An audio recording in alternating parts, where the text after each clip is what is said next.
Entertain.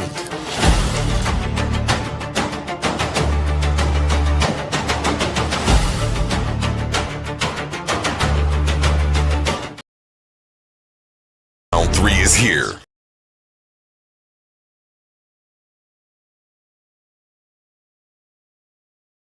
And this Saturday prime time, make sure you're here for this one. Round three is here. Only one walks away, only one advances, and only one gets closer to that $500 prize. It's the clash you've been waiting for. Suave Boss versus Honey Clark. This isn't just a debate. This is a battle of logic, loyalty, and truth. The topic: can you be patriotic and treasonous at the same damn time? Taking the affirmative, Suave Boss stepping into dangerous territory, arguing that loyalty and betrayal might live in the same space. And you already know, Honey Clark is coming to tear that argument apart. No dodging, no filters, no mercy. This is round three. This is elimination. This is where reputations are built or broken. Who moves on and who gets left behind. Pull up, tune in, don't blink, because when that bell rings, only one survives. Coliseum of Arguments, hosted by Titans Debate League. Only the brave speak here. Are you not entertained?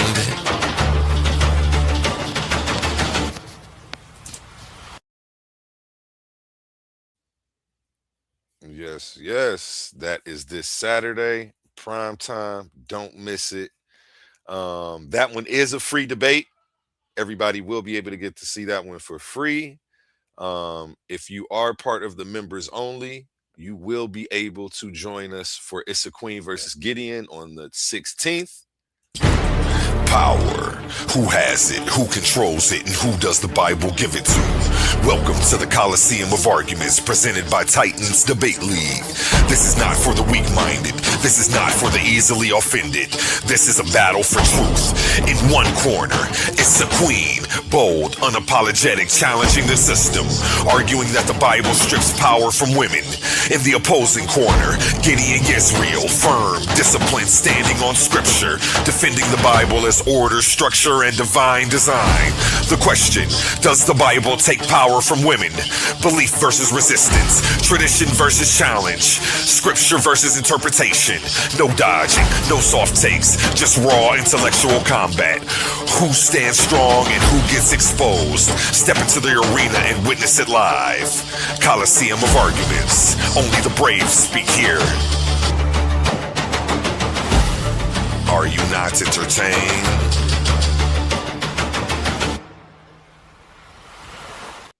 Yes. And you will have to be a $3.99 member to get that one. How y'all feeling today? We got Humble Mystic and OTK up here on the panel. That link is in the chat if anybody wants to join us. Pull up, Sadiq. What it do? How you feeling? What's happening? Not much today. Hey, yo, bro. So hold on, Humble. My bad. 1,000 part, man. Peace to you and the family. A1, peace to you and the family, too. A1, I've been calling you. What's up with your phone? Your phone is sending me the voicemail all day. Today is Tuesday, dog. It's supposed to be my show. I've been had a guest coming up. And I didn't know if you was coming because last Tuesday, call no show. I sent you a text. I never got a message earlier, and when you ain't get that text, that's when I started. I was talking about last week when call no show. I didn't know what happened, so I assumed. Yeah, remember because you never contacted me. Man, my fault. I saw you last week, but you never let me know. Oh, well, but let's switch it though. It's just an open panel because we didn't have nothing planned. So if you already had somebody coming up though, we can do it tomorrow. Tell them pull up. Your background right here. Tell them pull up because we literally had nothing planned. I didn't know if you was pulling up. I'm like, well, he never contacted me to say anything about the last show. So yeah, but I would like if we do it tomorrow. That way I can put the post out and the link out ahead of time. Yes, sir. So it can hit the algorithm, man. You know what I mean? Then we go back to Tuesday. My bad, you wasn't here last week when Humble was having the show, and I was like, yo, my fault, y'all. I missed this Tuesday, but I had some shit going on, but I ain't missing no more. Yeah, my bad, man. My bad, then. That's my fault. Miscommunication. Phone, though? My phone messed up right now. Don't worry about it. We gonna get that right. All right, bet. Say no more. Why I blocked you? We'll figure it out. Shout out Michigan's Natural Living. Pull up, Sadiq. Yeah. Oh yeah, he said he about to pull up. Okay, bet. Yeah, the topic today we got started is God responsible for the evil of the world? Talk to me. Let's start with you, OTK. How you feel about it? No, he's not responsible for the evil of the world. He's only responsible for the evil that's in the Bible and for what those religious folks going through, Mm, not the world. humble. Absolutely. Absolutely. In the Bible, it even tell you he's responsible. It say, I create darkness. It say, I create light and darkness. I create good and evil. I, the Lord, do all these things. So can't nobody else be responsible but the Lord. You don't That's one believe in the take. Bible though, humble, do you? I don't believe in the Bible, but that don't change what it say. Oh, well, if we going off that aspect, yeah, he did say that, but I don't believe that that's true because that, you know what I mean? We don't believe in the Bible. But go ahead.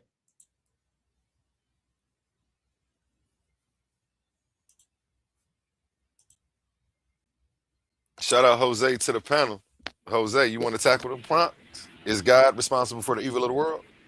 That's what the book says. And as a matter of fact, to the point where he say the devil is God's hitman. He will send the devil to do his dirty work according to the book. So yes, definitely. Shout out Dulcinea. She said she about to pull up. Yes. Yeah. And I let her know, man. But she's still gonna come and build with us, man. I let me leave off real quick. Let me call her and let her know that we're gonna go on tomorrow, 9 o'clock, and then we're gonna come right back up, bro. Okay, bet. I bet. Yeah, we can still do yeah, just pull back up. I ain't gonna switch the topic. We'll start here and see where it go. Wherever it evolves to though. Shout out King Herc in the building, gave an amazing presentation the other day. If you missed it, make sure you go check that out. Comedic quantum physics is one that you're going to want to make sure you check out. And you know what? Real quick, let's go to a word from our sponsors before we pass it. If you're not a member, you're going to want to become a member so that way you can get access to all the free debates. Well, not free debates. For $3.99, you get access. Let's talk about it. Attention all debate fans. You've been watching, you've been arguing, you've been picking sides. But now it's time to level up. From this point forward, all debates on this platform are going members only. That means the hottest clashes, the wildest arguments, and your favorite personalities going head to head will only be available to subscribers. You want real scholarship, you want the smoke, you want the unfiltered action, then don't get left outside looking in. Sign up today for as low as $3.99 and get full access to every debate, every moment, every knockout argument. This is Titans Debate League, where legends are made and debates get real. Join now or miss out.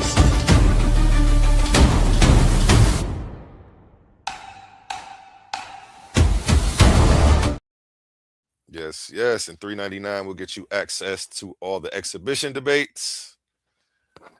So go ahead and subscribe today. Back to you, Humble and Jose. I think everybody up here is in agreement, though. I don't think any of us disagree with what the scripture says. What is it, Isaiah? Let me look it up real quick. I think it's Isaiah. Let's share the screen and get this on the screen for everybody. Am I muted? Oh, no, my mic working. Okay. Everybody else on mute. Y'all all right over there? I'm here. Okay, I'm just making sure y'all can hear me. Sometimes I'll double mute. Yeah, let's pull up the verse and go over this and see if we're actually interpreting it wrong or, you know, are we eisegeting it? Eisegesis, exegesis. Dang, what verse is that actually? I don't know what verse that is. What verse were you reading from, Humble? I don't know off the top of my head. I can get it from you. You definitely quoted it like you was doing. I said, I yeah, don't it know is the verses Isaiah. like I that was no more. right. Listen, I Okay. gotta sharpen up on I the didn't know verses the off the top numbers, of but my I knew it head. was I in just know what Isaiah. it I say. found it. It's Isaiah 45:7. So Isaiah, yeah, look, it's too I many wasn't books for too me, man. far It's off. 66 books. That's too many to be Yeah, I remembering. can't quote all them scriptures like some of the best of them can. But yeah, Isaiah 45:7. I'm about to share it on the screen so everybody can follow along. 45:7.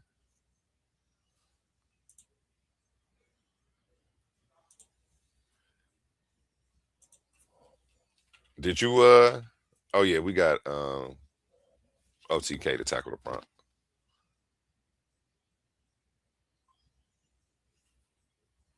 Yeah.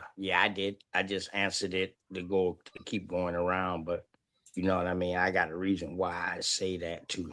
Yeah, It why wasn't do you just say that? that Because little you were the small only one who word. had a different answer than anybody else so Mhm. far. So the reason why I say God didn't, because in order for God to do these things, and you have to place God responsible, you have to believe in a God, first of all. So that's one of the reasons why I said. Two is because when we read the Bible, because both of these brothers say that's what the book says, the book has contradiction. It's a problem when people believe in the book more than they believe in a God or whatever like that, or a deity. You see what I'm saying? So now when we dealing with this book, this is man saying, and what man is saying, and man can be putting these bad things on a God, because God ain't write none of this. Or their God didn't write none of this. So therefore it's man written. And within that book, it also said, beware, because some people might write things that I did not say. Beware of false prophets, per se.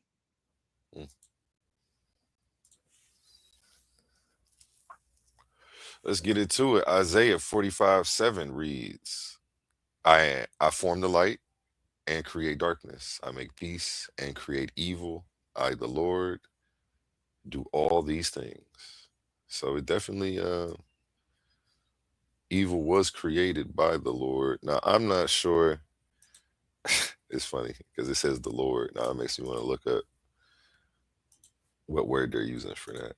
But yeah, go ahead while I look this up.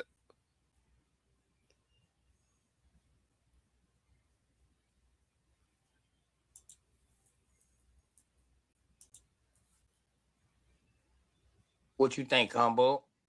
Jose, what y'all think about what I said about man writing this book and putting the blame on God when they're the ones who carrying out these actions? So that's not self accountability. Oh, yeah. That's what I get out of it. Yeah, I Go mean, ahead, so go here's ahead. my thing about that. We know the whole thing is, man-made. And so it's basically, for me, it is finding somebody else to put the responsibility of life on. You see what I'm saying? Excuse me. Because we got the right, because That's the what I Bible say, yeah, because the Bible say, oh, God did all of these things and God is responsible. Well, shoot, you can, as a believing person, you can go out here and do anything now, because you believe that Jesus got your best interests at heart. You see what I'm saying? Think Jesus ain't gonna let nothing happen to you. But now think about that though. A lot of people that commit crime are religious. You see what I'm saying? And if this religious stuff was really the truth and really what people said it was, right?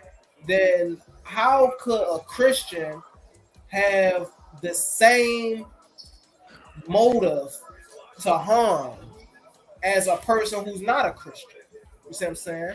Why would a person who's not religious have the same amount of of responsibility, so to speak, or feel the same responsibility, so to speak, to help a person, just as the Christian, Excuse me.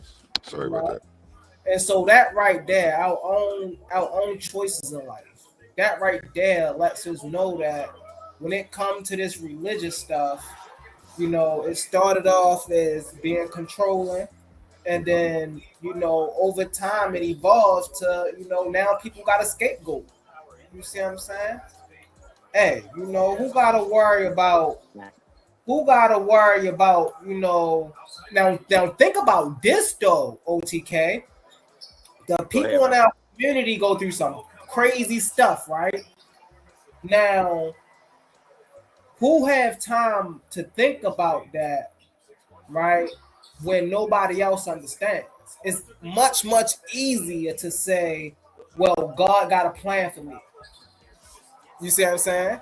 God got a plan for. It's way easier to say that than to realize, there's something wrong in your life right now, and you gotta fix it, or something gotta be fixed, or something ain't being realized. You see what I'm saying? And so that's why I see this whole religion thing, man. It's just a big operation of corporation of control.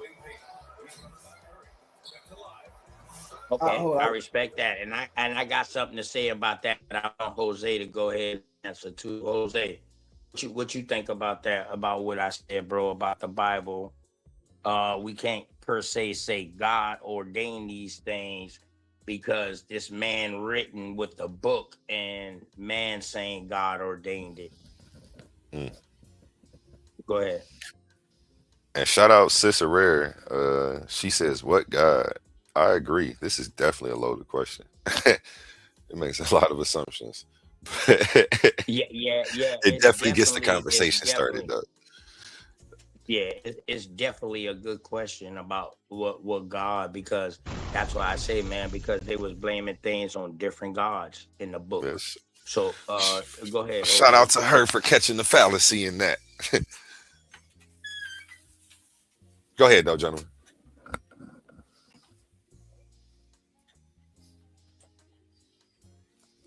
Jose, you still with us?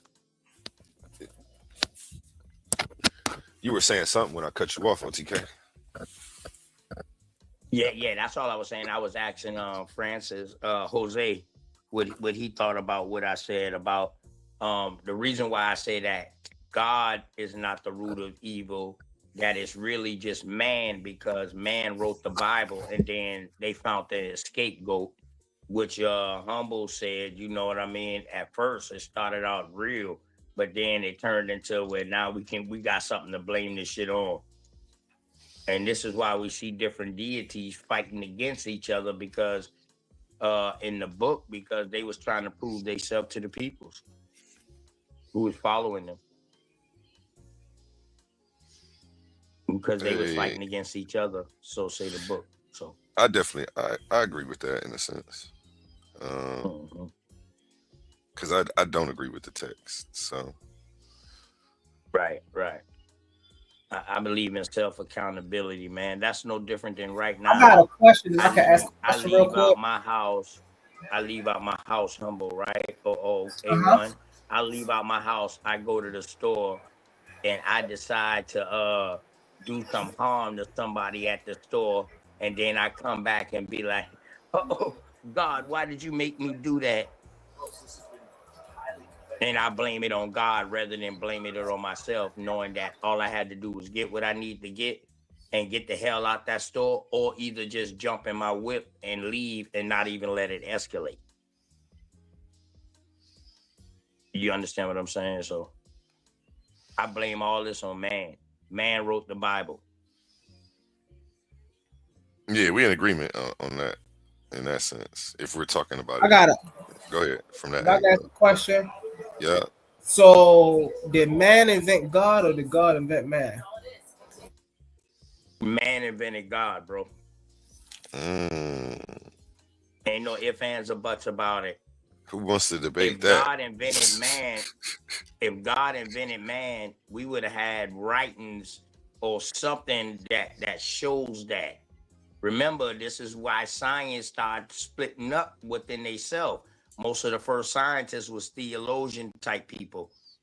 So when they couldn't prove God, bro, that's when the science really started splitting up. The science world, you know what I mean, at its preconception. But what we call today modern science, my bad, modern science, not old science. Damn, I had to correct myself before I get caught out there slipping.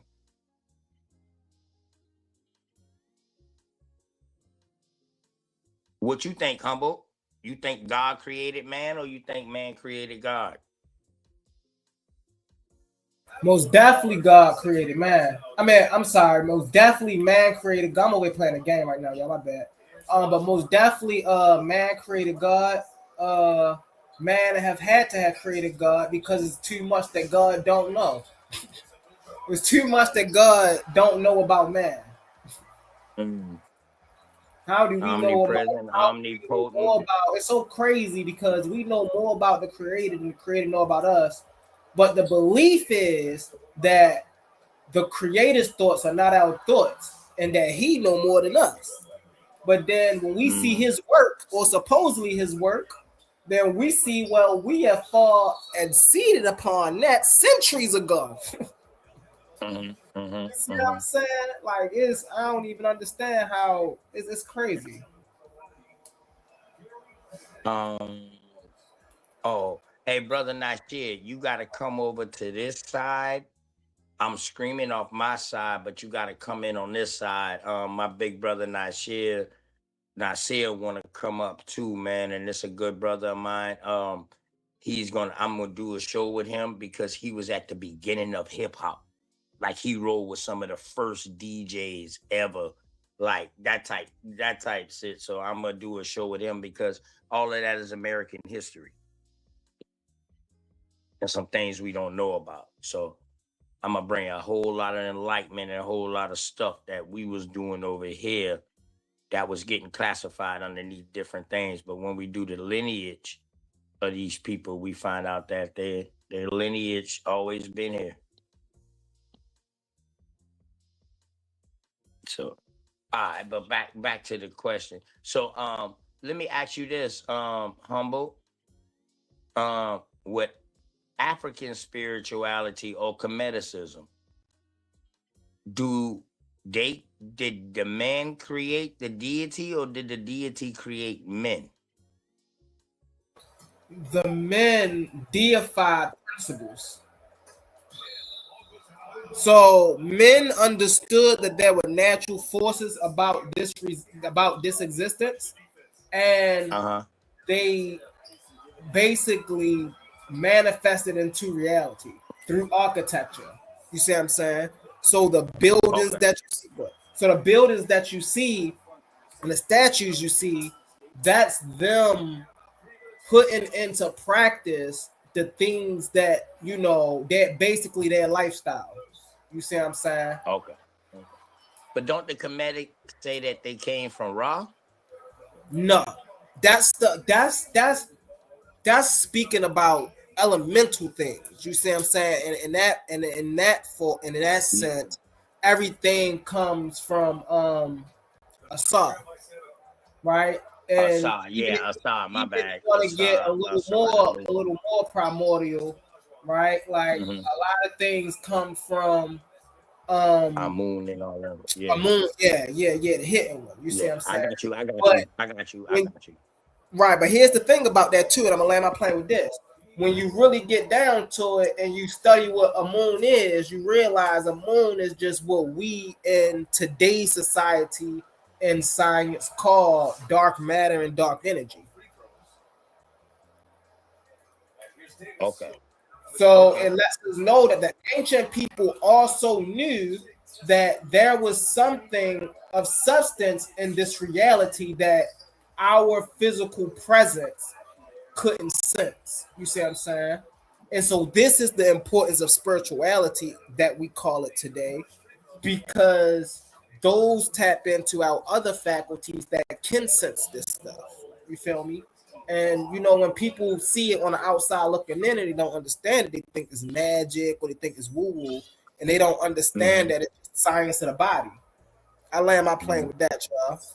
So in other words, you saying that they was dealing in the knowing and not dealing with a belief. Because Exactly. they knew it was something. They knew it was something. Okay. So that's like they was in tune with nature. That's why it's Yep. spirituality and not religion. Yeah. Okay. And it's not belief. And the reason it's not belief is because these things were experimental, right? Like these were practices. These wasn't things that you couldn't ask questions about. These wasn't things that you couldn't observe. You couldn't do experiments on, right? They did experiments on these things. So this is why they know these things. They didn't have to believe in them. Okay. I got you. Hey, Sister Dosey, what's going on with you, man? Peace and love. A1, Sister Peace. Dosey just pulled up. Peace, OTK. Peace, everyone. Peace, A1. Peace, Dustin. How you feeling? Peace, sis. Good. How are you? Amazing. Thanks for asking. Appreciate you pulling up. You're I'll switch the welcome. background, OTK. I like this one better, man. The other one too busy. I don't know. But it ain't a bit. Hey, Dosey, so you gotta get my text, sis? Yeah, that it's tomorrow. That's cool. Yep. Tomorrow 9 o'clock, but I still told you to come up today because you know we universal. We know we universal with information. So shout out to the study group. And I like that background. Appreciate you. That's good. What you been building on this Yeah. week, Dustin? What topics y'all been touching on over there? Oh, if you're talking about on smokes, they talk about any and everything. But yeah, Shout out Smoke anything good government, and that's been a hot topic, especially with everything that's going on. But yeah, shout out to Smoke. Your Yeah, brother, my dog. General Brother Nasir, is trying to pull up, but it's saying, oh, he finally connected. Okay. There you go. It was saying your devices wouldn't connect. Salute, Brother Nasir. Shout out to my brother Nasir, man. Salute. Yeah, General. Y'all definitely have to Brother check man. out his music. It's really good. Like, no Real- lie. real People say, oh, check original. out the music. No, Brother Nasir has very good music. Oh yeah, got to Yeah. interview you. If you I'm trying to interview more musicians, so get at me. Mhm. You got positive music? Yeah, so he was with the first creators of the DJ system. A1. I'm interviewing him next Tuesday. He's gonna bring out his times with the first people, the pioneers of DJ and hip hop. Okay. Hip hop, period. He go back that far. You know what I mean? Not to throw it out there like that, but he was there at the beginning of hip hop in America. So Is your microphone working, brother? definitely. That's gonna be Nasir? a good show, A1 too. Peace. Yeah, let's get a mic Can check you hear from me? you. It's a little choppy. Try to give a shout out to somebody and see how it go. Salute. You hear me now? Yeah, you're there. It might come together a little bit better. It's still cutting a little bit, but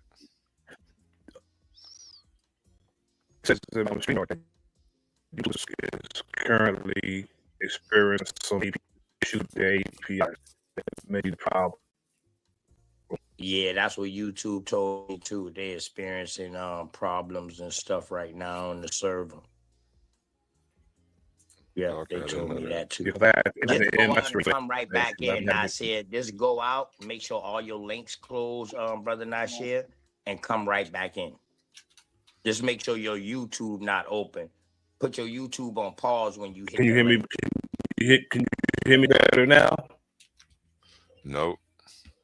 No, you still a little in the matrix. Or I go back. I go out. Come back in. Okay, all right, yeah, definitely do that because A1 will set up something with you too.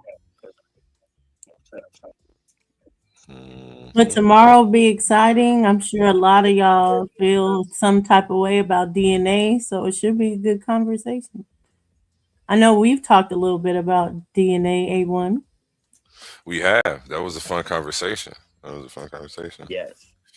So that's what the show is gonna be I tomorrow. don't get to have fun like that often. So yeah, I appreciate you. Oh, A1, you gonna be up here with me tomorrow. You and Humble and Dosey. We're gonna do a bill on DNA. Hey, that's what's up. Okay. Yeah. I'm We're excited gonna to do a see the bill on scholarship. DNA. Uh-huh. Oh, I don't debate on my channel though, so I'm gonna just watch and kick it and make sure it's a safe playing ground for everybody. That's all. Mm-hmm. But you got questions, and we don't fear nothing. So after we finish, you know what I mean. We can open the panel. We can open the panel up for questions or whatever like that, because we ain't scared of nothing that we stand on. Hey. Okay, let's see if we can get the brother back up here. Mic check. Let's get a Mic check. Mic check. Mic check. That's better. That's definitely better. Okay. Much better. Way better. Let's hope it keeps up. Indeed. How everybody doing? I'm doing amazing today. I'm That's gonna good. throw some topics out there. Anybody familiar with the Dawes Act? Yeah. Yes. I was just looking up topics for It's usually the roles everybody talks about when it comes to ending roles, but it's most famously because of the Europeans that were able to, and others that were able to pay $5 to get on those roles. $5 Not Indian. people where you get the term $5 Indians and going on the Dawes roles. But actually, there's a plethora of roles. There's different roles for the different 5 civilized tribes and for different regions. Yep. Yes.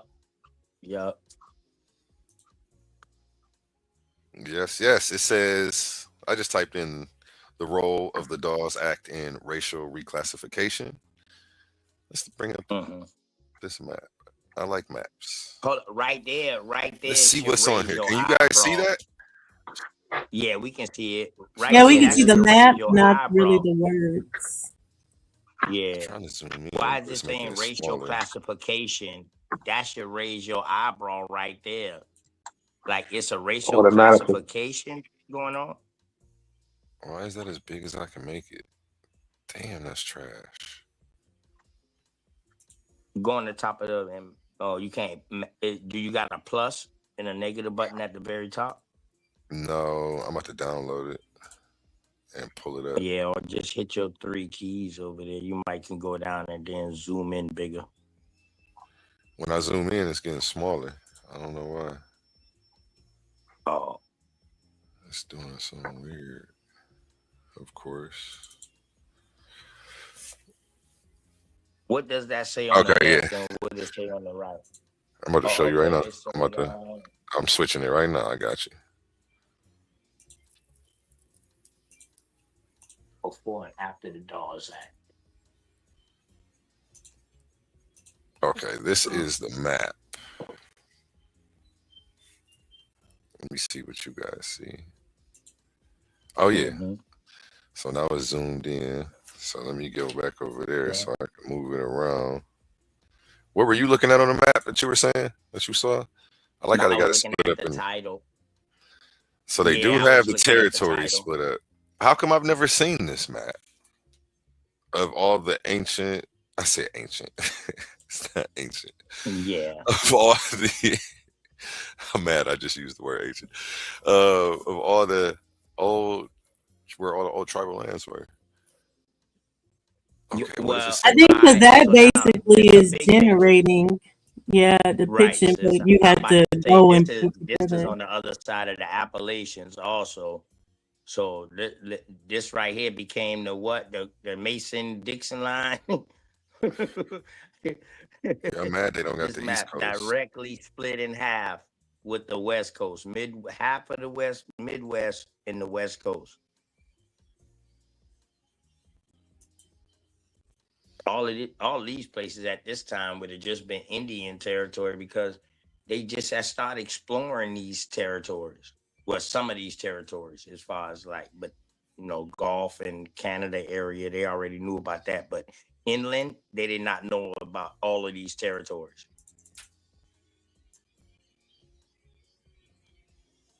Shout out to your two explorers, man, who had an Indian guide to help them go, Lewis and Clark, who helped them go. And because of Lewis and Clark, that's the reason why they was able to come in and be like, okay, we only need 1,000 troops to go over here to get this American Indian chieftain. Because what they was doing like a reconnaissance mission. Like they was acting like they was coming in peace, but they was documenting everything they was seeing. So they was going back with the information saying like, yo, it's only 100 people inside this tribe.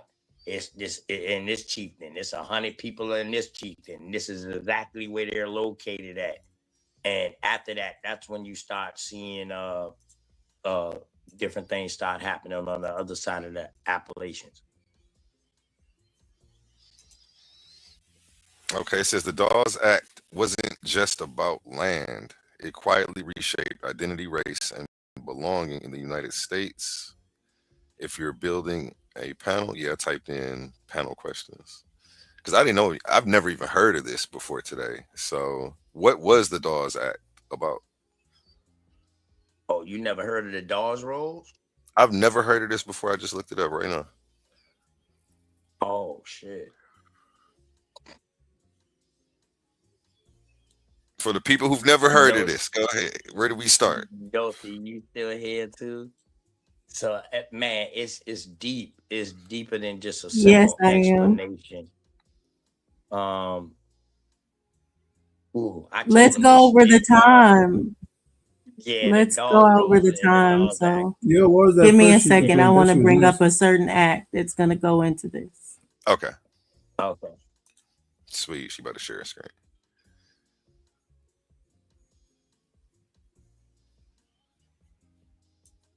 And while you're doing that, I'll go to a word from our sponsors. Yeah. In the arena of ideas, intellect is the ultimate weapon. Welcome to Titans Debate League. This is Majority Rules, hosted by Humble Mystic. 5 panelists enter, only one survives. This is a free-for-all where your downfall is only one mistake away. Do you have the engagement, the energy? Are your sources bulletproof? Is your conduct elite? If you slip, you fall. Every 30 minutes, the topic changes. The heat rises, then the host calls the vote. The audience is the judge, and the majority is final. Comment by comment, the weak are dropped. One by one, the ranks stand until only a single Titan remains standing in the fire. The winner takes it all. Here on Coliseum of Arguments, hosted by Titans Debate League. Only the brave speak here. Are you not entertained?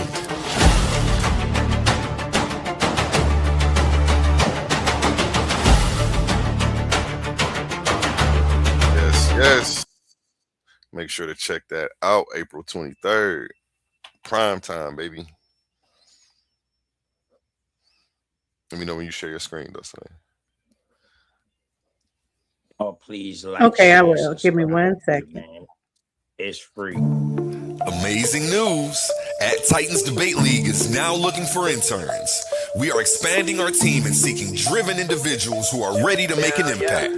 We're on the hunt for talented people to join our marketing team, a charismatic new host, and creative minds who can produce amazing content.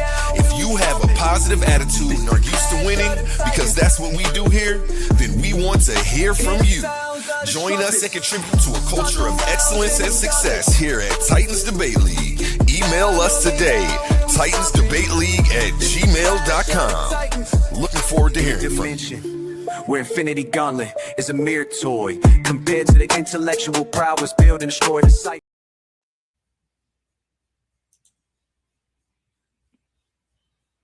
And it is an open panel right now, y'all. It is an open panel right now. You know what I mean? Yeah. Go ahead, Dulcie. Okay, so the Dawes Act is in 1881, but I want to go back to 1871 so we can take the framework of what's happening before they do the Dawes Act. So in 1871, and I'm going to pull up the act, but right now I'm just going to pull up the law. and it talks about no Indian nation or tribe within the territory of the United States shall be acknowledged or recognized as an independent nation, tribe, or power with whom the United States may contract by treaty, but no obligation of any treaty lawfully made and ratified with any such Indian nation or tribe prior to March 3rd, 1871, shall be hereby invalidated or impaired. Such treaties and any executive orders and acts of Congress under the rights of any Indian tribe to fish are secured and shall be construed to prohibit to any other prohibition. The imposition under any law of a state or political subdivision thereof, any tax on any income derived from the exercise of rights to fish secured by such treaty, executive order, or act of Congress in section 7873 of Title 26. So basically, this is going and imposing that here on out, they would be making no treaties with Indians, any tribes, or any such nations or powers. And they would be saying, as far as if you live under the United States, you're under the United States jurisdiction and not an independent nation.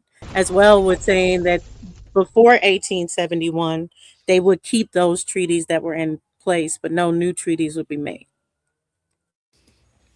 Oh wow, that's deep. So this is when they said, "Hey, y'all cut off. Let's be for real. No We've given you all you're treaties gonna get." ever was withheld. Let's make that clear. No treaties that they made ever was held. It was only in system for a little while, but it never stood ground. They did not abide by any treaty. And later on, they treated, when Andrew came in, he took the treaty name out of it and started calling it agreements. But then even that got wiped out. So yeah, you know what I mean. So what Dosey is bringing up right now is it is key, because y'all got to know these things, man. That y'all didn't know. Because And it's why I brought it up with the Dawes Act is because this is the groundwork. This is where they're coming in and saying, okay, we're not seeing you guys as separate anymore. You guys are under the United States. So then we come to like the Dawes Act. What are they saying with it as far as the enumerations and the allotment of the Indian tribes? Right. And you also got an allotment act. Right, exactly. This is an allotment act. And that's why it's so important to understand the difference between a treaty and an act, because of the fact this is why they push forward, okay, no more treaties, because treaties are between sovereign nations, but acts means that you're in subject to. This is a law passed in jurisdiction. So approved on February 8th, 1887, an act to provide for the allotments of lands in severalty to Indians on various reservations, known as the Dawes Act, emphasized severalty, the treatment of Native Americans as individuals rather than members of tribes.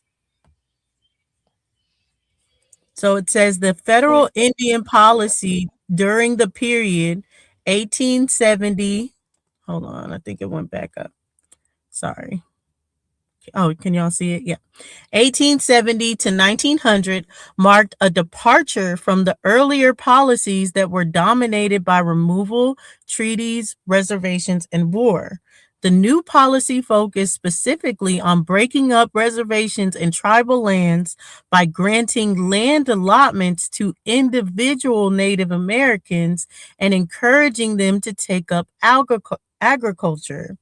It was reasoned that if a person adopted white clothing and ways and was responsible for their own farm, they would gradually drop their Indianness and be assimilated into white American culture.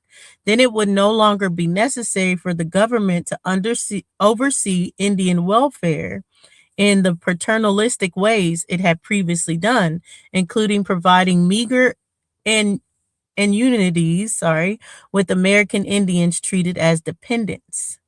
So on February 8th, 1887, Congress passed the Dawes Act, named for its author, Senator Henry Dawes of Massachusetts, also known as the General Allotment Act.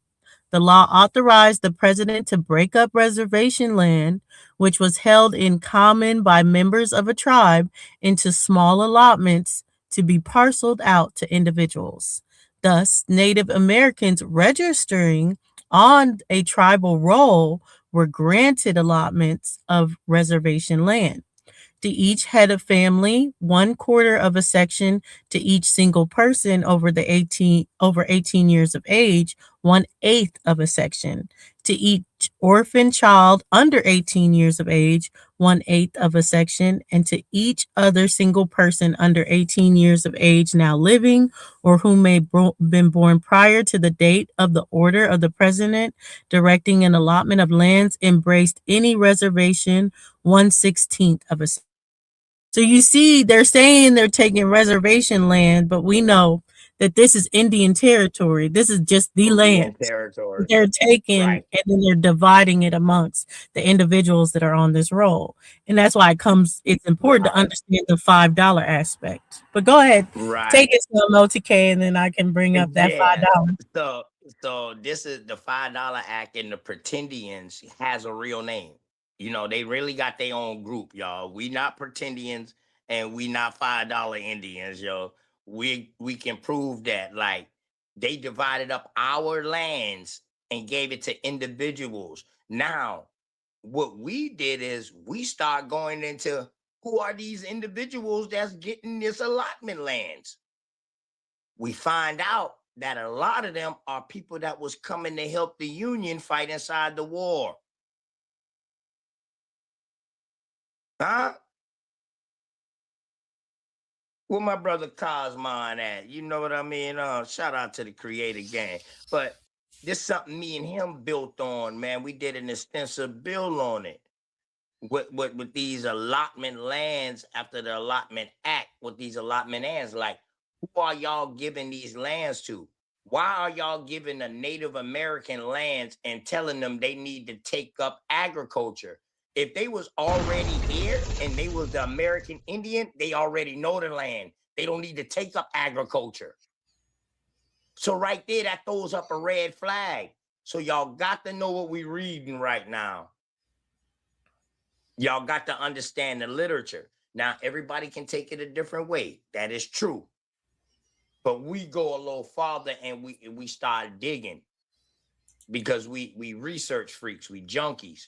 You know what I mean? Is always proving something. Like, me and Dosey probably done forget more than we remember from where we started from.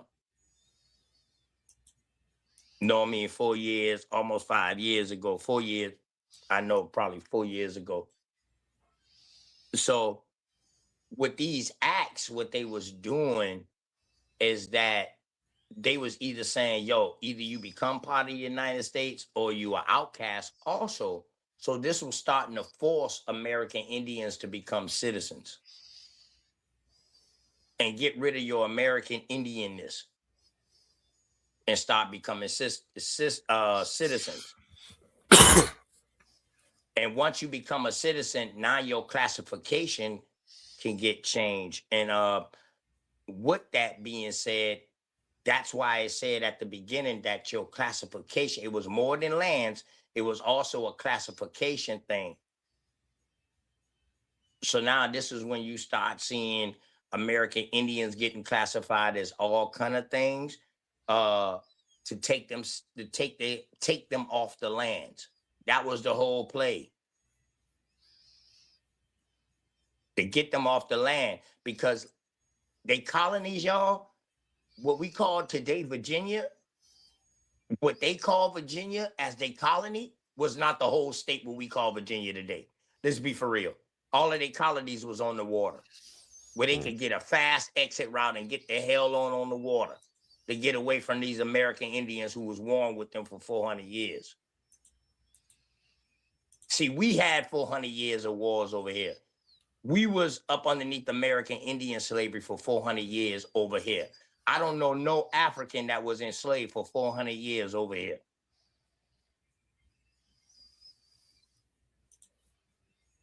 So, you know what I mean? We just coming to bring out the information that we all know now, that we finding out now because we have access to these things. Now, some people already know this information because they was in Indian territory. They got taught this in school. But me coming from South Carolina, we was always taught a slave narrative once school started. Mm-hmm.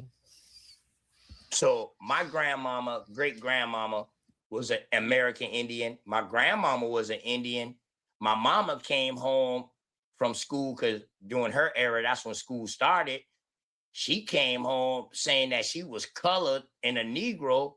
I came home saying, yo, I learned that we African Americans, y'all. We Africans. We came from Africa. We came from kings. We came from queens. Man, how the hell everybody over here that came from Africa came from kings and queens?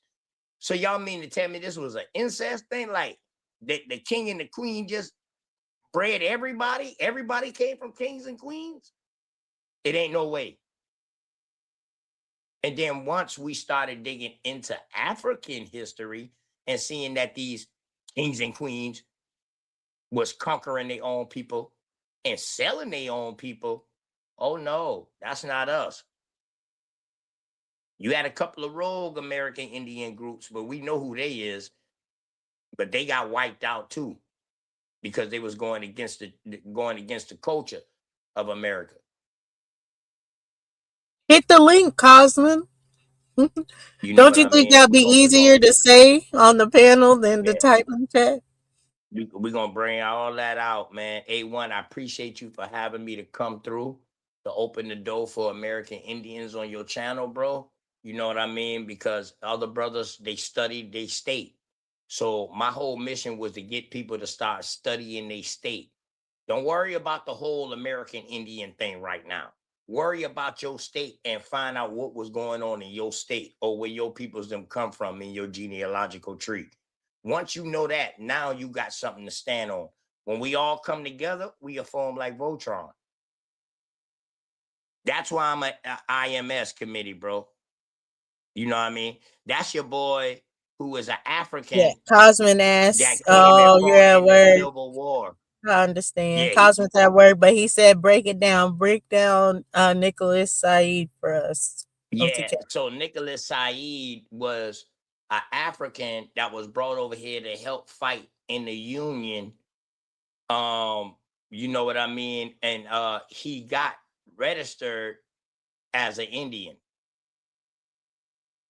And the crazy thing about it, I think when they found him and they was looking for him, he wasn't inside the colored troops. He was like in the white section or some shit like that. I be getting Nicholas Said and your other boy, Muhammad, who brought the Muhammadism Bible over here to America. I be getting them, but they roll neck to neck. You know what I'm saying? But yeah, Said is really like a Persian African or what you want to call it or like that, or a Muslim Islamic African. But yeah, they brought him over here to fight inside to help the Union out. So they was bringing people from other countries to help the Union out because they was losing against the South, the Confederates. These are some of the people that started getting allotted lands. There was a lot in them lands that they took over or whatever from the war.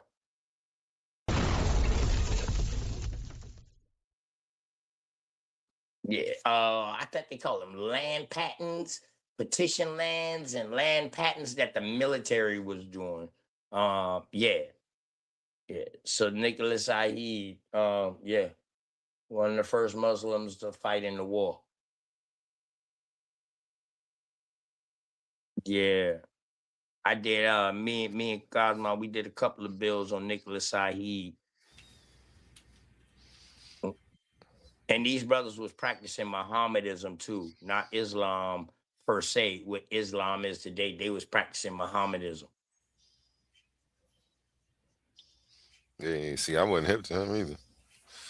Yeah, that old Garveyite stuff. So Garvey was a Mohammedan. And Garvey, underneath Garvey, you got Master Farad, you got Noble Jew Ali, you got uh your boy Elijah Muhammad. All of these boys was up underneath Malcolm X daddy, Little. All these people was up underneath Garvey. So Elijah, them boys already knew who Malcolm was when he was a child because all of them been rocking with Garvey. They was pretty much in the temple together, the Garveyites. They was what you would call Masons. At the time, they would be like Masons, and they all was in these things together. And Garvey was their leader.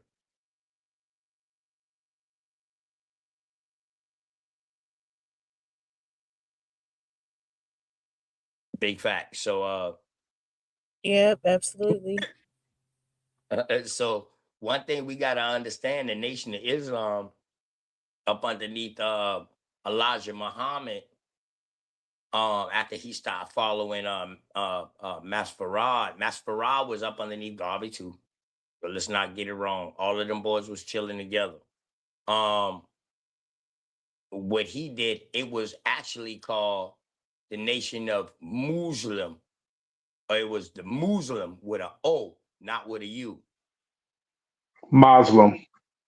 Yeah, or Muslim, however you want to pronounce it. Yeah, definitely. My bad, my brother. Matter of fact, I got one of the great brothers who've been in it and roll with some of the greats. That's still great today. Farrakhan, Brother Nasir. Yeah, go ahead, Brother Nasir. I'm just, building on what you were saying. I mean, I don't know where you want me to go. I don't know where you want me to go with this. I mean, if I was wrong in anything, go ahead, correct me, bro, because you was on the inside. You know what I mean? Oh, go ahead and elaborate more. But yeah, you definitely got way more. You was in it.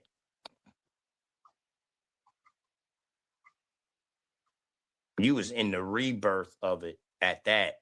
Yeah, I was in the rebirth in the late 70s, early 80s.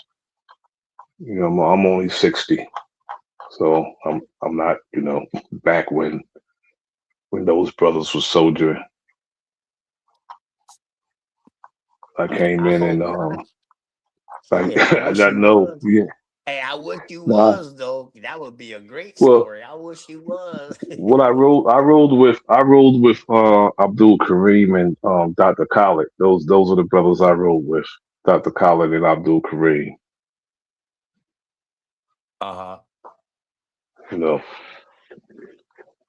The two, the one who was, helping rebuild on the East Coast and one who helped rebuild on the West Coast. That's who I rolled with. Khalid, Abdul Kareem. Yeah. I see my brother GDN Capone, man. The link in the chat. He asked me, so Masons, Muslims, NOI, Garveyites. Garveyite is the progenitor. I'm not gonna say the progenitor because they started their own thing, but Garveyite was definitely an influencer. Garvey, I would definitely say he was an influencer. He influenced a lot of the brothers. Noble Drew Ali, Master Farad, Elijah Muhammad. He influenced them.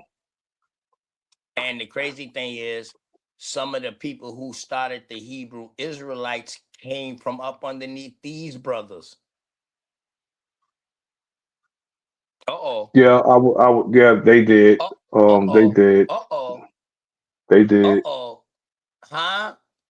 Marcus Garvey was 1887. Master Farad was like 1891, in that range, 1891. Those brothers was born at that time. Disappeared like in the 1900s. I think Master Yes, Farad opinion on Muhammad left. everybody. Master Farad Muhammad left in, I think, 33. He left in 33, and that's actually the year the minister was born, in 33. Salute Smoke Signal. Always looking for a fight. A1, you see, he not too far. He sees what's going on. But salute to you, Smoke Signal. And I'll have to take this down for a second. I'll be right back.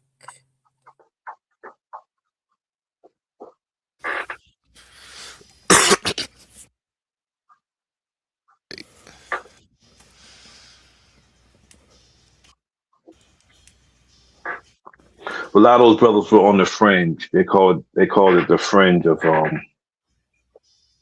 Marcus Garvey.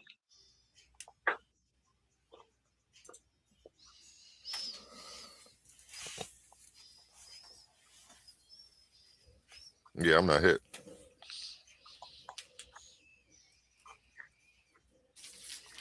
School me when you school me.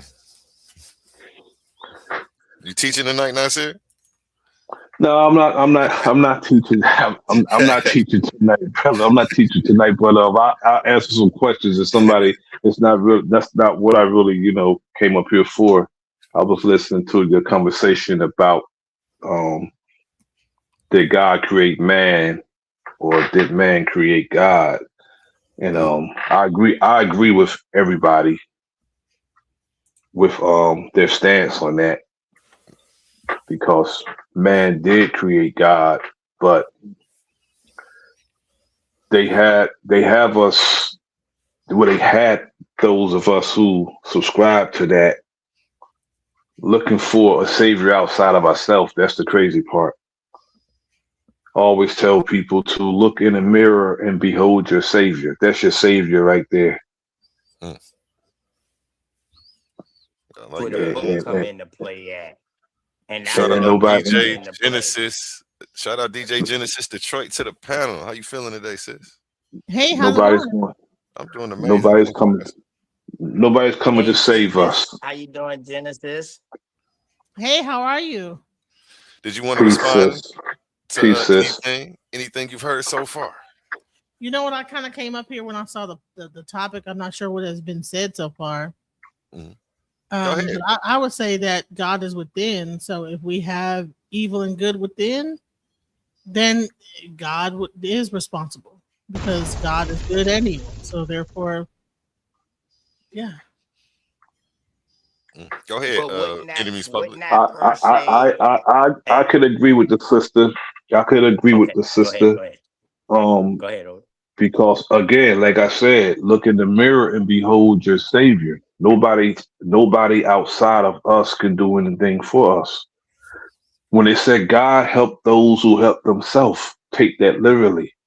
If you're doing something about your condition, you are that God helping yourself. Challenge accepted.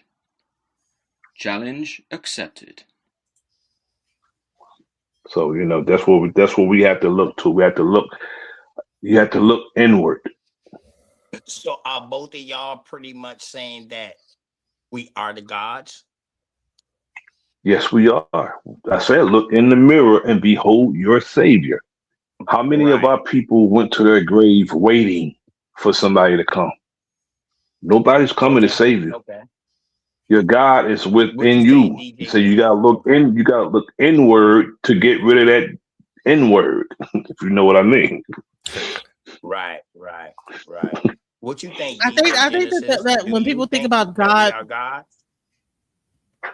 I think that when we think about the force of God, like the creator, I believe that we separate ourselves from the creator, and that's a big, huge misunderstanding of what the energy of creation is. I believe that we are one with God, and everything that's happening is God. Everything on this earth is God. Everything that we see is God. Everything that God is God. There is creation, and there is like our existence that we know from our eyes. So when we take it outside of the frame of just what we only can understand based on what we see, we take it outside of that and look from a higher perspective. that we are a part of the creation, and we are part of the creator. So yes, everything that's happening is a part of our creation. Like if you can actually change, like if you actually change this, you know what the biggest thing they say, change the way that you look at things, and the things you look at will change. Why did they come up with that statement? Because you can change your perspective and everything around you can like shift, you know? So that tells me that I am the creator of my reality. So Absolutely. And when we talk about above, that's a state of mind. That's actually a state of mind when you start talking about looking above. That's a state of mind. and they always tell you look None of above us, when all the UFOs are coming out the water. yeah.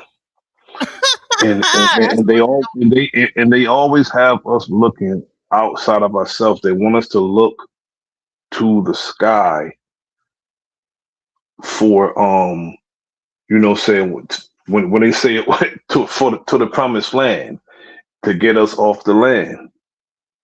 The land that's promised is the land that we're on. And if we will understand that. So But y'all we have agree to, with but that saying God is force. that God is famous also writer? force and power. My brother OTK and I always, when we speak on the phone, we always talk about, we have these same conversations, and we have to understand that the change that have to be affected, we're going to have to make the change. God is force and power also. So therefore, you have to inhabit the land and take the land. We can't expect our enemies to do anything for us. That's entirely up to us. God is also Big force facts. and Big power. facts. And all of us in the collective, as the gods, we will be intervening in our affairs as the God that we're looking for in a collective if we Big would do facts. that. Big facts. So now, with Nobody's that going to being come and said, save us. right. So with that being said, in the Republic, let's go to the question. Is God responsible for the evil? So now what you're telling me is that we have the right to create that deity. So therefore we can create that deity to be all good. But That yet deity will come we from got our to woman, have out of some our woman's evil in womb. us, right? Go ahead. That It wouldn't deity be will all come good out of our because woman's womb. we are Go dual ahead. creatures. So anything coming from us will have a dual nature.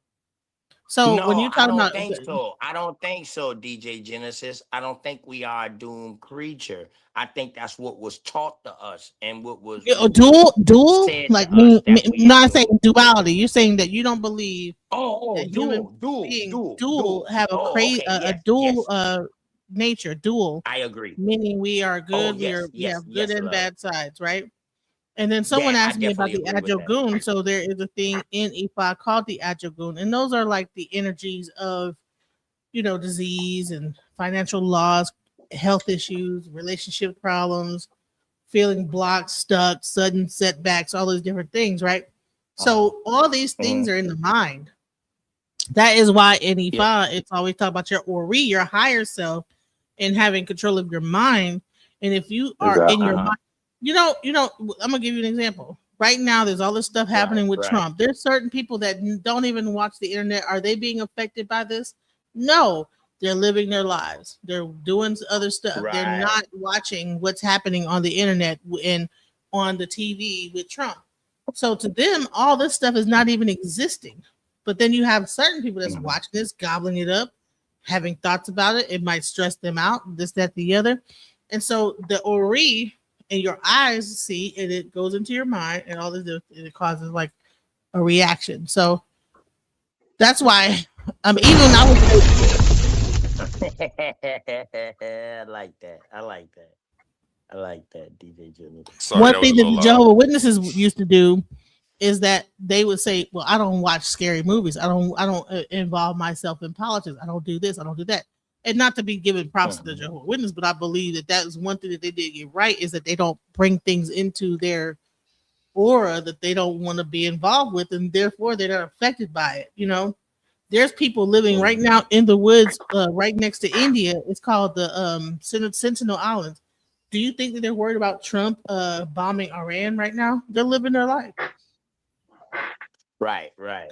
So DJ Genesis, so you say we got a duality intellect. I agree with that as far as duality, but not on the aspect as far as good or bad. Because is good or bad a learned behavior? I would say good and bad is really based on, it's subjective. You know, what's good and bad It's for me, subjective, right? what's good for the goose Right. might not It be is good for the subjective. gander, right? So in Right. your tradition, it might be okay to Right. skin a person and eat them. You know what I'm saying? But in another Right, culture, right, it might correct. not be so accepted, right? So as Correct. cultures begin Correct. to form and we begin to make laws and rules and whatever based Mhm. on whatever reason, they come up with these rules and laws, and then those things dictate society, and then therefore we determine based on a community Mhm. council what's good and what's evil, right? As we come together as Mhm. people. But at the end of the day, there's certain civilizations that's acceptable. So do we say that they're good or they're evil? That's just their culture. We can't like throw Right. a label on them. So It I would is. say Right. I balance. That's what makes it I subjective. respect that. I respect that. That's what man. makes it I respect subjective, that and too. that's what makes it a perspective also, because a Right. perspective is only how one person sees something. So Yeah, it's to the eyes of the beholder. subjective and a perspective. Yeah, it's to the eyes of the beholder. And all you Yeah. have to Got do, another if person you just can't eat came up. nothing else but meat and you're in Antarctica, you can't be mad at me because I'm not a vegetarian. You know what I'm saying? You can't be like, well, why you eating them Right. seals? Well, I'm in Antarctica. There's no vegetation out here. I'm in Right. Alaska. Definitely. I can only eat seal. Exactly. You know, so you can't be like, oh, Right. and put your, well, that's evil, that's mean, that's this, is that. Well, you know what? Hey, you know what I'm saying? If you're stuck in Alaska and the only thing you could do to survive is eat another human being, you got to do what you got to do. Right. So is that And evil? Or see, is that that's now that dealing person's with evil? natural law, correct? That's dealing with nature Yeah. and natural What law, make right? what make this what make yeah? I mean, you know, the That's the law of adaptation and dealing with natural law. yes, exactly. Correct. But when So nature. but when you in a position where you do things that somebody would deem like uncalled for in the Yeah, circumstance, extreme. that's what's Right. that's Extreme. what make it evil. That's what make it evil.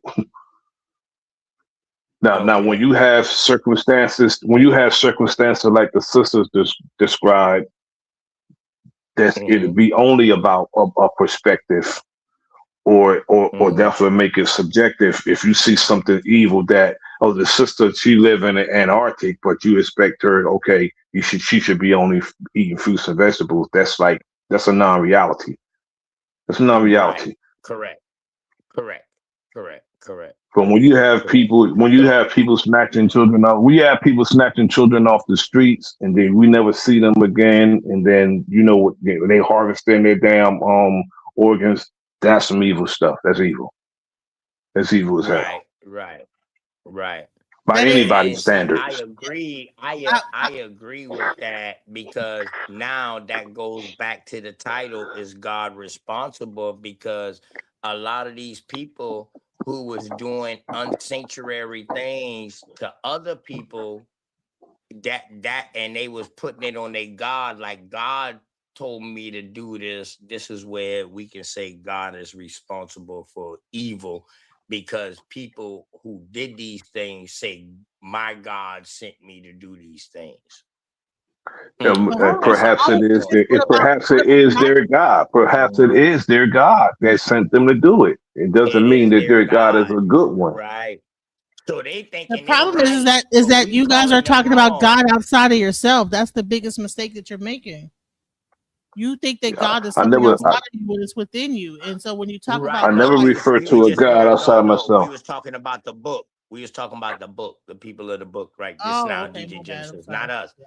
DJ I got Genesis, I'm a spiritual person. I'm American Indian. We don't believe in gods. We got deities, but we don't believe that they was real people. You know what I mean? We I don't worship always them. say No, we don't. I We don't. I began the conversation by saying, "Look in the mirror and behold your Savior." That's your Savior. It's the only. That's the person that you can really depend on to save you if you would do it. Nobody Right. outside yourself can do that. Now, I Man, we want to say got this two is that other what about brothers like the to the thing that the panel. biggest thing Oh, that go they ahead, TJ. the biggest thing they come into thing Go. is like there's this thing called narcissism, right? But what if narcissism was a Narcissism. natural thing that was created for people for survival for a certain group of people? So in order for Big them facts. to be able to get through or make it, they had to be manipulative a certain way and had to like be tricksters, you know. So I Big believe that facts. every even personality that exists, psychopathy, sociopathy, all these things, there is probably a birth of it and a reason why this whole personality type exists, right? So Big fact. now to you it might feel evil when you are subjected to that, but it might also be a matter of like that might be the survival tactic of a certain thing, Correct. you know. Correct. I can get with that because if you look at the behavior of certain people, they are a people who will see that somebody's prospering is their failure, and that's a survival tactic that certain people use. I can get with that statement because that's the way a lot of people act. A lot of people behave like Facts. that. Fact. Yeah, Facts. I And I mean, think the Caucasian people behave like that. the problem and the divide comes in at is when we don't respect each other's point of view. See, It's either my I way honestly or the think die that way, dog. Well, I not honestly, I us mean, per se, but my but I you know what I mean? Today, yes, I think we have a lack of communication right now with the youth. And I think that's why we see this spiral effect with the youth because of the communication. You know what I mean? And that leads back to our people them being uh uh uh indoctrinated with religion and getting out of spirituality. Now, yeah, some and I people know how also to think use that religion my with spirituality and put both of them together and then become a better person. But some people don't know how to separate their spirituality from religion. And that right there can cause a problem, especially when you got a following of people. You understand what I'm saying, man? And I think that caused a real I rift understand it. with religion. what It wasn't per se the religion, it was the people that was inside of the religion. You know what I'm saying? So that's my point of view. That's my subjective thought, which I got the right to give. I got the right to give. You know what I mean? That's Everybody so I know, that's what I think. I think religion is the undoing. The undoing of spirituality is religion. Yeah, Big religion fact. was never meant to be a spiritual thing, right? It was only meant to look like to be a spiritual thing. You see what I'm saying? Exactly. And so Religion is rule. That's what religion is. It's rule. That's what religion is. Can I actually? You guys are not gonna like me very much for this. Religion is the masculine side of understanding God. Spirituality is the feminine. I'm not mad at that. I think. I ain't mad at that I would say if I can. I think religion is it's actually evil towards women. because it's That's what I masculine. think So I religion is. agree. Well, Right. So I Well, wouldn't I even think say that you had Right. spirituality, and then what happened is that I what favor men I did was favor the woman. I'm just gonna say that. they wanted structure, and then Yeah. I favor the woman. religion. They made religion my, based on my the thing, structure of what right. they. So my thing about it is it's not natural. So that's my whole thing about religion. Religion can't be of God because it's not natural. Right? Spirituality, or this thing we call spirituality, is a natural thing, right? Breathing, Right. Yes, focusing, yes, indeed. living Yep. Right. peaceful, living Right. that's natural, right? Going Right. around Right. conquering people, raping their children because some God, that ain't natural. You see what I'm saying? So that's why I personally don't say that anything of religion is of God, because it don't pertain the qualities that we see of holiness, this thing we call holiness, harmony, right? Wholeness, nature. What these people are saying God is don't pertain nothing to that. Every time we read a Shout out to story, Jesus, he's man. slaying somebody, he condemning somebody, he killing somebody, he cutting Hmm. somebody off, he doing all these things. But yet when we look out here in the world, we clearly see what peace looks like. If you've ever Right. walked through a field of sunflowers, right, on a That's sunny because of day, Jesus. you know what That's these because of things. Jesus. Hey, that's what they'll tell you. That's what they'll tell you. Right. Hey, what's up? What's up, y'all? What it do? What it do? Oh man, Peace. we got King Hercules. We got Hercules in the building. What it do, Hercules? Hey, Shout what's out going to on? King Herc, man. We got also Epic Studies in here too, man. Epic Shout out to them Studies. What's up? brothers. What's up Epic with y'all? studies. Epic studies. Salute, I my just wanted brother. to weigh in- Salute to you, brother. real quick on this on the topic. I sit back listening to you guys, and I just wanted to weigh in. A couple of points I would like to make is that like the question coming from an African point of view, because a lot of answers y'all give is coming from a Western perspective of this quote unquote God. It's a Western perspective, but coming from an African point of view, y'all was somebody. The first thing was the creator create evil, and so from an African perspective, the answer would be no. And then it's like then the man create the creator. You know what I'm saying? And again, the answer is no, because from our perspective, it's like asking, did the physicist create gravity, or did he just label it as gravity? You know what I'm saying? Did a mathematician create number 2 and number 3, or did they just give them labels? Because in African spirituality is based on actual events or actual things, that's laws of nature. So it's not based on something that's just made up. So even though some things are unseen in the universe, you have to explain them to people. They gave them attributes. Yep. So they gave them names. It was what Humble was saying earlier. They gave them names, gave them attributes. It didn't mean it wasn't real. You know what I'm saying? So we know that what they were talking about in the stories, not depending on, but no matter which one you talk about, Kemet, Ifa, Airway, House of Voodoo, all this stuff is actual attributes that you're looking at in nature, in reality. So it's not. So it wasn't anything that they you can say that they created themselves, because it was already in existence. They just gave it a name and gave it a label to understand it and to explain it.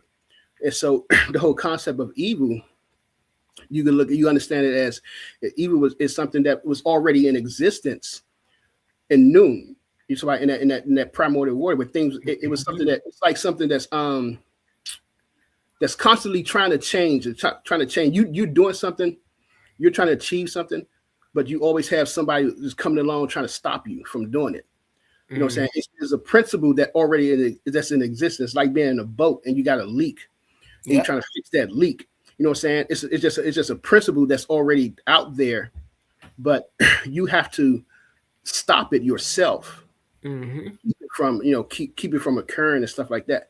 And so it's an energy in the universe. It's an energy in the universe of force that's in existence. I said this I said this the other night. I think it was Sunday night when the Dogon, they talk about Ogo, that energy that broke away from Ama, and try to create, his own world and stuff. That's that evil energy, that negative energy in the universe. Isfat is being combated. They talk about that negative energy in the universe that's out there, and they always in Mayat is to maintain balance and order. And Mayat is trying to stop Isfat from becoming dominant. And so in order for that to happen, you have to maintain that positive. You have to maintain the positive side of it. You have to maintain that positive energy, so disorder and entropy doesn't happen. Exactly. So I guess I'm like just saying, like, it's not. I wouldn't. You So couldn't. these people you It's hard just to named explain. just now, It were wouldn't these be. It would be. deities? It would be. You just can't explain it. Was Like you those just. deities, From, Humble? what? Yeah, was Huh? those deities? Those Those elements names you were just named. deified. I don't like to call them deities. I would like to say that they were deified, but they're not deities. Then they deities, bro. If they deified, then they No, deities. well, no, because you Yeah. can deify You a just. person. That doesn't mean that person is a god. He's just deified. No, he could be a deity though, but that don't mean deity don't mean God. So God is not a deity. I didn't say he wasn't a deity. I'm telling you, deity don't necessarily mean a god. But a deity is something that is placed on a high stature, such as like a god-like level. Well, we have to understand also when you're using when you Humble. I like how you put that. but Boy, but you but, but hold on. But when we fast talking dude, Humble. but I when like you that, use Humble. when you use comparing to thee, it's different.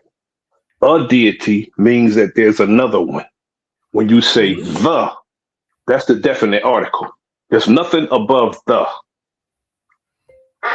That's big facts. Right, but That's big the facts. is the. And y'all So that's on the other would be. sides, y'all that's tuning in on other sides, that's screaming, y'all got to come to the debate Coliseum channel in order to get on the panel. Y'all can't hit the link from other channels that's screaming. Y'all got to come over on this side to the main panel. Sorry, Humble. My bad. No, you good. So when we speaking about the anything, right? We're speaking about something in a collective or the totality of something, right? When we're speaking about like things, so let's stick with the deification, right? Like I was saying earlier, humans can be deified, right? We say that with Julius Caesar, we seen it with anybody they make a statue of, basically, that's a deification. Right, but now that doesn't make the being themselves a deity. You see what I'm saying? Because depending on what it is, whether it's Bo Jackson or Tom Brady or Michael Jordan, these are human beings. Right now, they were deified, or what we like to say in sports is they reached the iconic moment, or they had an iconic career that put them on that Mount Rushmore or that deified pedestal. But when we look at the ramifications of things, then we understand that these are just mere mortals, right? Now, let's take this to the realms of, like Brother Hercules was saying, to the Eastern realm of things, like Kemet, things of that nature, right? These things are forces of nature, so to speak, right? And so they're no different than what we say the air is, what we say the water is, what we say the sun is, what we say helium is, what we say oxygen is, what we say, they're no different than those things. Now, when I say they're deified, it's because those people, those ancient people who were studying this stuff, right? They then brought it to a physicality to where people can understand these things, right? This is why the Temple of Ma'at is important. The Temple of Ma'at is not a place where just a place for people to go pray to Ma'at and say, oh, but this is Ma'at, we worship her. No, the very temple itself is Ma'at. The very way that is built, the very structure, the very shape, even the way it's faced, all of that is dedicated to something called balance and order. Not some goddess, not something that alien that came down to earth and what. No. All of that thing that have to do with my eye has to do with balance and order. This is why oftentimes when you see the scales, where we see the scales at in America, in a courthouse. Why The is Libra that? scales. Yeah, the Why Libra is that? scales. The No, Libra scales. no. It's Yeah, the the reason Libra we scales. see the scales in the courthouse is because of my eye. My eye is the very embodiment of justice. It's the very embodiment of order. It's the very embodiment of balance. So anytime you nature. see balance out here, then you see my eye. You said nature. See, nature, right? It's so funny because you can't even say the word nature without saying the word nectar, because that's where the word comes from. So even, and this is another thing that the Egyptologists, that's why y'all gotta watch these people, because they'll tell y'all that the word netter means God.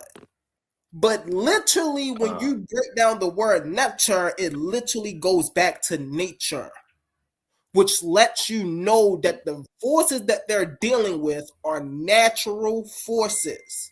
These aren't man-made things. These was things that was always here. The men back then just so happened to discover these things. That's the difference between that and religion. With religion, they got a fundamental deity at the center of everything, creating everything. In a tradition such as Kemet, right? They understand elemental forces. They know for you to have life, you need water. For you to have life, you need oxygen. For you to have life, you need electricity. They know these things. And that's not just human life, that's all life. And so they don't say, oh, well, Ra is in the sky and he created electricity. No. They break down their concept of how they understand electricity to come into being. You know, that's the important. That's why when people come and because I try to do this a lot, right? When people come with these motifs, these late, I don't even like to call them Cometian motifs, the late Egyptian motifs, right? When you got the semen on the salad and the crowns, that's late stuff. You don't find none of that in the early kingdoms and things of that nature. That's And the after reason the you don't, Ptolemaic era. right? Yeah, that's after And the the reason you Ptolemaic don't era, is yeah. because they always understood that it took a man and a woman to reproduce. Right. Big facts. Always. We didn't need no creator to tell us. We didn't need no creation with that. We already knew that. We already knew that. I see, hey, Humble, I see we got two other people on the panel, man. New other people, man. Oh Go yeah, ahead. what's up with it, y'all? What's up with it? Shout out Smokey the Saint. Smokey's not new. He's been around for a couple months. And we got Scam Chan. I'm not hip to Scam Chan. No. Scam Chan is new.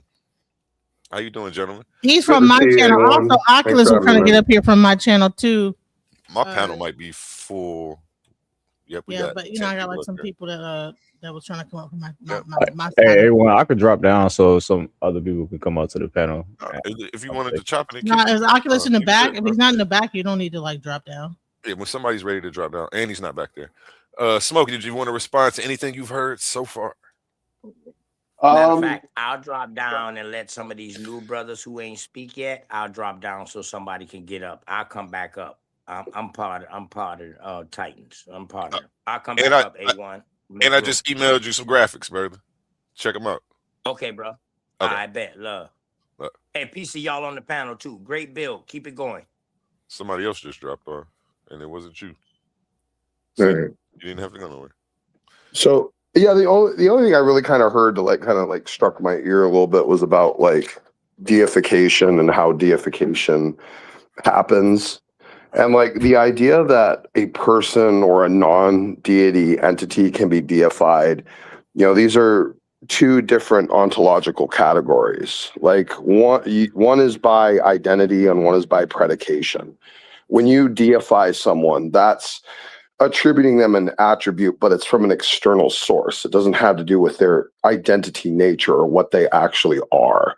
So that's basically an identity via predication. It's not really what they are. However, a deity that is a deity by its nature, this is a different ontological category. And I just wanted to mention that because I feel like maybe in the conversation I heard something where that was kind of maybe being muddled a little bit.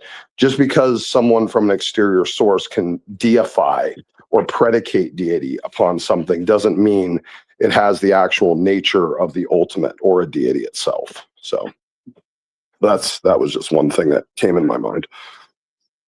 Yeah, that doesn't equate in African spirituality, but yeah, whatever. I don't know how it doesn't, but okay. Okay. I came a little late. I ain't even gonna lie, but I see the prompt, and I mean, anybody that believes in the God of the Bible or the Torah or the Quran is going to say yes. I mean, well, not anybody. Some people are ignorant. More ignorant people are going to say no, but it's going to say yes, because it literally talks about how God created evil for the good of man. I don't know how that works, or like free will or whatever, all that other good stuff. Like, yeah. Oh, okay, yeah, you answering the question on the screen. Okay. Yeah, maybe I came a little late in something because I heard something about African deities and stuff like that, and I was like, I believe that was Herc that said that. But I mean, I missed out because I was doing my thing. Well, I look at it like this. I mean, before you can put blame on something, you have to nail down that what you're trying to blame actually exists to do anything. And so far, all we doing is making claims. We have So my initial statement, I came in, I said, if you believe in the God of the Torah, the Bible, or the Quran, you would say yes. That's what my initial thing. I wasn't talking about you. I'm talking about the whole conversation. Okay. You can't put blame on something if you haven't proven it can do anything in the first place. I think the idea is like almost an internal critique though. So my thing is, okay, and I'm going to step out of the literal Abrahamic religion for 1 second. I'm still, what I'm going to say is, whoever created everything is the one who created evil. That's just that simple. Do you have to do it? Does it have to be a created thing to create evil? Can evil stand on its own? No. Really? It has to, evil came into existence. So when you go and smack somebody in the face, it's not you doing it, it's somebody else doing it. No. You don't understand what I'm saying. Evil comes into existence. So let's say there was nothing before the beginning. Let's say this. Okay, there was nothing before the beginning. And then the beginning came. There was no evil at that time. I'm pretty sure it was. So you're saying evil was what created the universe? That's exactly. I didn't say that. Let's be clear here. You're saying that evil simultaneously came with the universe. What I'm saying is this. Hold on. You're saying one or the other. You're either saying you're not letting me explain. You made a statement, and I'm asking you, is that what you're saying or not? I'm trying to validate the statement. but you want to sidetrack. What? Go ahead. Make your delusional conclusion. You're trying to say that evil and good are being created, right? So how can you start one and not the other? How come they both don't exist at the same time? Okay, I said that evil came into existence. If whoever created everything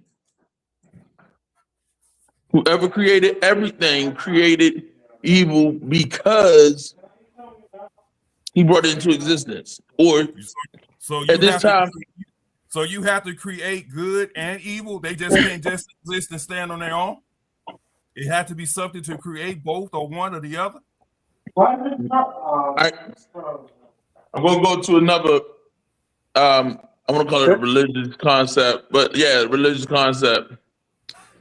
Do you know anything about Taoism? I don't know. I couldn't tell you I do or not. Yeah, because a lot of people know only about the Bible and the Torah and the Quran because they want to chastise the Abrahamic religion. But still, in Taoism, you have yin, you have yang. One cannot exist without the other, and then you have the Bagua. Hold on, let me finish. Let me explain to you. Why did they got both want to be created before the other? How come they can't both exist at the same time without a thing creating them?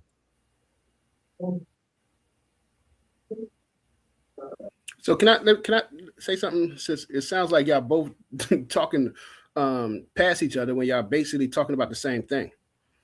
Kind of from how I'm looking at it. As I said earlier, from an African perspective, the concept of evil would be is a primordial force. It's already in existence. It started from the beginning before the universe existed. It's like when in Kemet when they talk about Nu, that primordial water. The potential of everything to exist in the universe was already in Nu. So evil would be already in Nu. It would already be there, that potential, that force. So it's not like well, it's like you said, you know what I'm saying? It's coming into existence because, you know what I'm saying, the good and evil concepts have to, you can't have one without the other. Exactly. You gotta think of it like, well, it's not like actually, code. if I could, If you have code, you know what I'm saying? It's not like you creating code, but code is just the absence of heat. And so with the absence of Mayat, you're going to have this concept, you're going to have Isfet, this chaotic, this disorder that's going on. So it's not like the creator created it. It's just that it comes about when Mayat is not there. You know what I'm saying? When Nomo is not there to keep the order around. It's just something that comes about. I think there's a problem with that you're kind of giving evil and good kind of ontological equivalency, and they clearly don't have that in reality. Like, this isn't like a yin and yang situation as to how it relates to reality. And the reason you know that is because you can define something as good just by on merit of it being good. However, you cannot define something as evil without referencing something good. This means good is ontologically primary. This means that good by itself can rest independent, while evil requires good to define itself. So there's not an equivalent ontology here. One is reliant upon the other. You can absolutely have good without evil. You cannot have evil without good. So good is primary for who? Wait, hold up. Prove it. I mean, prove it. Like, define anything that is good. Do you have to reference evil to define it as good, or can you just name something that's good? You have to, as well, you have to reference evil to define something that's good. No, you don't. No, you don't. You can just say something that's good. You don't need to reference any kind of evil. Like, helping people is good, right? Do I need to reference? Hurting people is bad. Exactly. But the only way I can say hurting people is bad is because I understand what good is. If I didn't understand what good was, I wouldn't be able to say it's bad. I, however, can say any number of things are good. And if you don't understand what bad is, you can't understand what good is. Yeah, that means you had to Um, have something to tell you what good is. You just ain't coming that up is with true. shit on your That's own. why we need transcendental categories, or else there is no such thing as good. Okay. So from, and I'm going to go back to the monotheistic religion.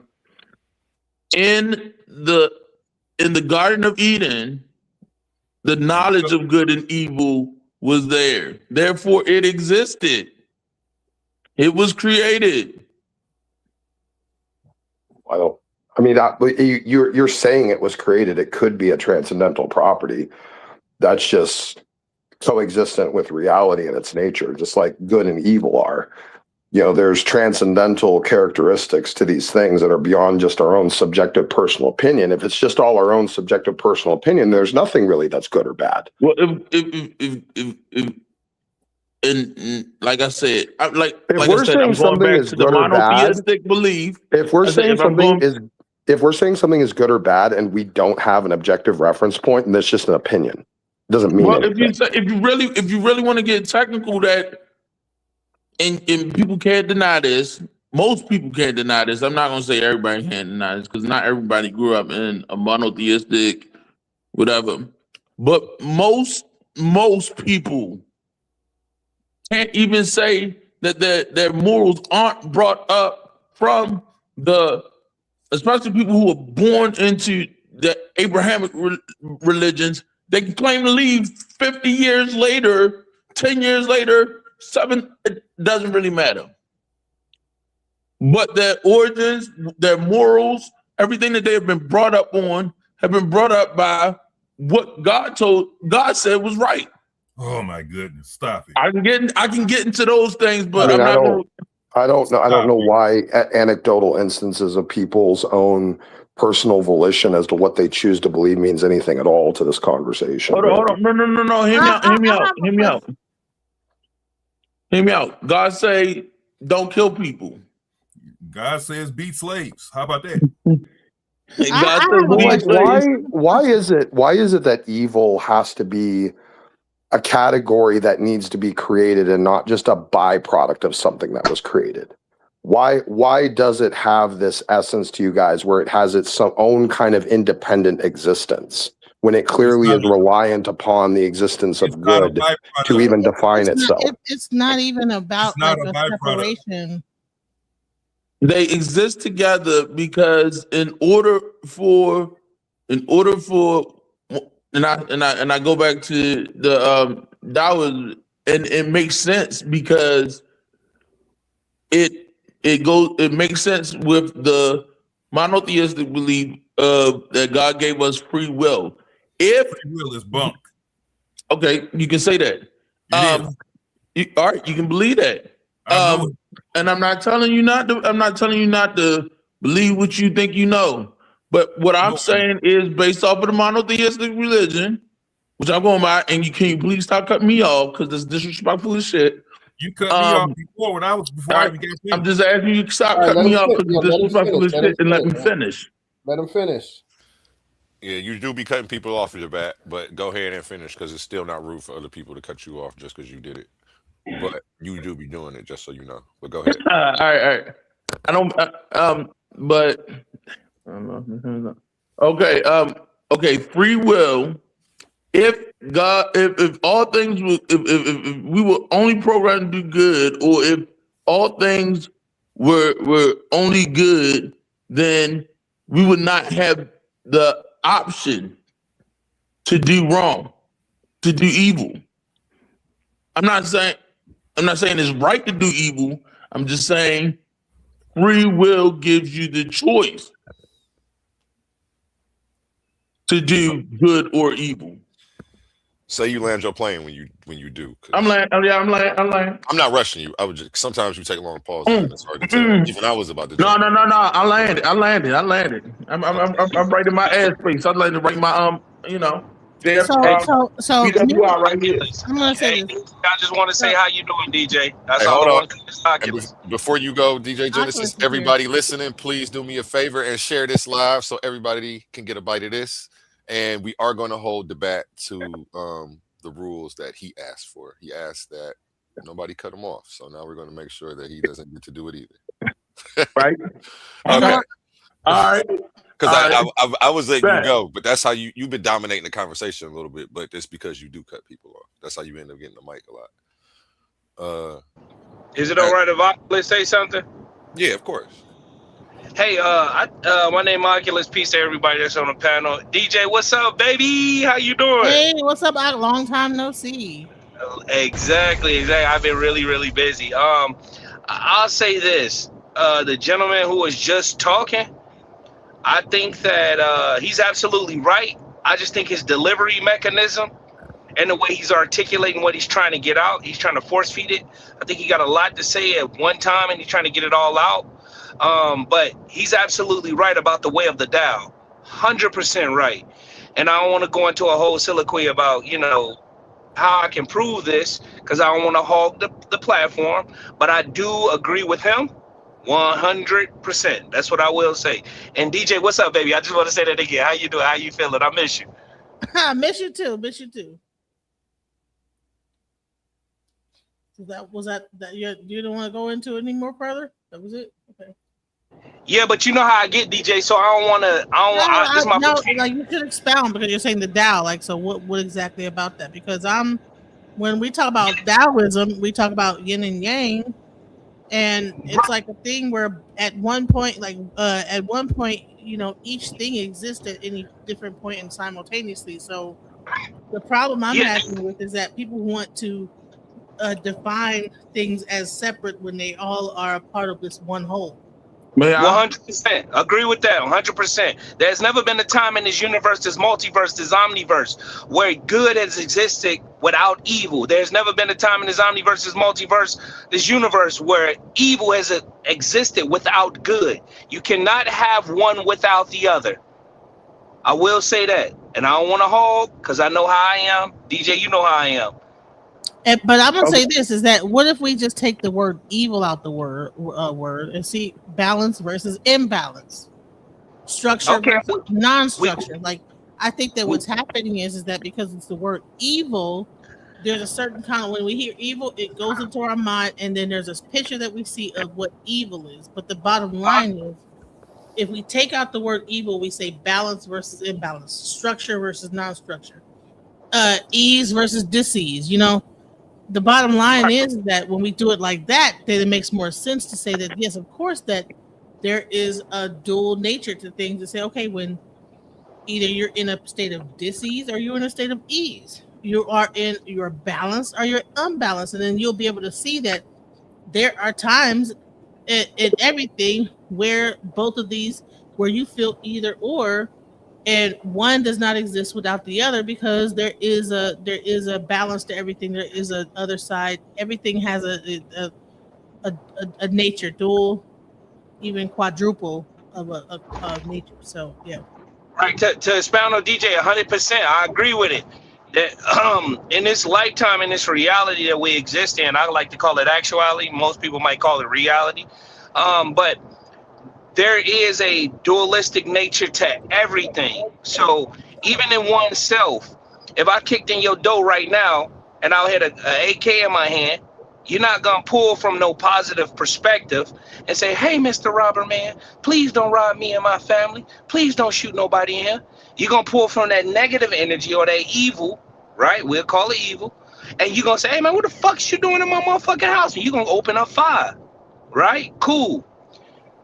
The idea behind it is that we all trying to reach a state of nirvana in this reality, and that's a balanced state. So in this reality, we got forces that diametrically oppose one another. I hate to hear somebody try to say like peace, Namaste, everything is, great. You eat the prana, you live in the pranayama, all this stuff. Those type of people I got to keep a watchful eye on. And then I hate the people who where, everything is about negative energy. Because what I'm saying is that we all pull from both sides of the fence. We pull from both forces. And what I try to reach in this reality is a state of balance. I'm not this positive church going, oh, I love the world. Everything needs to be great in the world. If I could change the world, I'll make everything positive. No, We need this imbalance, and we need this balance in this reality. So I'm trying to stay at a neutral point, The same thing that people will reference they Jesus, or what the Helio Biblios call a Jesus Christ. Jesus Christ of God is not Jesus Christ of God, or whatever you call it. It's a dynamo. It would be a neuter. It wouldn't have a gender, because that would be what? Imbalance. The whole concept of this deity is to be what? Balance. So when you're speaking about the alpha and you're speaking about the omega, you're talking about masculine and feminine energy. When you're talking about the devil, when you're talking about Jesus, you're talking about the same entity. Just like God call himself the alpha and omega, God is also God or Jesus and the devil, or God and the devil, however you want to look at it. It's the same energy. It's the same force. It's the same force that's pulling inside of your body right now that compel you to do something positive, or something that compel you to do something what? Negative. All right, can I expand on what the Tao is? Could I just ask that guy, what's his name? The dude was talking about Eastern philosophy. Could I ask who the guy is? I was talking about Taoism. Before you go to that, we got 10 people up here. Let's see if anybody else wants to touch the topic. Anybody else want to touch? Yeah, I agree. Because I agree, because it's the same thing I was just saying. You can't have one without the other. They both exist at the same time. It's just, you're just not going to have pure. Ma'at doesn't exist by herself. Isfet has to be there. It's the other side of the coin. It's like having light, but you don't have darkness. Having light, but without any shadows at all. So definitely. It's I definitely agree. Same reason why in your Bible they call God a hateful God or a spiteful God. It's the same reason. No, it's not, my brother. Hey, first of all, I just want to say all praises to the Most High in the name of Yahshua. What's going on, A1? What's going on, everybody?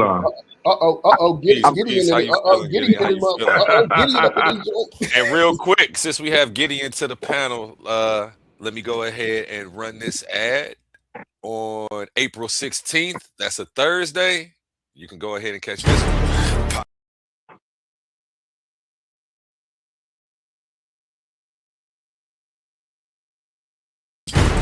Power. Who has it? Who controls it? And who does the Bible give it to? Welcome to the Coliseum of Arguments presented by Titans Debate League. This is not for the weak-minded. This is not for the easily offended. This is a battle for truth. In one corner, it's a queen, bold, unapologetic, challenging the system, arguing that the Bible strips power from women. In the opposing corner, Gideon Yisrael, firm, disciplined, standing on scripture, defending the Bible as order, structure, and divine design.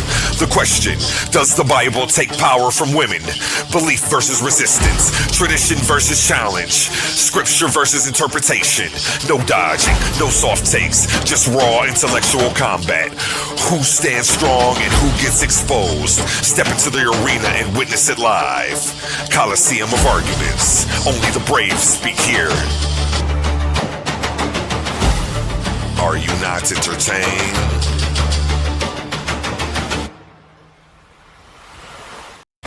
Attention all debate fans. You've been watching, you've been arguing, you've been picking sides. But now it's time to level up. From this point forward, all debates on this platform are going members only. That means the hottest clashes, the wildest arguments, and your favorite personalities going head to head will only be available to subscribers. You want real scholarship? You want the smoke? You want the unfiltered action? Then don't get left outside looking in. Sign up today for as low as $3.99 and get full access to every debate, every moment, every knockout argument. This is Titans Debate League, where legends are made and debates get real. Join now or miss out.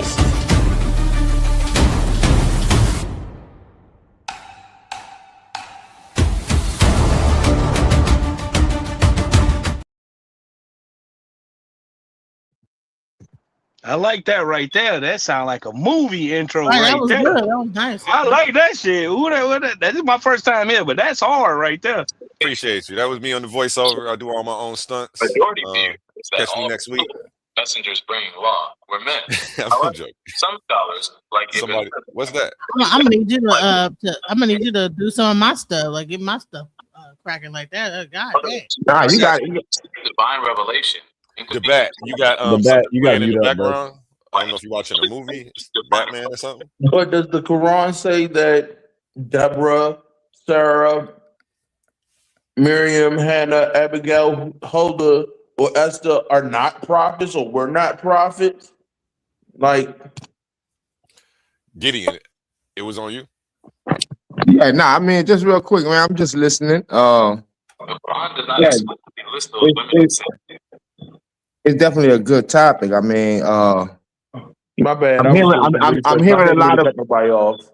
No, you I'm hearing a lot of people say things, and a lot of it is making sense.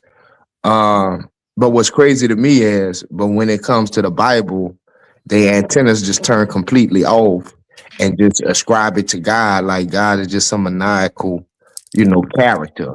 But when they remove God from it, now they can get intellectual and get a little more deeper into it and see that the creator of all things is not responsible for evil.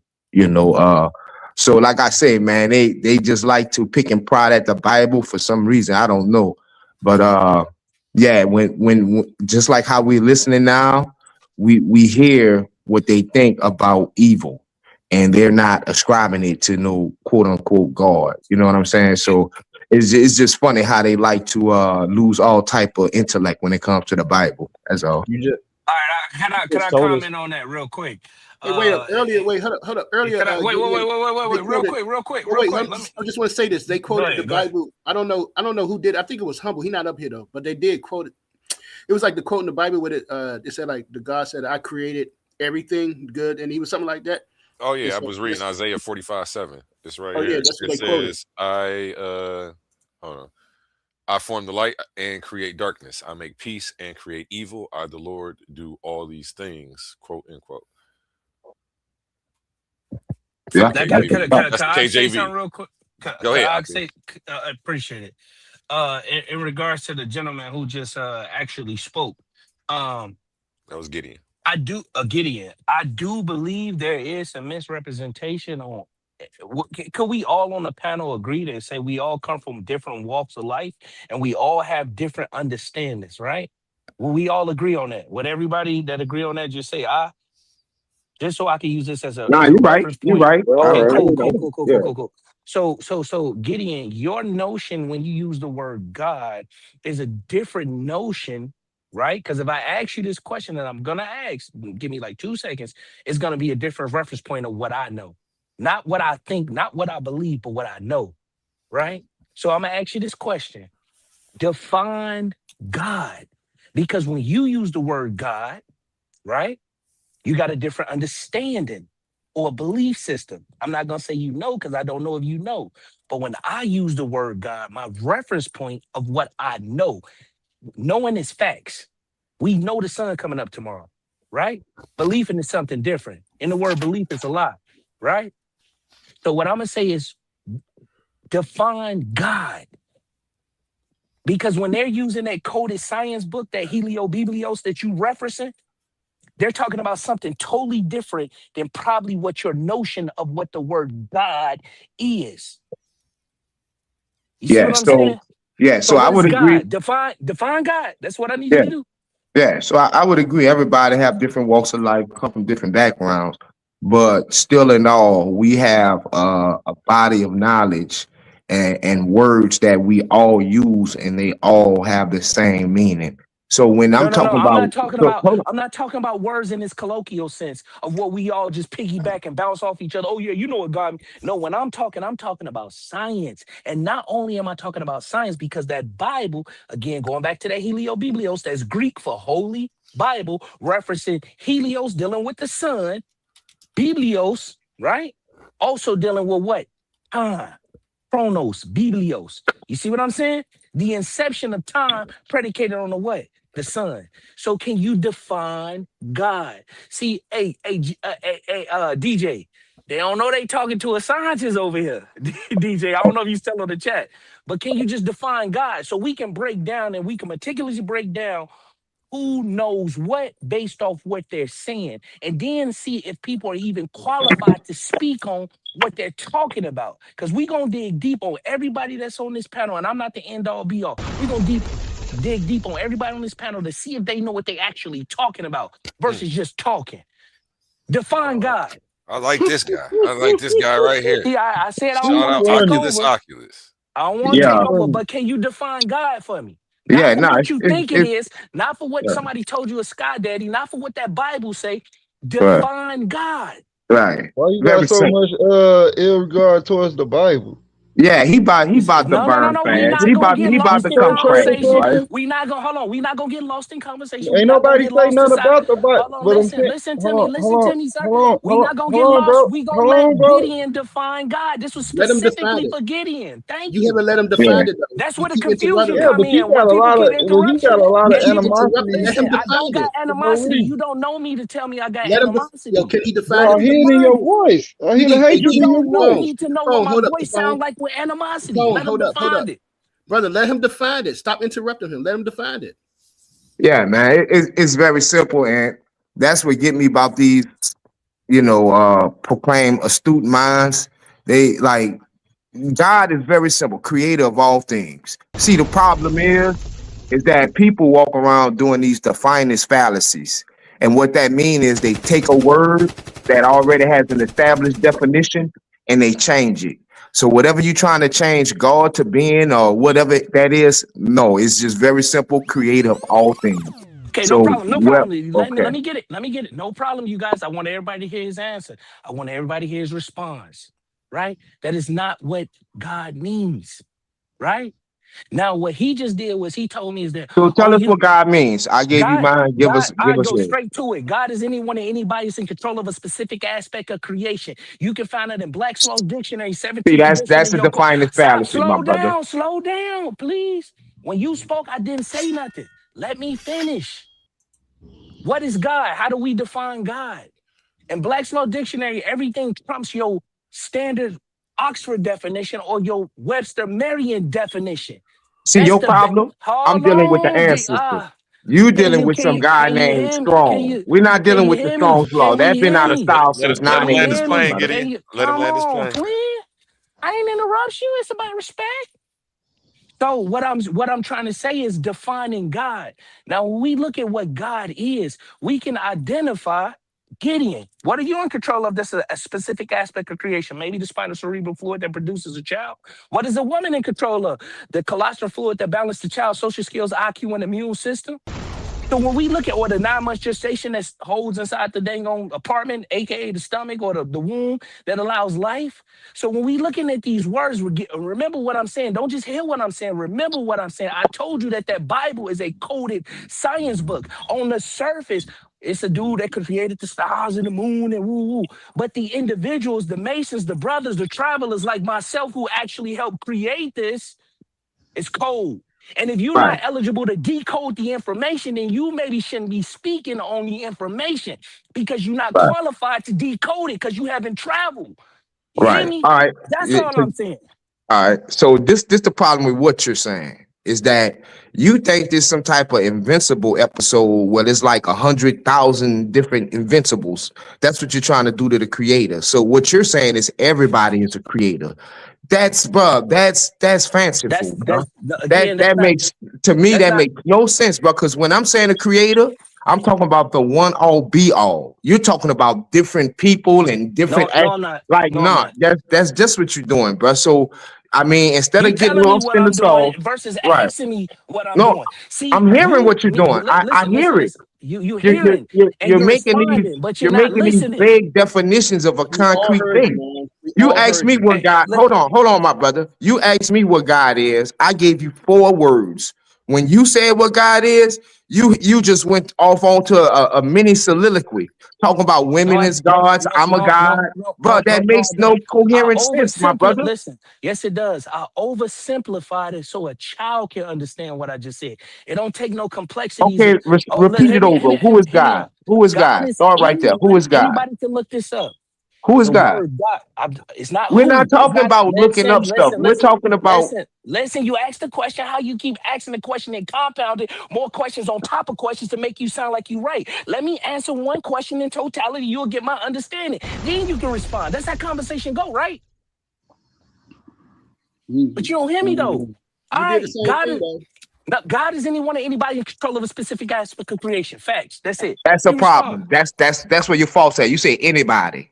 God is not no anybody, bro. It is. Not when you're reading the Bible. So if you want to God is say not who an you think anybody. your God is, that's fine. But you can't go in and out of the Bible grabbing verses trying to validate it. Because the Bible gonna give you all type of stop signs for you to stop because it makes no sense. So are you aware that Bible is a coded science book? Where did you get that from? It's definitely a science book. But what's the point behind that? What's the point? So you heard the person who just said where you get that from, right? Yeah, And where- you said where it's did you get that hold from? on, slow down. You said it's definitely a science book. Describe how it's a science book. Well, you have all type of sciences in there. Remember, that's Moses is telling the nation how to establish itself. So you have to have sciences in that. I asked you specifically to tell me how that book is a science book. What defines that as a science book? You didn't. You told me it's many different sciences. I ain't asked about many different sciences. I asked about that book that's a science book. Decode it and tell me how it's a science book. Okay, let me explain it to you so you know, so you won't be lost, right? So the science that we see in the Bible, you have biological sciences when it comes to hygiene, you have behavioral sciences, you have literally applications where you see agricultural science. So we have a lot of sciences in the book, my brother. We're not going to get we're not going to get we're not going to get mystic and dubious and speak of some. Go When ahead. you write, listen, when you write, you're right. I'm gonna get compliments. I'm not here to tear down. I'm here to rebuild or build up, right? Now, I know he's right about what he just said, but the reason why he's right, I don't think he know why he right. Now, can you answer this last question? I'll let you ask me any question. Why are you right about what you just said? Yeah, because it's very simple, my brother. When I look in the Bible and I see that they say, you know, you work the land for 6 years and you let it fallow for the 7th. That's how I know it's science. Simple. Yeah, nah, you right, but you don't know why you right. And then see, so when you don't, let me explain this to you. You're not wrong about what you said. You right. There's a lot of different science in the Bible, right? You broke down all the different adjectives that describe it, right? But as a traveler, right, you're right, but you don't know why you right. So if you don't know why you right, that still makes you what? Wrong. The why is the most important part. Okay, can I? Go ahead, go ahead, because I hog this shit. Yeah, No if lie, that's until you GD kick and me off. Capone, I was being nice to you. I think GD and Capone gonna rip you off the shelf, but that's just what I think. And let me preface everything. I done been in the different schools of thought. I done been in the traveling school of thought. I done been in the dang on the Hebrew school of thought. I'm well versed in different schools of thought. I done been in the Jehovah Witness. I done been over to the Eastern philosophy. I'm So traveled. why I'm you ain't well stick? Why seasoned. you ain't stick to one? Okay, so I Wait, was hold going on. to What's say, your degree? Why You you said you're a bouncing? Why you scientist. What's your bouncing? degree? Hold on. We talking about discipline. Why you bouncing around from everything? Why you not sticking to one school of thought? Because in You order to have unstable. things, in order to have things in totality, you need to understand that science book that you call it, that I call a science book. You It's have to not a have science things book. in. That's It not is what a I. science That's not book. what Hold I on, hold asked on. You you. have to Absolutely have not a things science in book. totality, so you should be able to pull from different schools of thought. Because all these different schools of thought. Now, some people might have a negative connotation about, let's say, who could I think of? Malachi Z. York. In order to have that good offense that you have to have a good defense. So you have to study every school of thought.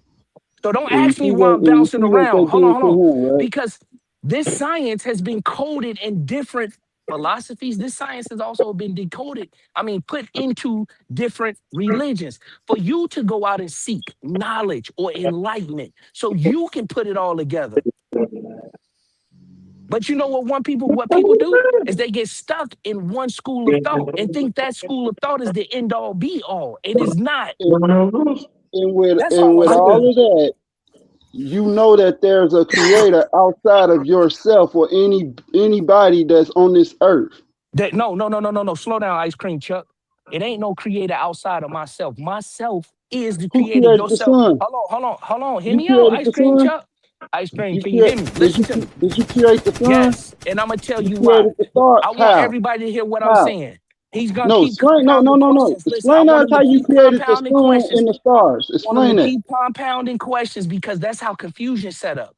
When a person asks you a You the question, one that's let me confused. finish. No, I'm not. I'm definitely not. When a person keep compounding questions, it's setting up a level of confusion where the audience, the viewing audience, So I listen to think like, well, he don't know what he talking about. No, you won't let me answer one question and you don't got the time to receive the answer. You want some ready, quick made shit like some oh, McDonald's man. shit. You Man, you talking about the Jesus. circling the start. block, man. You circling the block, yo. Man. Yeah, see, it's not fast enough for you. See, some of this information is not no dang old I asked McDonald's one food you question. blast through the drive-through. Listen He to me. still ain't Are you got Blast to it through the yet. are you drive-through. gonna hog the Listen, mic all night? Or you just gonna keep hogging the mic, that's why bro? I said. That's why I said I ain't want to hog the mic. I said that from the Because beginning. you I don't know came how on the to This platform was and his So said last that. explain. So question. I hold thought on. he said. Go He ahead. ain't answered Let the him finish. question. Everybody saw that he dodged that question, right? I didn't So dodge. Y'all explain it. keep compounding questions and you want to tell me So how if you fast a it is for God, you to be to hold on, respond. bro. Hold It on, don't bro. work If like you a that. God, why you have to die?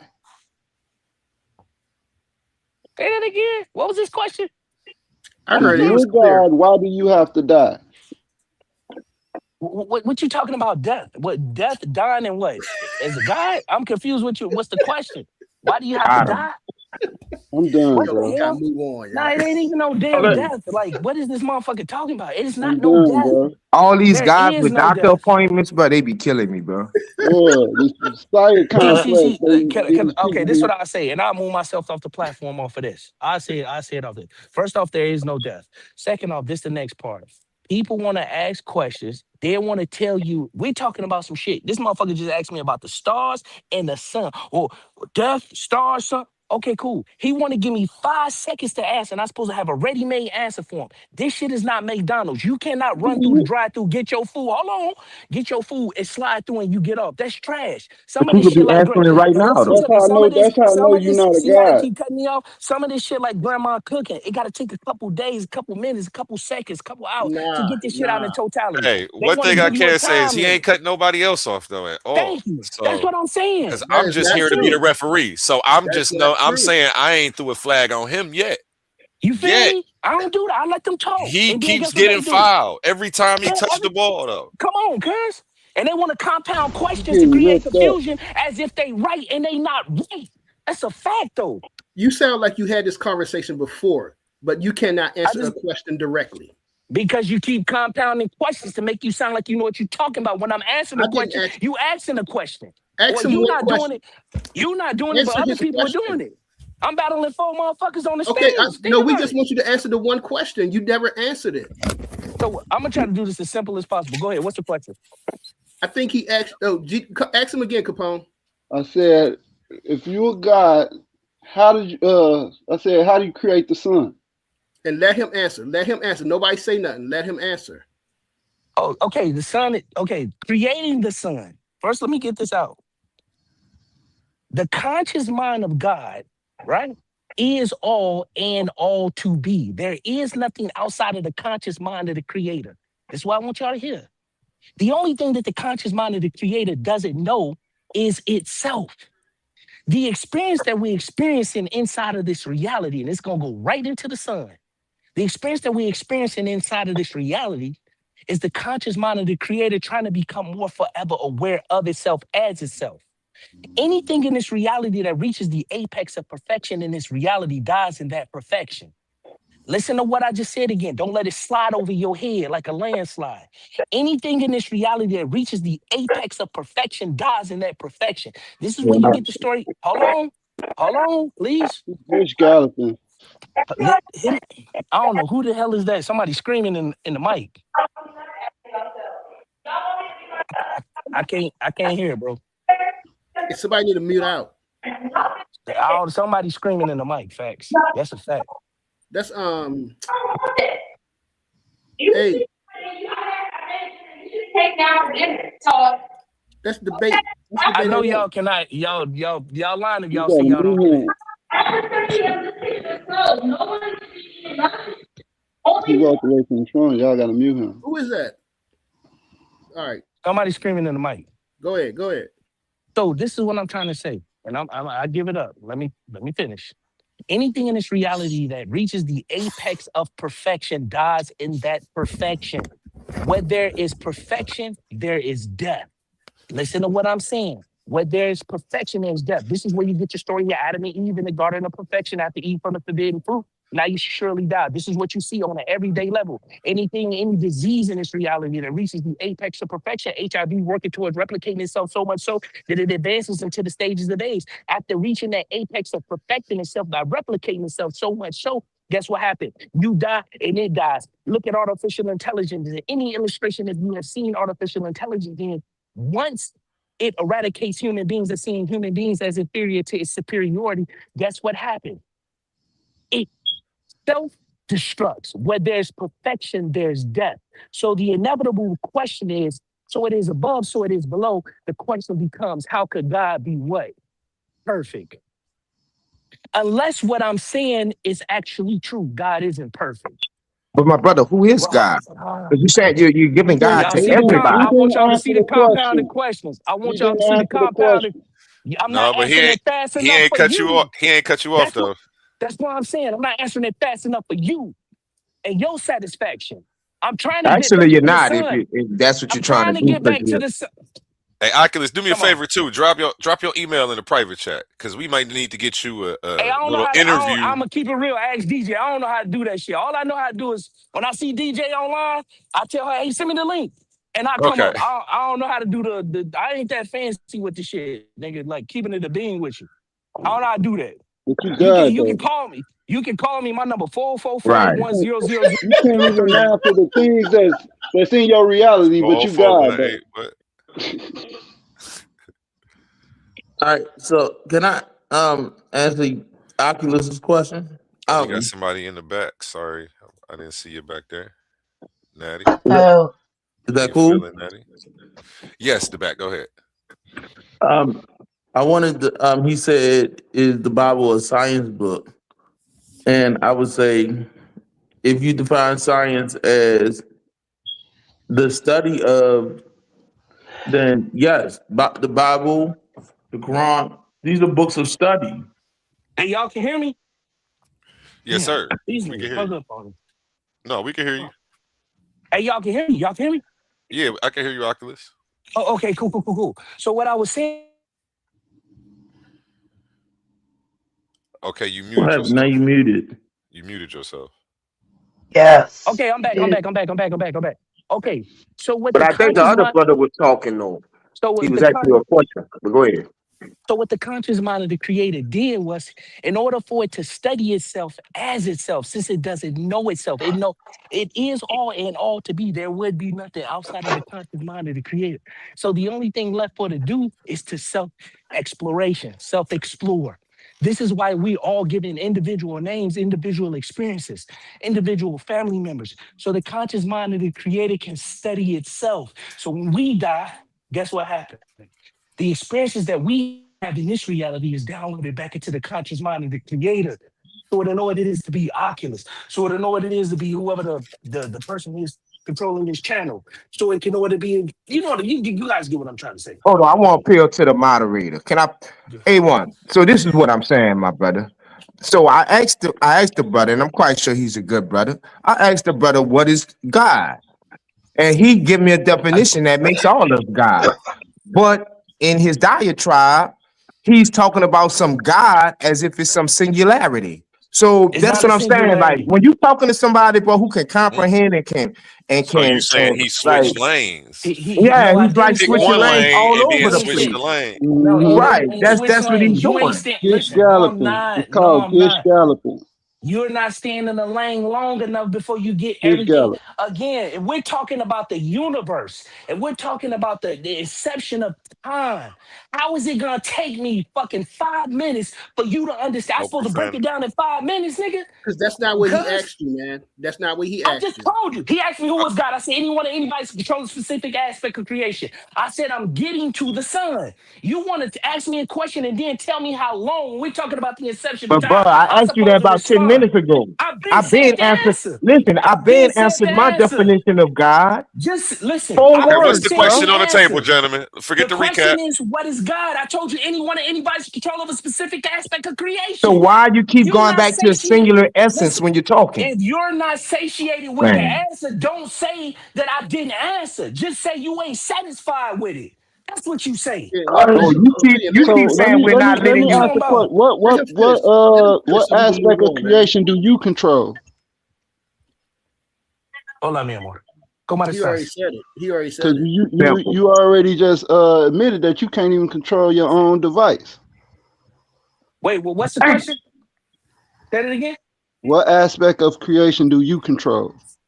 I'm in control of the spinal cerebral fluid that comes from the cerebral cortex when you Oh my intimate. goodness. Hold on, hear me Hold out. on, Yeah, let him see, it's go. not Let him go. satisfying enough for you. It's not. I don't got nice Yeah, he papitas on got it to make you digest it. he got Yeah, 4 yeah, yeah. words out, and he was Yeah, like, you see what I'm saying? This type of shit niggas do.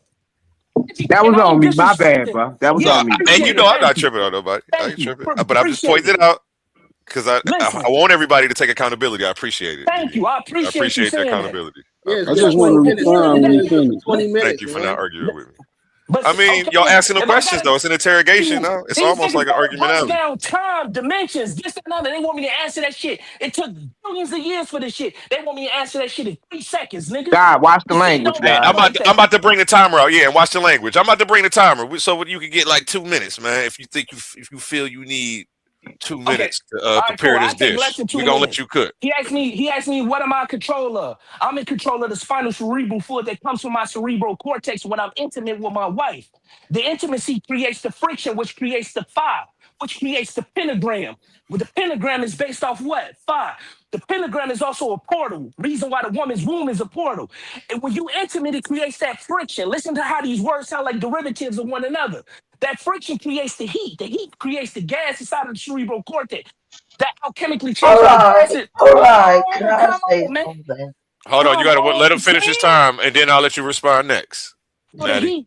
heat from the friction creates the gas inside of the cerebral cortex in intimacy, right?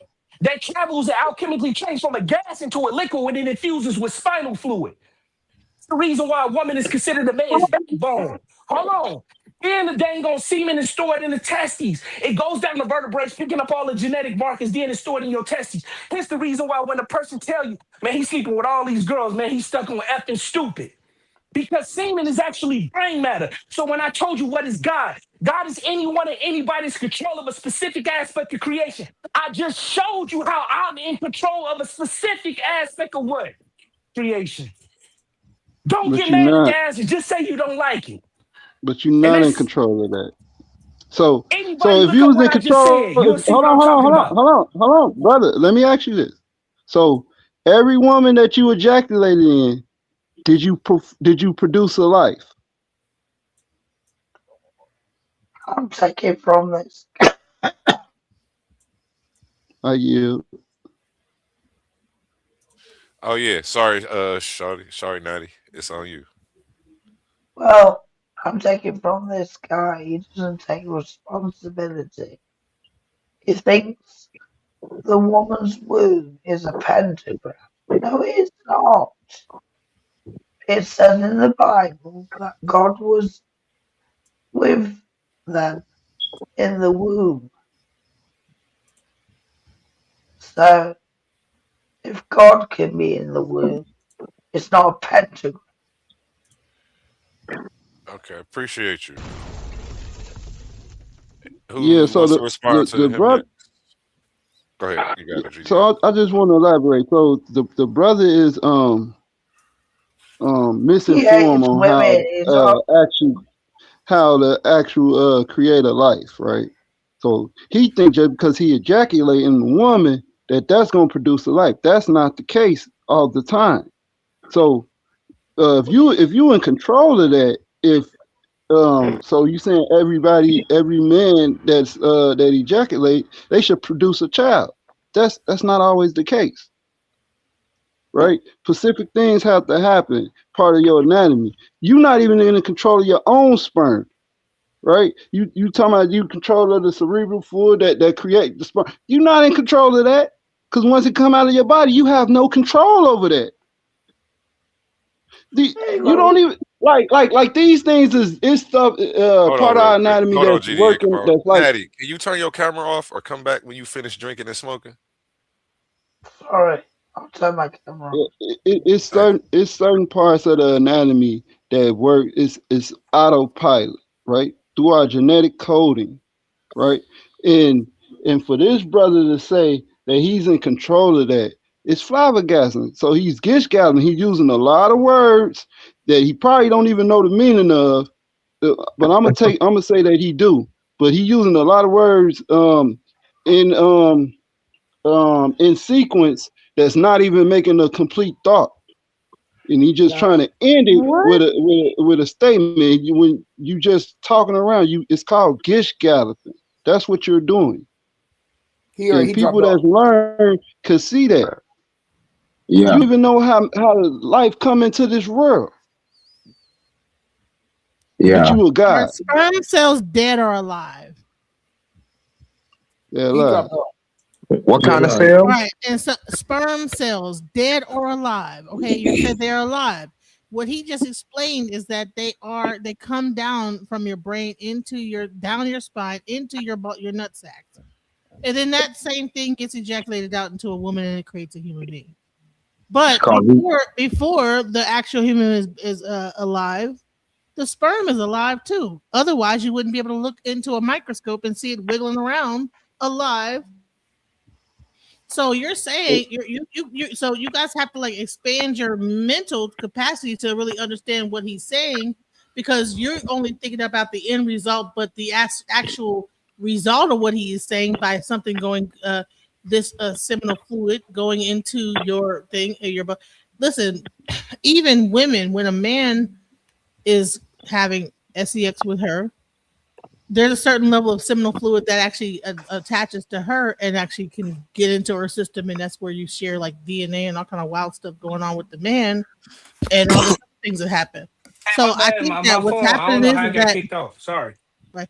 So I think that what's happening is you're thinking about the end result, but you're not thinking about the result of the actual sperm being alive before it even hits the egg cell. No, I think the problem is. I think the problem is. That's what I'm Hold saying. on. Let's let King Herc get in. I haven't heard King Herc speak in a while. Go ahead. I think the problem is that this is not high school. We don't need a lesson on how humans are created. We know that. It's all grown people up here. None of us. Well, then why were you talking from an elementary standpoint of the only time That's not true? Hold on, DJ Genesis. He asked me how Hold on, I'm in DJ control of a Genesis. specific aspect of creation, and I showed him how Both I'm of in y'all. control of a specific aspect of creation. So don't say you ain't elementary. Let's let or you King ain't high- Herc Oh, finish. my bad. You're right. He asked you that, and yes, you gave your example. You gave your answer. However, I think that the problem that I think your answer was sufficient, but I think that the problem comes in at is because the follow-up question was the first question that Capone actually was how come you don't create the sun, and you never answer that question. It was Gideon who asked you what are you creating, what are you in control of creating, and you showed them about creating life. That's what you're in control of. And then you didn't answer the question about how come you have to die. How come you're not in control of death? So you didn't answer that question either. And it sounds like you're very well versed in this. So I know this is not your first conversation. So therefore, you should be able to give your answers in sync. You know what I'm saying? That's what I'm saying. You should be able to do this in sync. Instead, you said you're a scientist. So I'm curious, what's your background? Because you said you was a scientist. If I may, I don't want to. No. Hold on. Yeah, I said I was a scientist.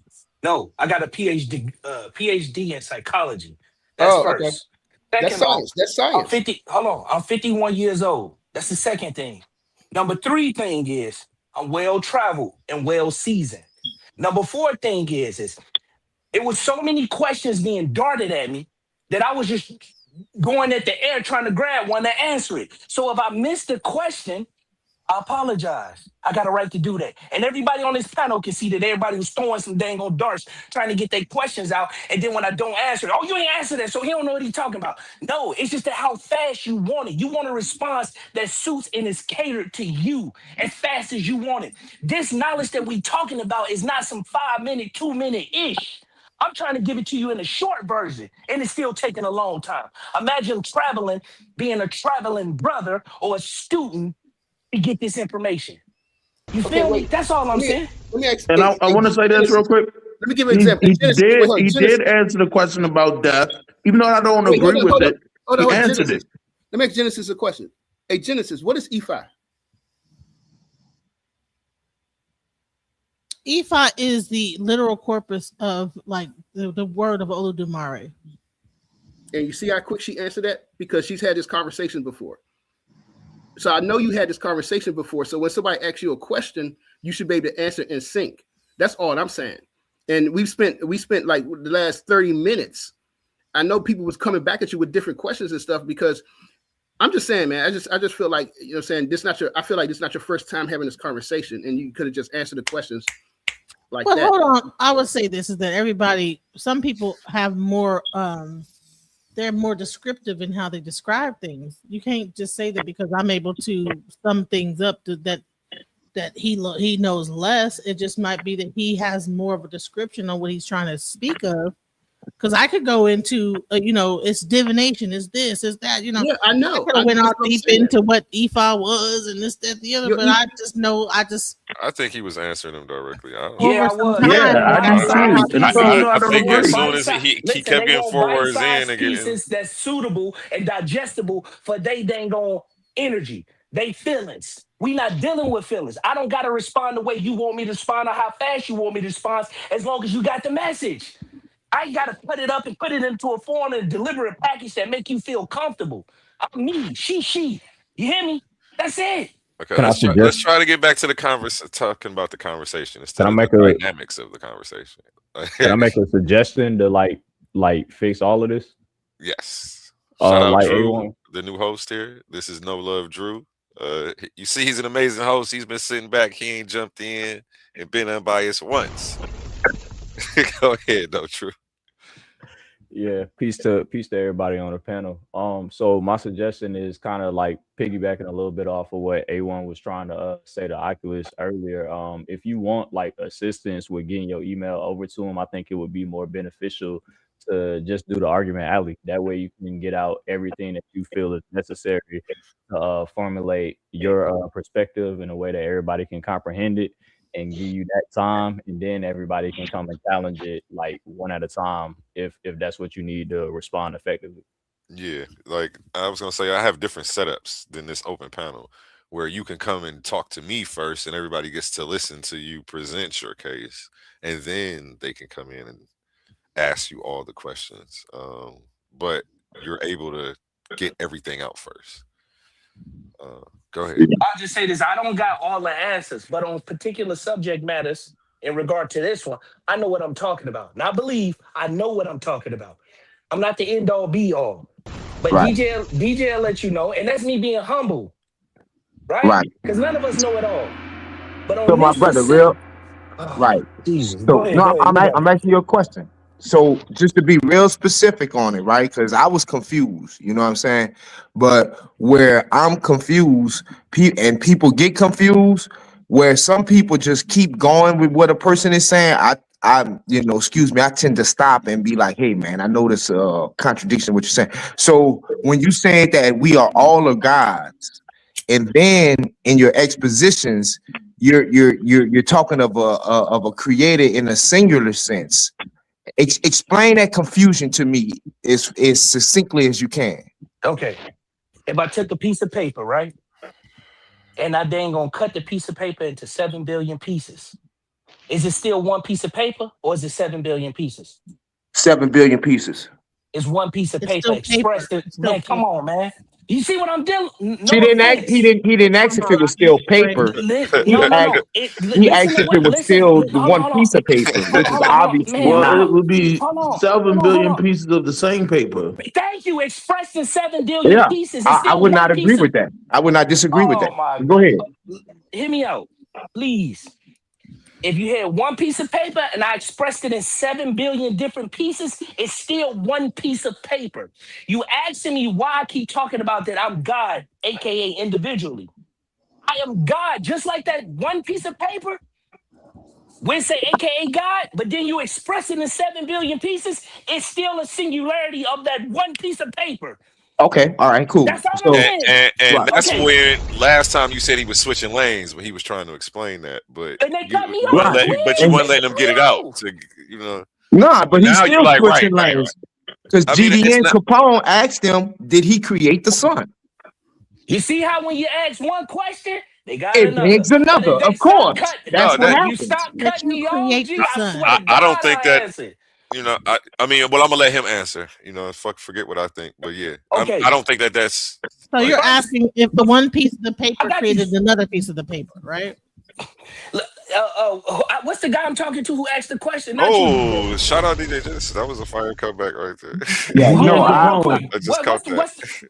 Wait, hold on, DJ. What's that question? What's the name of the dude who asked the question? it's Gideon who asked you that. Can you ask the question again? Because I want to answer. I want to Right. make a comment on DJ's comment, statement. Based, But I based, want. based off your answer, like Gideon Capone asked you, who created the sun then? Who created the stars? Like, who created that? You did. No, I didn't. That's the problem. Okay, Nobody did. Nobody walking on You earth asked me a did. question, I answered it. Okay, so that's the What's problem. your All next? right, go ahead. Okay, so what's your next question? I just want to answer them quick No, as possible that's because I'm it. on a time limit. If you are a part of the whole, Hold on. yeah, Now but watch no, this. see, that's Watch this. Now watch that's this, that's DJ. Watch this, DJ. Watch this. that's how. Hold on, real quick. Can I just say something to you? Because I'm not asking no questions. I'm answering them. You asking them. So finally, let me ask you a question, Gideon. Right? In particle form, what is the sun? In particle form, what is the sun? I do not know. Thank you. Ooh, thank you. So even if I told you how the sun was created and how we, you, me, all of us here, we individual now, but we still have one singularity, that one piece of paper. Hold on. No. Slow down, ice cream truck. The sun in particle forms is photons. What is photons? All right. Photons is the electromagnetic energy. Slow down, Oculus. Hold on. Okay, that's my fault. I asked the wrong question. I didn't. I must have asked you how is it made. So that's my fault. Let me rephrase it. I'm asking you who made it, not how it's made. Who made it? For the fourth or fifth time, I just told you again. You, me, all of us.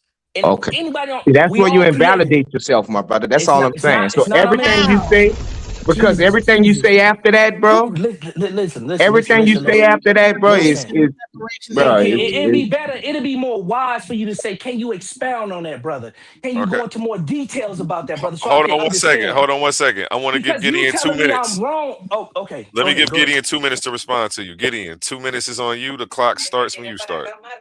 Yeah. So the problem with that, my brother, is like this, right? I'm trying to break it down as simple as I can. If I'm talking to a 10-year-old and they say this guy's a genius and whatnot, whatever, and then he tell me that the moon is made of cheese, I'm not going to dig into why he thinks it's made of cheese and entertain that it can even be true. So once you said that we are all gods, and then you say we created the sun, that's like that little kid saying the moon is made of cheese. So we can't go any further in any type of conversation where I'm taking you serious as far as what you're saying. Like as a man, I'm gonna take you serious. But what you're saying, I can't take it serious, bro. Because we all know we did not create no sun. Point blank, period. That's it. How do you know that? How far did your memory go? He's still, there's 2 minutes. He got a minute left. His timer is in the corner. Go ahead, Gideon. He got 1 minute left. DJ, very simple. Everything I made, I know I made it. I was there when I made it. I wasn't there making no sun. How far did your memory go back? Hold on. You yield your time. Do you yield your time, Gideon? Yeah, she can go ahead. Okay, go ahead, DJ Genesis. I'm trying to keep some order. The biggest mistake that we don't even understand is that we are primordial beings. This is not the first time we've been here, nor the last time we will be here. You guys believe in death. You think that when it's over here, it's over, period. But you don't understand that we have been here since the beginning of time, the Elohim, and then we came down into this existence, and then we will continue to exist once we leave this iteration of existence. So you have to in order to understand what he is saying, you got to take yourself outside of your body. But the thing is that you're living in the flesh, and so therefore you can't understand things outside of just basic understanding. You need to like take it outside of like the natural understanding of you as a human being and understand that you are not just a human, but you are a ethereal being, a being that has been here since the beginning of time. And so therefore you created the sun. Yes, absolutely. Now, hold on, Oculus turn, but real quick, give me 2 minutes. What he need to do, and I'm talking to DJ, what he need to do is go back into that ribonucleic acid or a deribonucleic acid, that DNA or that RNA, to go back into his library, because the DNA is a library that holds what? His story. Reason why they call a woman womb the library, because it holds semen. It comes from the mind that I talked about. Thoughts, information. So, with this being said, everything that he needs to know is already inscripted on his DNA and his RNA. And if I was to ask him what does RNA does, probably couldn't tell me. Because you know his limitations is his reference point, that Bible. But it's his reference point, but it's not a bad reference point. The only problem is he can't decode it. So since he can't decode that Bible, understanding what that Bible actually talking about, not what he believes is talking about or think is talking about, that's his stopping point, DJ. That's the reason why. And then Scam Chan said, not that old Can I to ask a agree with the question? son, but the bottom line is that you don't know how old you are because you haven't even His time's still running with they tag got team. past that. I'm sorry, my bad. No, you good. No, y'all was on the same team, so I guess Nah, let I DJ just go. want She to can ask take a up the rest. question to No, understand. DJ I get the pass rest of my his time. time. I Yeah. pass my time to DJ. Go ahead, DJ. I see who You the guys team need, is. you guys need to look into the macrocosm versus the microcosm, right? So everything on outside the universe is actually the same thing happening within your body. You know that if you go deeper into your electrons, protons, and everything that make up matter, if you look at all that stuff, you'll see many suns and universes within you. And so the bottom line is that you have to actually understand that beyond just us being a human being, human being, a light being, all sun is light, right? So bottom line is that all this stuff, we're primordial entities that have been here since the beginning of time. I think that people, when they start thinking about the Elohim, they think of something outside of themselves that created, and then we became later on. That is actually still believing in evolution. You're believing that something existed, and The then all of a sudden Darwin you came theory. along Go ahead and later say on it down the right, line, but you don't DJ. even realize that you were here since the beginning of time. The And once you Darwin realize theory. that, That's you what they have believe more in. power. They The believe bat, in the you got Darwin theory. the bat. You got 2 minutes. Go. I just wanted to add his because I heard these I hear these references of etymology, and I'm wondering where they come from. That's all. I just wanted to ask that question so that I can be clear that these aren't just words that man, that means that we're beings of light. And stuff like, what was it? Woman means womb. Where are you pulling these etymological terms from? Because they are not the actual etymological terms of the word. No. I said words are derivatives. The etymology is different than a derivative of a word. That's what I said. Okay. Now, I don't know where you. I don't know. Hold on, real quick. Hold on. No, I 'Cause got you into that. when people hear me, and they got biases because of ego, they want to know why they're not in a position to say what I'm saying versus them saying, and then maybe getting a little bit of attention, a little bit of lure from it. They want to ask questions that I didn't even ask, or make statements that I didn't even say. I never said etymology. I said derivatives. Okay, I'm saying that I understand now. Okay, cool. I apologize. I missed that. That's what I'm saying. And then you know what? Then You you're probably still wouldn't have missed it. attacking me. I'm sorry, I apologize, but you probably wouldn't have missed it had I not been attacked with compounding questions. You would have probably heard me clear. I know you were attacked by compounded questions, and I vouch for you that even though I don't agree with everything you said, you did answer some of those questions that they didn't hear you answer. Thank you. I appreciate that, brother. What's your name again? Actually, hue means form or appearance. Form, nature, and appearance. So there you go. That's what hue means. Hue, form, nature, appearance, and is actually a deity. You know, an is actually the word a deity. So, hey, who the guy that's running this channel? DJ, who the guy that control this? That's me. My name A1. And a single thing. So hue. Okay. The nature of a single thing, right? My name is A1. How you feeling? A1. I'm Oculus, but look, I want to say this. I'm not gonna say nothing on your platform that's gonna get your platform demonetized if you monetize, etc. but it would probably behoove you so you can get my reference point, a little bit of my background, because I didn't know DJ. But she know I know what I'm talking about. And if I had the time and the space to present what I'm talking about, maybe outside of the compounding questions, I can dang on answer some of these things in totality without people just throwing Yeah, darts. Well, that's what since I you want think to you get know you it to do, all, because you I answer like. this. If you think you know it all, you answer this. What about this? What about this? It's like I'm speaking to a crowd and everybody, answer my question. You better say it this way. I don't like it that way. It don't matter if you like it. It still is what it is. And that's a balance statement. Right. Until God said Yeah, in your that's what Bible, I I want to am that do. I am. Because I like how you was answering some of those questions that you was getting cut off on. I'm like, oh yeah, he need his own space first, and then we can let people come in once you get your chance to explain, your point of view on a certain topic. If I can, A1. So yeah, what's your Go ahead. email? Or you don't use email? Nah, I'm gonna keep it all the way real with you. You gotta contact me through DJ. Okay, yeah, I'm gonna DJ, message I gotta her. put you on blast like that, DJ. Yeah. You gotta No, contact me, DJ. I know how to contact her. I'll message her and then get your info from her. Appreciate you. Back to That's the the bad. y'all, That's the gentlemen. bad. Back to you, ladies and gentlemen. But not what I'm saying real quick, and I want to say this to DJ Genesis. Like this is probably a problem of mine, but I don't think so. Like, so when somebody tell me something, I got to see where they got it from, and that's why I love the Most High so much, because our ancestors been put this down. So I'm not in a position to have some guy just come up to me and just start telling me stuff that sound good, which is what's happening with you. Because what I will ask you is, then what do you do if somebody come to you and start freestyling, but he's freestyling something totally different than what Oculus freestyle? So how can you say Oculus is right and this guy is not right? See, the Bible tells us reading too many books. Everything at Hold the on, same hold on, time. DJ Genesis. Hold on.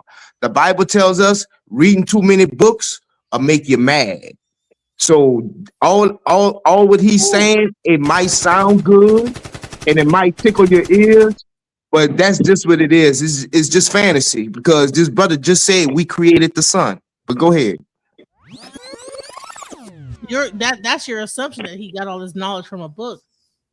So the thing is that I didn't say that. No, you said reading too many. No, I said reading too much will make you mad. That's And just an real overall quick, scope of Well, it. why would you make that statement if you're not talking about that he might have read some books? If you want to catch more amazing rebuttals like that from Gideon Yisrael, make sure you tap in April 16th. That's a Thursday for this one. Power. Who has it? Who controls it? And who does the Bible give it to? Welcome to the Coliseum of Arguments presented by Titans Debate League. This is not for the weak-minded. This is not for the easily offended. This is a battle for truth. In one corner, it's the queen, bold, unapologetic, challenging the system, arguing that the Bible strips power from women. In the opposing corner, Gideon Yisrael, firm, disciplined, standing on scripture, defending the Bible as order, structure, and divine design. The question, does the Bible take power from women? Belief versus resistance, tradition versus challenge, scripture versus interpretation. No dodging, no soft takes, just raw intellectual combat. Who stands strong and who gets exposed? Step into the arena and witness it live. Coliseum of Arguments. Only the brave speak here. In the arena of ideas. And you will have to be a member, a $3.99 member, to watch that debate. So make sure you go subscribe to the members only section of the channel. Attention all debate fans. You've been watching, you've been arguing, you've been picking sides. But now it's time to level up. From this point forward, all debates on this platform are going members only. That means the hottest clashes, the wildest arguments, and your favorite personalities going head to head will only be available to subscribers. You want real scholarship, you want the smoke, you want the unfiltered action, then don't get left outside looking in. Sign up today for as low as $3.99 and get full access to every debate, every moment, every knockout argument. This is Titans Debate League, where legends are made and debates get real. Join now or miss out.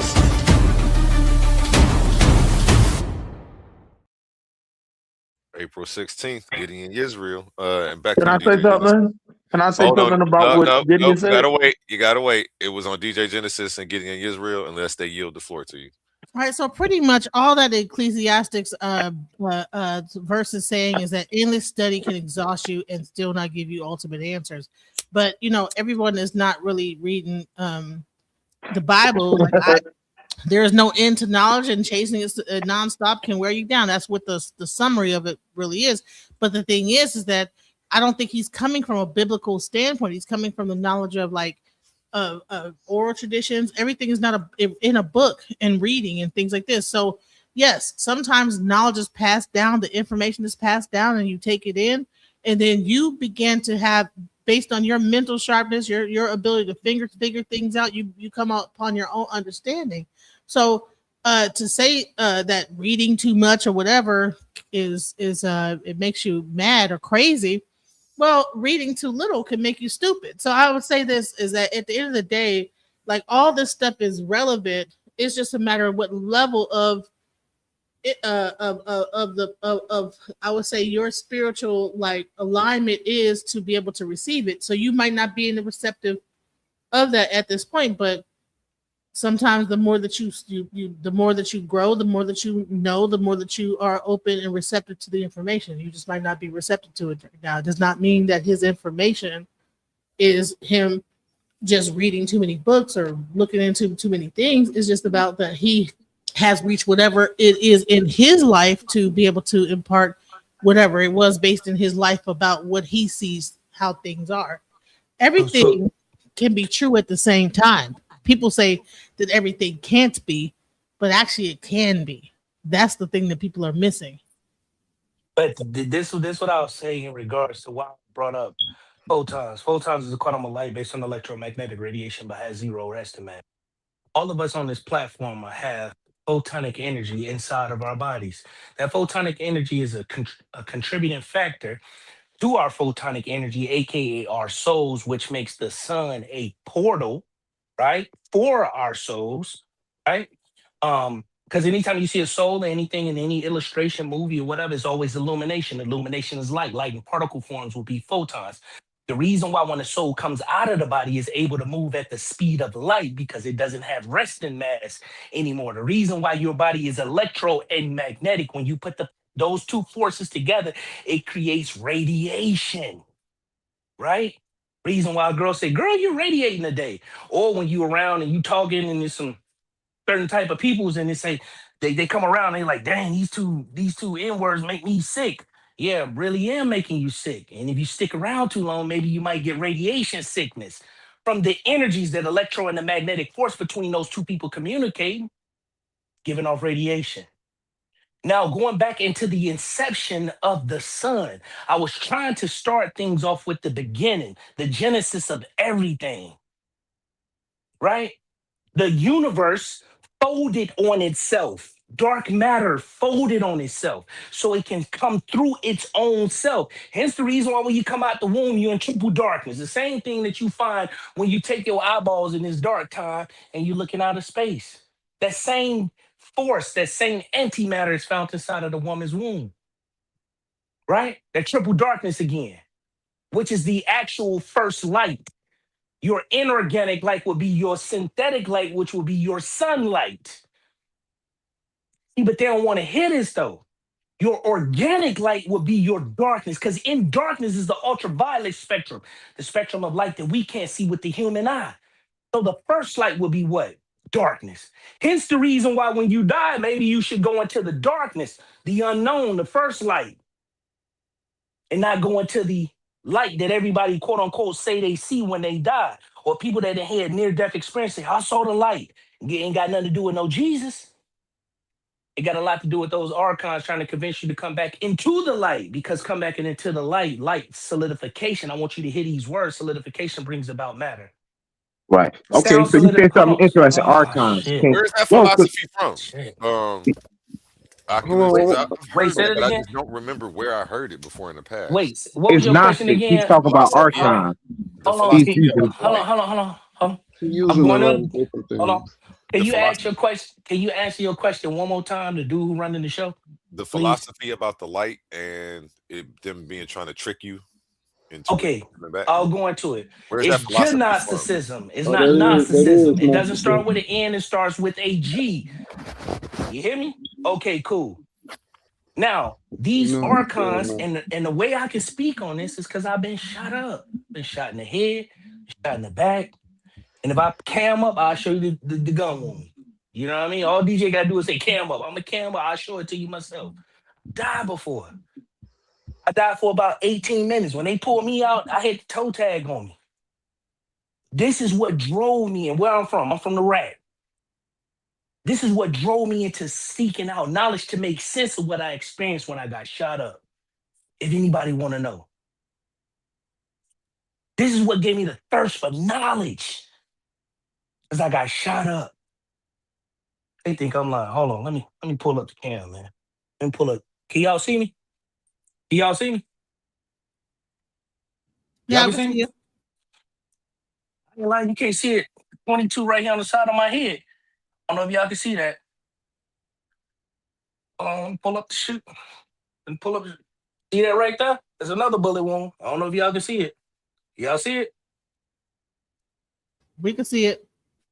Okay, so I'm not talking from a reference point of what, oh man, what I thought, what I think I seen, a book I read. This is what drove me for knowledge. Now, dealing with the darkness and dealing with understanding what light and darkness is. Your first, both of them are light. Darkness is light, and light, photonic light is light. Both of them are light. You know what I experienced on the other side when I was over there in those archons, which was my grandmother and my grandfather, because what they do is light manipulation. The archons use light and manipulate light, convincing you that there are loved ones that has already transitioned to make you feel comfortable with coming. That's what's up. I don't know if we can still hear you or if it's just me, but can I ask when you come back, what are archons? What you talking about when you say that? You lost your sound, Oculus. You know, because I can, you know, I appreciate what you saying and everything, bro. But like your boy said, bro, like your anecdotal, you know what I'm saying, experience, that's on you. But like when you bring it to the masses, it's gonna have to get scrutinized and it's gonna have to get evaluated. I mean, And have you ever had a near-death experience? And I have. Have you ever had one? I mean, yeah, I mean, No. yeah. If you had one, it wouldn't be like it'd be like I have. Yeah, I mean, I've had an experience Have like you that. died? Have you died? No, I never died. Okay, so that's probably why you're not getting what he's saying. Hey, can Right, that's why I, it's anecdotal. You know what I'm saying? Experience. That's what I'm saying. Because I believe in some aspects that I did die on one timeline and then continued on another one. So I don't believe I lived on that one.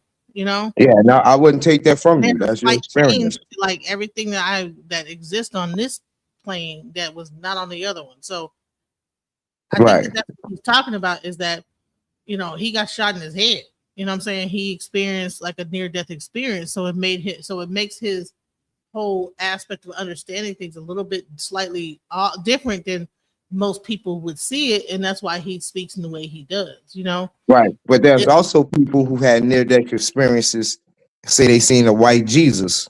So, you know, it's all what you want to believe, you know. But what I'm saying is the things that he's deducing from that experience, it just don't add up. You know what I'm saying? It sound good. I think that was GDA Capone. I think that was Manson said it. You know, that was GDA Capone. He has his words laid out. It's almost like a script. That's why you really can't get into when you go to questioning what he's thinking, he really can't break it down because then you got to break apart that script. But if you let him go once he get that running start, it's on. Because then he's into his spiel. But I need to break down. But I need to break down that spiel, like what's going on. I'm back. And when It's you cool to talk when I ain't on the panel. and Talk to me while I'm when up you here. break Talk to me and while when you I'm up break here. down that spiel, we see he said we creating sons. But hold on. Let me ask They you mad this. because I get. 'Cause They let me mad just because let I me just gave say No, them this. but I'm not honesty. mad, bro. I'm not, Not bro. mad. Not I'm mad. not. It's But it's bad. Hold just on, Bad that I'm hold on. damn near attitude. 50 years old, bro, and Bad people are attitude. grown, He's 51. and you know Oh, that. oh. Bad Let me just say adjective. this. Can Go I ahead, ask you a DJ. question? Because a lot of things that he said, I'm not sure if you guys picked up on the things he said, but a lot of this information is Masonic information. Are you a Mason? What's your name? Gideon or whoever the person was talking? Who, Are you a me? Mason? Are you a Mason? Who, me? Whoever's talking. Gideon. Yeah, Nah, Gideon. of course. Nah, Gideon's Okay, definitely not so a Mason. all right, so I believe that what's happening is that he's breaking down Masonic information, and what's happening is that's probably why there's a disconnect. Because a lot Disconnect. of, Facts. I can definitely hear like that. He said several different cues let people know that this is Masonic. Yes, he said You he was might a not traveling be. man. We Yeah, once understand. he Might said not you're a be. And I'm waiting traveling for man. anybody. I'm He waiting even for said anybody to say he they're a even said he traveler. was a I'm mason. definitely He finna even check. said he was a mason. He said he built I'm up. finna see He what not part here of to Jacob build his ladder stuff. We anybody on this call platform that confused. travel. Listen, So listen. I can I want to can I see have the any part floor? of. Can I I want have to the see floor, any. please? Can I just go ahead? Go ahead. Go ahead. Go Go ahead. ahead, Go ahead. bro. Go ahead. Go ahead. Go ahead. I want to see any part of Jacob's ladder that anybody up here can climb. And this is what I'm talking about. Control the world and it control you. I'm talking about everybody on this platform. So don't tell me about no dang on God, no God. See, when y'all talking about God in the colloquial sense of some dude made the moon and the stars, woo, these people running the world with the real God, which is a dog. Backwards. Now y'all might say, "Oh, that's just you heard that off you." No, I didn't. Let's take it further. The word God is a dog. Hence the reason why you get your celebrities like Drake always talking about dogs, right? And when you go to church, what they do, they say, "Come on to the pulpit. Let me pray on you." Ain't that what a dog do? Ain't that what it do? It pray to eat, right? Because it comes from a wolf or a jackal. No, they domesticated. They get They fed. listen, but This their is ancestry crazy, comes bro. from what? Their ancestry come from what? Wolves. And what wolves do to eat? They prey on you. You see now, so hold on, hear me out. Yeah, making sense now, huh? But it's But all then, good. Hold on, Oh hear my me out, hear me out. God, bro! I could never get but you thrown know by no but Masonic hold on. You guys are word laughing at Masonic association information that probably. that they be Oh, you know doing. what's And the so thing, the Can we shit crazy? on Hold the on, pass it hold on. around? Can Let we me pass just it say this. around? DJ, You Can know we hey, that a pass it lot. Hold this around? on. shit, Let me this just say shit this. going clean over their You Hold, know heads. it's hold on, going straight over DJ, your cause head. I Do you wanted know to respond. that you never really would? There was times when people was not even out here talking about this stuff, and how and the knowledge that they like and how they're what he's breaking down. This is stuff that people was not even privy to at one point. So the fact that he's breaking down Masonic information and you guys are laughing at it, it's like crazy to me because there was a time when everybody thought they were like, oh, this is whatever, but he's actually telling you exactly what the Masons are saying and what they are with how they're breaking things down. And you guys think What it's a they joke. It's really like, well, mean. hold on. If they Wow. want me to, I came up with the Masonic Bible. What's happening? All right, can we And pass I it told around? Yes, and I told we know and there's a Masonic Bible. hold There's on, it's also a not about you Satanic knowing. It's Bible, not about you bro. knowing. It's about you understanding. When you Okay, talking about okay, something, the people who bro. We're actually not wrote even your Bible. talking about the Listen, Bible. the people who wrote your Bible, right? Oh, If you follow the Bible, it's the King James, whatever you follow, right? I don't care if it's the Circle Set in the Quran. I don't care if it's the Bhagavad Gita. I don't care if it's the dang old Holy Bible. The master architects of this reality actually wrote all of those books. The source code is in the Masonic Bible to decode the science that's in all of those books. So you telling me you follow a book? I don't know who the person was talking about, whoever was talking about Hebrew Israelites or God or whatever. You telling me you follow a book when the source code for the book is right here in my dresser. it's brother all over the place, man.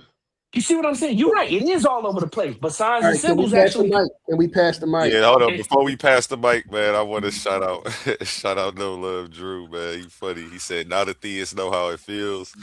It was funny because when Gideon said anecdotal, I'm unbiased, so I ain't jump in for but he was right. But then it also made me think about every Christian who comes with a personal testimony. And then it made me look up the word to make sure that I was using it right. And I'm like, damn, okay.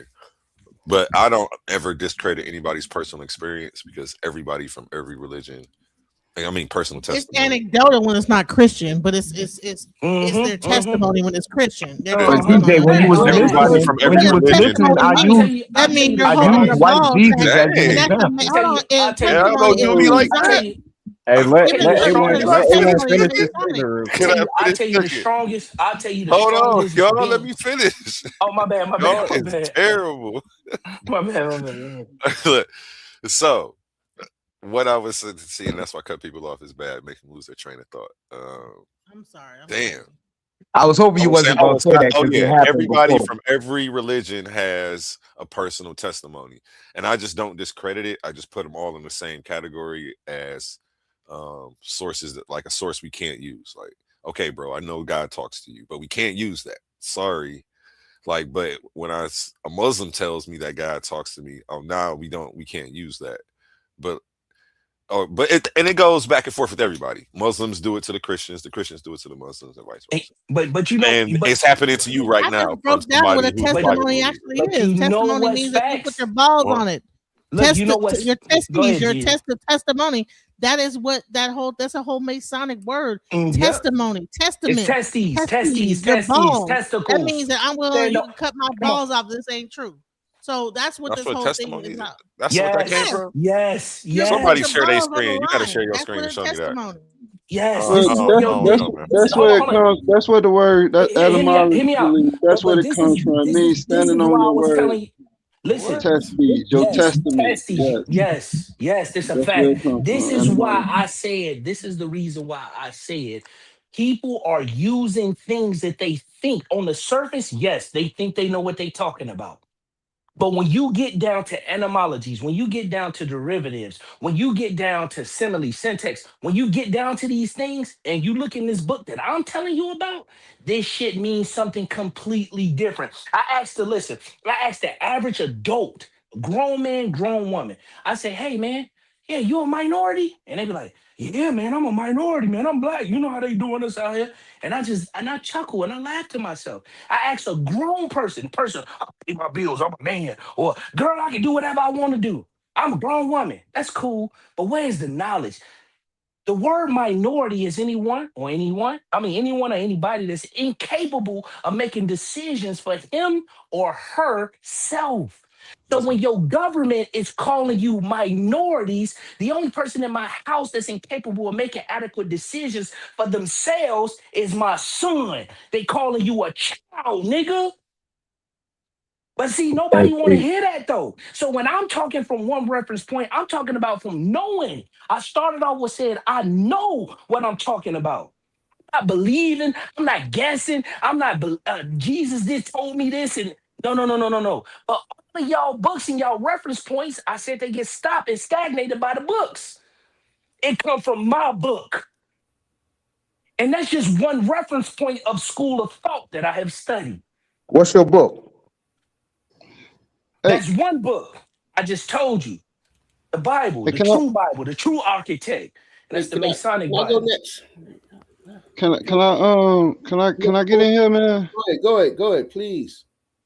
Thank you. Cause and And I'll then pass it right to Hercules you, is next after that. Hercules, after I ask them these questions, but I want to make a few statements, some of the things that was said.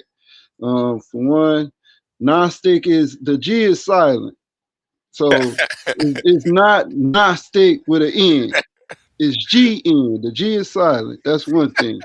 Last thing you said, my son, yes, Mason, they say, yes, it is my son. So, yes, that is your child. So you admitting that you is a Mason and saying you're a traveler, you admitting that you're a child in your own rhetoric, right? Another thing, the sister DJ Genesis and to the brother, y'all was mentioning that it's not in a book, but oral tradition comes from written tradition. Right. The reason why No, it it was doesn't. orally Nope. hold on. The reason why it was orally transferred is because people traveled around. They migrated. So things had to be passed down verbally and then written down again. But it comes from written tradition. Even the Kemetic teachers show you that. The things is written on the wall. It was written on the wall first. right? When you come into this life, first thing, this is the way knowledge go. You use your eyes, you see. Once you open your eyes, you see things. What the people did, they looked up and saw the stars, and they wrote things down that they saw in the stars. So saying that this stuff, and then the brother said he admit that he's a Mason, and the sister agreeing with him, but in Masonry, you have to read a gang of books. Like y'all contradicting yourself. But then you saying, oh, it's oral tradition. Even the E5, even though they have an oral tradition, it came from a written tradition. Incorrect. You don't know what you're talking about. Sir. All right.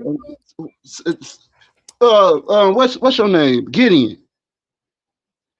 The fallen angels. The fallen angels. Is that information written down for us to understand? Yeah. About the 200 celestial beings that came to the earth and taught people things. Yeah, it's definitely written down. Case closed.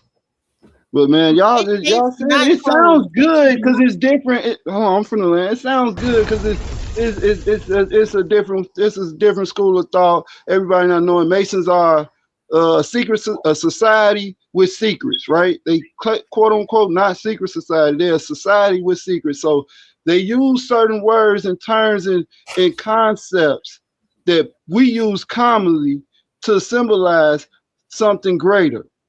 That's all it is. It's not that mystical, man. It's not no science.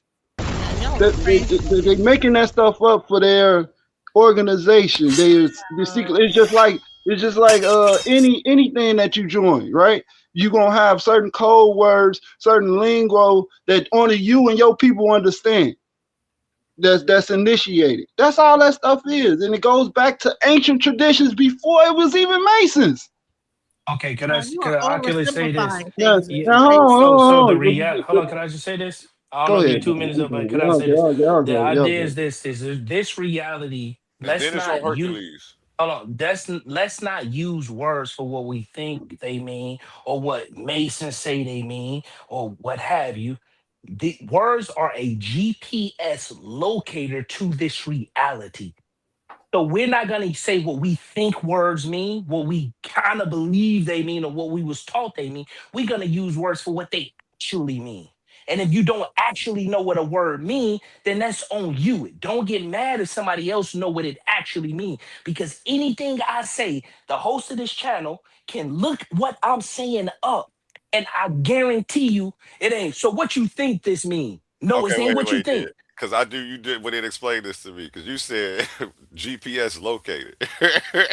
But if you would have left it at GPS, I could rock with you. What you said our words are a GPS locator. Did you just mean GPS? You just misspoke. Can you hear me? Nah, my brother, that's the way he had to say it. Green eggs, red grape. How you boys? Yeah. But, Can I say something real quick? I've heard the phrase our words are GPS to life, but I meant it is not to locate but to navigate. You know what I'm saying? But go ahead, DJ Genesis. The craziest thing I just ever heard is on this panel where this guy said that things were written before they were ever passed down orally, and that is absolutely insane because he was a baby before, and before he ever wrote anything down, his mother taught him how to speak, and would communicated with him perfectly clear without writing anything down. He didn't learn how to write probably until he was 5 or 6 years old, until it was time to learn how to write. So let's really get, and all you do is when you go to school is get what? You go to your elementary element, you get your degree. All those things are Masonic terms, okay? So the bottom line is that you don't even realize that even going to school is a Masonic thing. You get your degree, you get your different grades. You're in the third grade, the first grade, the fifth grade, whatever grade, and you're going through a whole Masonic thing, even when you go to school. Thank and you. Here's another thing. Let me also break this whole thing down. So there's a whole Masonic thing, even in your education system. But to say that things were passed down written before they were ever passed down orally is insane. The first thing you learn how to do is speak. and then you learn. You cry. Then your All right, mom you teaches your repeat mama it. data, and then after that, then you learn little small little words, and then you learn how to write things down and speak and put those things into a context, and you go through your Masonic ritual of schools, first grade, second grade, third grade, whatever. That's Yeah, why so even Elijah Muhammad said, "I have a third grade education." He's talking about Masonic. He was a third degree he Mason, was a master. so Yes, a master Mason. So here's the yeah. thing: is that we have to because a lot of time we say Masonry, we demonize that and make that into something like this terrible thing, but we don't even realize that we're actually the whole But education. this the problem. This the problem for me. But I'm not DJ. done. I'm not done. I wasn't done Oh, talking. I'm sorry. Let me just cross I over thought you was landing. Go ahead. I'm sorry. Yeah, I'll land my plane. So, oral tradition. Okay, the biggest oral thing is sound and vibration. Even God itself said that what does it say in the Bible? Let there be light. Sound creates frequency. It creates it moves things. It creates a resonance that makes creation even happen. So therefore, everything even has a sound, and it has But that you're sound. piggybacking off the Bible. It was no, it's not piggybacking. Yeah, because that's where you're getting it from, and that's the problem with I'm what not. you're I saying, practice. DJ Genesis. I practice. So you being I do Ephah. not. No, Hold on, this is what I'm saying. Existed way before the Just Bible, reckon it sir. to me. I'm gonna give it right back to you. I'm giving it right back to you. But Existed way before the Bible existed. Later on, Ephah existed way where before. existed or way before or later on? Which one? No, I said Ephah has existed way before, thousands of years before any Bible was ever created. Sir, sorry. So you can never. No, but what I'm saying is you're drawing from the Bible. You said you was using a verse out the Bible to verify what you were saying, and that's the problem with what I'm saying. No, here's the thing. I was trying to identify what the guy said about what he was talking about in Ecclesiastes. Right, you're back. No, And testimony, and that's where I brought Ecclesiastes into what the real. I'm not talking about testimony was. Ecclesiastes. So when you was backing up what the brother Oculus was saying about you testimony said, and testifying, yeah, what he said about is the that word. he's giving his anecdotal experience, and I brought up testimony and how people would give their testimony in the Bible in biblical terms, and that is putting your, no, I'm talking about the word. When you said sound, that's what I'm saying. When you was talking about sound and all that. In the Bible is the only place that they talk about like sound resonance. So why you grabbed it from the Bible? That's what I'm saying. I'm not If grabbing it's from other the Bible. places, go to the other place. Why do you get? Because I can pull from Buddhism. I can pull from Hinduism. I can pull from all that. But I'm here a bunch of Bible believers. So I'm trying to identify and talk on your level about what you. No, but you're talking to people if I talk who say the about Bible is real. You're saying the Bible isn't real. If I talk about so the use Bible, the real Bhagavad sources. Gita, and I say, well, in the Bhagavad Gita is Because we're gonna chop it up because it don't make sense in the end. No, because you want to interrupt me because you're not trying to hear what I'm saying. I am talking on the level where you can understand exactly the point I'm trying to make, but you're being defensive because I'm bringing up the Bible. But I don't have to bring up the Bible. I can talk 100% Ephah, and you won't understand the fucking thing I'm saying. So that's why I'm bringing it to a thing of a thing. No, please talk to us in Ephah. If you're saying Ephah is the way, stop going back to the Bible. Why? Don't tell me what to do. Don't tell me what to stop doing. doing. You can do it. That's a mistake you're making. You Don't tell can me what to do stop it. doing.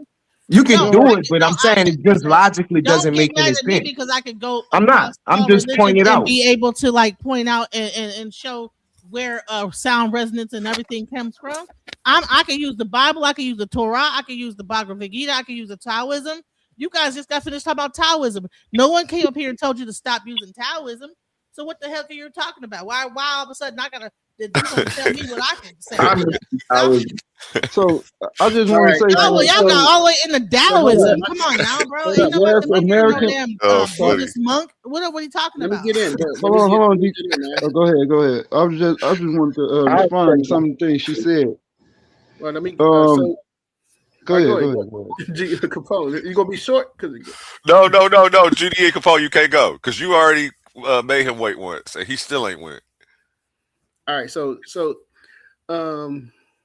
you next up, GDA. Yeah, so it was a lot of stuff. You know what I'm saying? You guys were saying. I think it's funny. You know what I'm saying? Y'all bring up Mason bullshit. As a kid, I remember my 20s, man. people would bring up the Mason stuff, man, I used to laugh at them Bammers because it wasn't nothing new to me, and I already stood it. You know what I'm saying? I read the books, but I could care less. Like, so what, nigga? like how's that helping you pay your bills, nigga? You know what I'm saying? They talk about this Mason stuff, but anyway, I'm just kind of disappointed. What exactly were they talking about when they talked about? Hold up. I'm kind of disappointed. I mean, I understand where the guy was coming from. Was it Ocular? Is Ocular his name? Oculus. I understand where he was coming from when he was talking about us being apart, being well from the African point of view. That's why I'm disappointed, DJ Genesis, because from an African point of view, we would not say. I've never heard no one say that we are gods, that we are God. You know what I'm saying? They say we are a part of the Creator. You know what I'm saying? It's as above, so below. One part is equal to the whole. That's the whole point. You seeing fractal patterns in African communities. When they build their communities, it's built in the fractal because one part is equal to the whole. And that's what they see. And that's how they see it. We are equal. We are one part. We are one part aspect of the Creator. We are not the Creator itself. You know what I'm saying? So we on that level, when he said, when they ask you, how can you create the sun? And you said, we've been here for millions of years. You don't know how long we've been here. That's true. We know we could go back, you know what I'm saying? In our souls, when our physical body dies, but our souls remain, and we go back to the source and we come back here. You know what I'm saying? And it's a reciprocal process, it's a repeated process that goes on. However, like I said, in the traditions that I've been studying, no one's ever said that we are the Creator. They just say we are a part of the Creator. That's how they see it. And from an African point of view, we as he was trying to explain it, that like I said, that's the only disappointment. That's the only part I would disagree with. I would say that we are part of the Creator. We come from that source, and we all are one. It's all, everything is one. Everything comes from there. And so that's what I'm seeing it as. That's what I see it as from a traditional African point of view. And could I ask a logical question for what you just said? Just a question, please, if you don't mind. Let him land though, and then you next. Well, yeah, you respond, and then GD and Capone next. So go ahead. You got it. I understand, because I understand you have your philosophy. Like you say, you have your PhD in psychology, and a lot of people who got their PhDs, they come up with their own understanding of their worldview, and they break it down. And so, yeah, I understand how, because I was, like we was all confused where we was coming from. But once you said you had your PhD, I was like, oh, okay, that means he been studying this for a while, and he came up with his own point of view, and he got his resources and stuff like that. He's given his own philosophical point of view on what's on. And I find it interesting. It's like people always, I think in modern times now, everybody wants to try to connect what people in traditional African spirituality has always been saying, have always said, and it's never been different. Now they want to try to connect, these different, their religions and belief to the same stuff that we always been saying, that our ancestors been saying for thousands of years. And so another part that Genesis was correct, you know what I'm saying, brother, that, the spoken word comes first, then the written word comes. So in African communities, when you look back traditionally, it was more, oral tradition came first. And you could go over there today. I lived in West Africa. My dad passed away over there. So you can meet the elders, you can meet Babalawos who could recite stuff, you know what I'm saying? Thousands and thousands of verses. Because they're trained that way. So the oral was always first, and then they wrote stuff down. So I just want to, you can have that clear up and stuff. So okay, cool. Well, let me ask you a logical question, right? Go ahead. Are you a man? Yeah. Okay, you're a man. Okay, you have a father? Yeah, had. Yeah. Okay, so let's imagine if you're in transition. Let's imagine that your father is still alive in this moment. Right? Okay. So your father, let's say your father and your mother all live together, right? Let's say at this point, your father transitioned. Right? So he was the man of the house, right? Would you agree with that? If he was alive, he would be the man of the house, right? Everybody logically would agree with that. The man of the house, right? We all go with that, right? Just keep going. Keep going. Okay, yeah, cool. Ask your question, man. Hey, I get it, but don't rush me, please. the idea behind of what I'm saying, and I told you that we was God. If in monotheistic sense, right, people say God is their father. Right? We know logically that a man, when his father transition, he becomes the man of the house. I just want y'all to hear this logically. Don't use your emotions to hear what I'm saying. Use your brain. My question becomes, if God is people's fathers, at what point, just like physically, your physical father had to take a back seat and eventually you become the man of the house. At what point do God take the back seat and you become who? See, cognitive dissonance is going to set in right now. Because what your logical mind want to tell you, at what point do God take the back seat and I become God? Versus you telling yourself, no, I can't become God. Okay, wait, you're cutting me off, brother. You're cutting me off. You said you had a question, but you're going into a paragraph now. Yeah. Okay. You said you had one question. You're not allowed to He said he had a question. But you just got finished like rambling too. I wasn't finished. I wasn't finished. Okay, I apologize. Go ahead, finish. Yeah, King Hercules hasn't spoken all night. Actually, well, I ain't gonna say all night. But wait, so your question? So was your question? It was at what point does the son becomes the father? Basically, yeah, that's what I was trying to get at. Because people are trying to tell me in regard, I don't know if it was you, because y'all, only the host and DJ don't sound the same to me. The rest of y'all sound the same to me. Okay. I was trying to say, y'all telling me that I said that we gods. And I'm trying to show you, and I'm using logic, right? Because if it's so above, so below, so below, so above, at what point do God or your God take the back seat and you become God if God is your father? Just like naturally we know if your father transition or your father leave the house, you become the man of the house. See, when you use logic, logic is going to separate from cognitive dissonance. Okay. I'm ready for the question, the answer. So again, from an African point of view, you don't become the creator. You know what I'm saying? Because we are, like you said, we are the creator, but we're a small aspect of the creator itself. So when you pass, your spirit returns to the source. If you've done everything you were supposed to do here on the planet, and DJ Dennis explained Iwe Pile, if you've done that, then you return, you'll become your soul returns to the source and you become a Netaru. You become the Orisha. You know what I'm saying? So it's not that you're becoming a God itself, because you're not going to become the creator itself. You know what I'm saying? We can't do that, period. Okay. We're aspects of it. Okay. I'm just saying the philosophy, I understand where you're coming from. I understand it. And I kind of, like I said, I agree with it, except for that small part, because I see us as an aspect of the creator. We are aspects of it. We're not the creator itself. Okay. You know what I'm saying? So that's my only disagreement with what you're saying. I understand what you're saying. No problem. You know what I'm saying? I appreciate I understand the that part response. Anybody else want to give a right. shot at it? It sounds like Anybody else want to give a shot at it? Maroi is separate from his creation. He does not have any part. Anybody else want to give a shot at it? Because he answered, I'm not going to dismiss what he said. I'm not going to talk down to him, derogatory, nothing. Anybody else want to give a shot at it, logically? No. A1, you was trying to say something? Yeah, I was just going to say it sounded like King Hurt. Just kind of really do you disagree with the terminology? Because you would agree that we are like all pieces of the paper.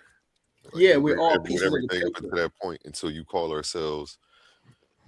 But I think your distinction. I think cognitive dissonance. I think the distinction is trivial, but if okay, hold on. Cognitive dissonance is setting in. Hold on.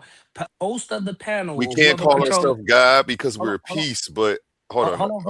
Yeah. I know it's setting in. Look. We can't call ourselves. He's saying we can't call ourselves God because we're a piece, but when we all come together, then that's God.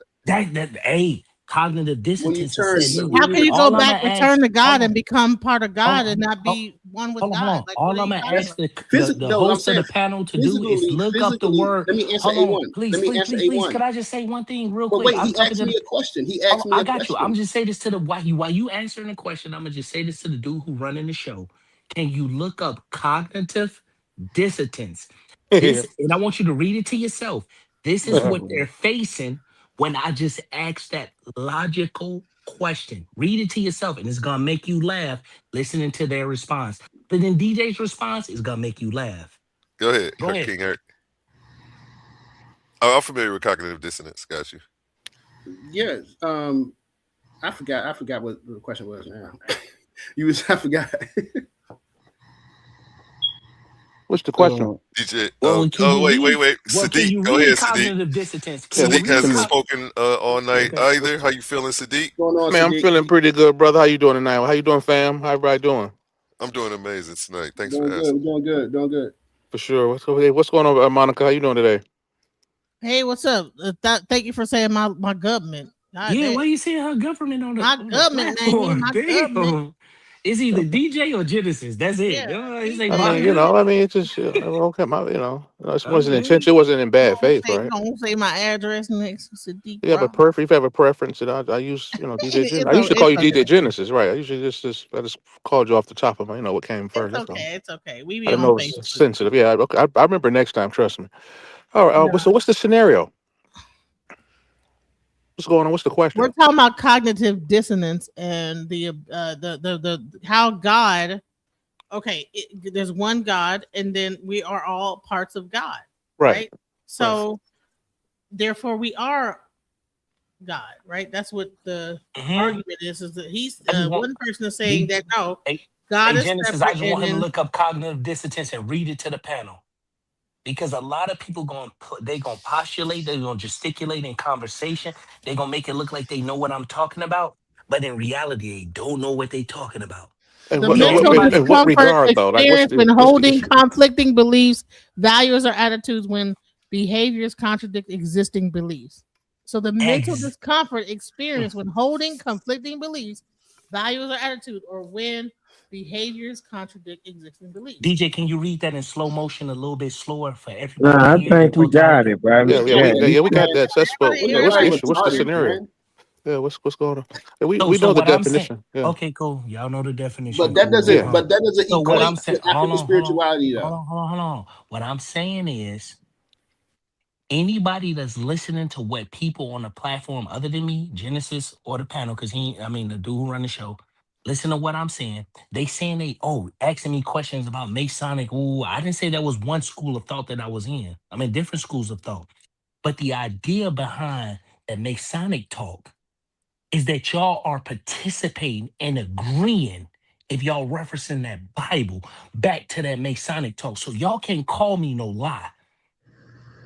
And the cognitive dissonance sets in when I ask a logical question. It contradicts your what? Beliefs. Again, I started off when I came into the platform and said, I'm dealing from a knowing perspective, a belief perspective. Just because Masonry uses the Bible doesn't mean that the Bible is Masonry don't use the Bible. The Bible use Masonry. Well, that's in a general aspect of it. Like, you broaden the scope, right? When you talk about building the universe is built, it's you have to put things in its proper perspective. See, in Masonry, everything is general. So you can say that in a general sense, right? Like, does what Masonry just mean to build? Well, there was builders. God, he built the universe, he created the universe. So yeah, you can use that, but the Bible is very specific, right? The even African spirituality is very specific, right? Specific. So we're not using general terms when we talking about God. You know what I'm saying? We are being specific. We being specific, right? Specific. And yeah, so that's another thing. So that's one thing. Genesis, about the whole writing thing. First you say we primordial and we've been here, but then you give an analogy or an example about us. About a mother teaching a child how to speak or write or whatever. But if you understand where writing comes from the celestial.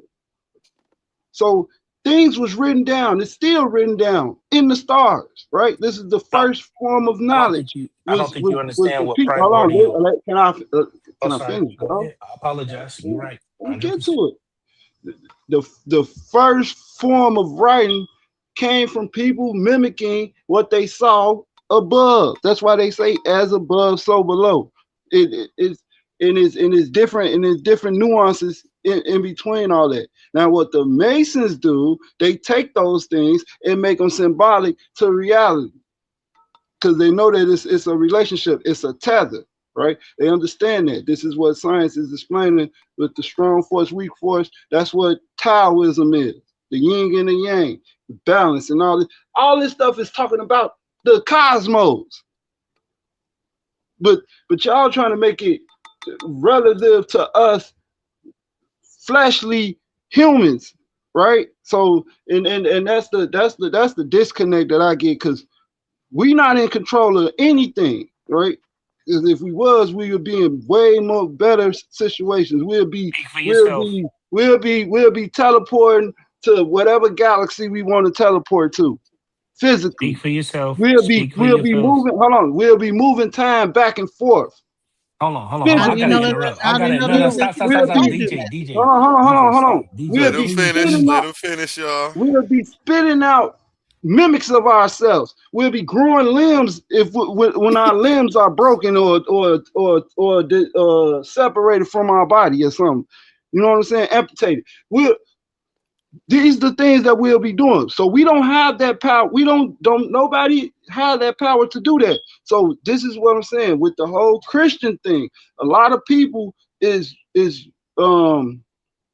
damaged from church hurt, right? These doctrines that the church taught them and everything. Yes, America is built off masonry. Who don't know that? So when you say elementary degrees and all this and all the stuff, the language arts that they teach you, the liberal arts and all that, we already know. All that goes back to ancient teachings, right? Which was taught by celestial beings that came down here onto this physical plane. And that's all we trying to say, right? So all these different schools of thought is saying the same thing, but people just they take what they want out of it and then they form their own thing. I can do this. The same thing you saying, Dr. York said it. Before him, somebody else said it before him. Before him, somebody else said it before them. It's all the same thing, man. But y'all be mixing it up and jumbling it and doing all this other thing. The Bible is specific of what it's talking about. It's not talking about masonry. I'm gonna land there. That's just like saying Ephah or the Comedics is talking about masonry. When they had a name for people that was masons, that was builders, the Phoenicians. What does masonry mean? Masonry means to build. You thought I didn't know that? The G stands for geometry. The geometry. Wasn't Jesus a carpenter? Wasn't Jesus a carpenter? Sister, that's a skip. So listen, that's what they call formal masonry, right? You talking about I forgot what they call it. Speculative, right? So that's a whole nother thing. So the geometry is the representation of the celestial. Because what the celestial bodies are they're 3D, but they're a projection of a 4D, right? So when we see it, it's 2D. The best way that the people that understood this stuff could write it down was in 2D shape, because that's how you will see it. So I'm done, man. I'm done. I went for a while. Y'all got it. But what's confusing to me is when I'm listening to DJ Genesis affirm everything Oculus is saying, and Oculus is going back to the Freemason Bible, it's still the Bible. Even though they corrupt it and do whatever inside their lodges, but as just like what they present to the public, they're presenting the Bible with added additions, but it's still the Bible. So DJ Genesis, I'm just trying to correlate, like, how can you even agree with anything he's saying, or rather, how can you say that anything he's saying you can stand on when he's standing on the Bible, even if he doesn't know it? And as far as Freemasonry, it actually started out as guilds. They actually get the concept from Egypt, but they take it from like a Phoenician standpoint, meaning that in the beginning, all these sciences and all these forms of labor were restricted to guilds. They were strictly kept from like public knowledge. So it started as masonry guilds. And then from masonry, the Europeans, they didn't, they took it to being Freemasonry, meaning it just was more than about different guilds. It was just about just a brotherhood. So yeah, but I just don't understand, DJ Genesis, how you can like be like amen in everything he's saying when he's standing on a Freemason Bible, which is just a corrupted version of the Bible.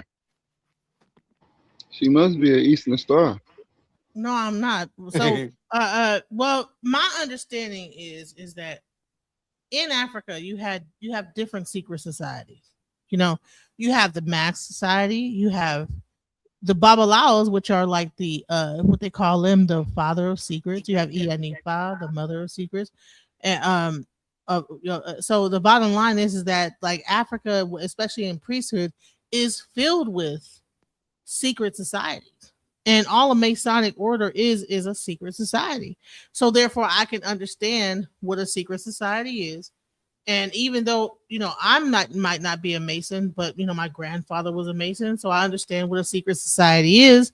And I knew when he was saying certain things that he was giving information that normally would be a secret in a secret society. So therefore, I was saying you guys are not even seeing that he's showing y'all. But everyone is really focused on, like, everybody's really everybody's defensive because the Bible, everyone wants to defend their understanding of the Bible, but secret societies are throughout everything. Right. So I'm not gonna say you're confused, but what you're saying to me is confusing. But go ahead. Okay. What is confusing about what I said? Like you're living with so many contradictions, and it's funny because hold on, I'm saying you're saying what's funny. I'm saying what's confusing. Hold on, you don't gotta scream at her. Go ahead. Okay, everybody can talk normal. You asked me what was confusing. I'm about to tell you. What's confusing is you're living with a lot of contradictions, and it's funny because when a person stand on the Bible and the Bible alone, y'all like look at the smallest contradiction in the Bible, but you're spanning ideologies and its contradictions. So what I'm saying is, if you're saying, so what Oculus is presenting to me, like what he's telling me, you know what I'm saying? He's coming from Gnosticism, Freemasonry, and all this here.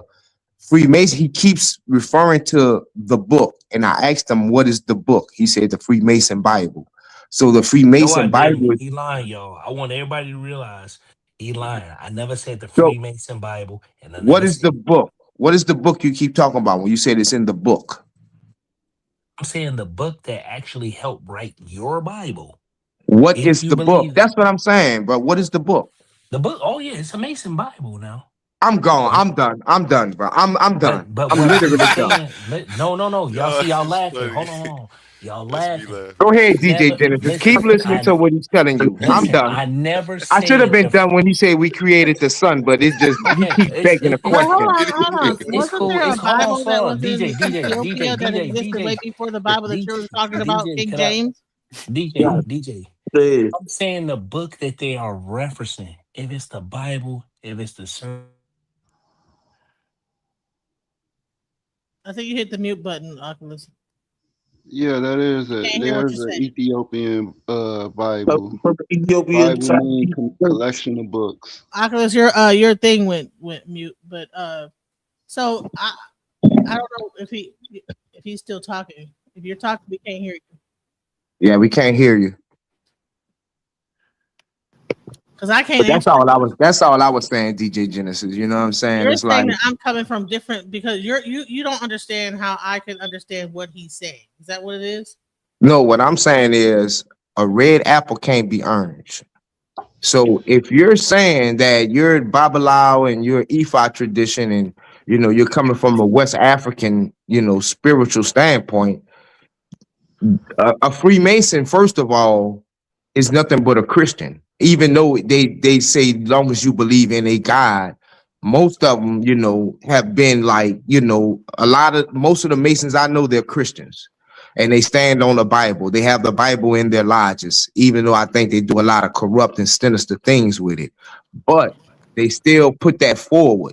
So with you like saying like the things he's saying people need to listen to, you need to really see where he's coming from. He's coming from a corrupted form of the Bible, but he's still coming from the Bible. And your ideology rejects the Bible, if I'm not mistaken. So I'm just trying to see. No, that's your mistake. My ideology does not reject the Bible. It does not reject the Quran.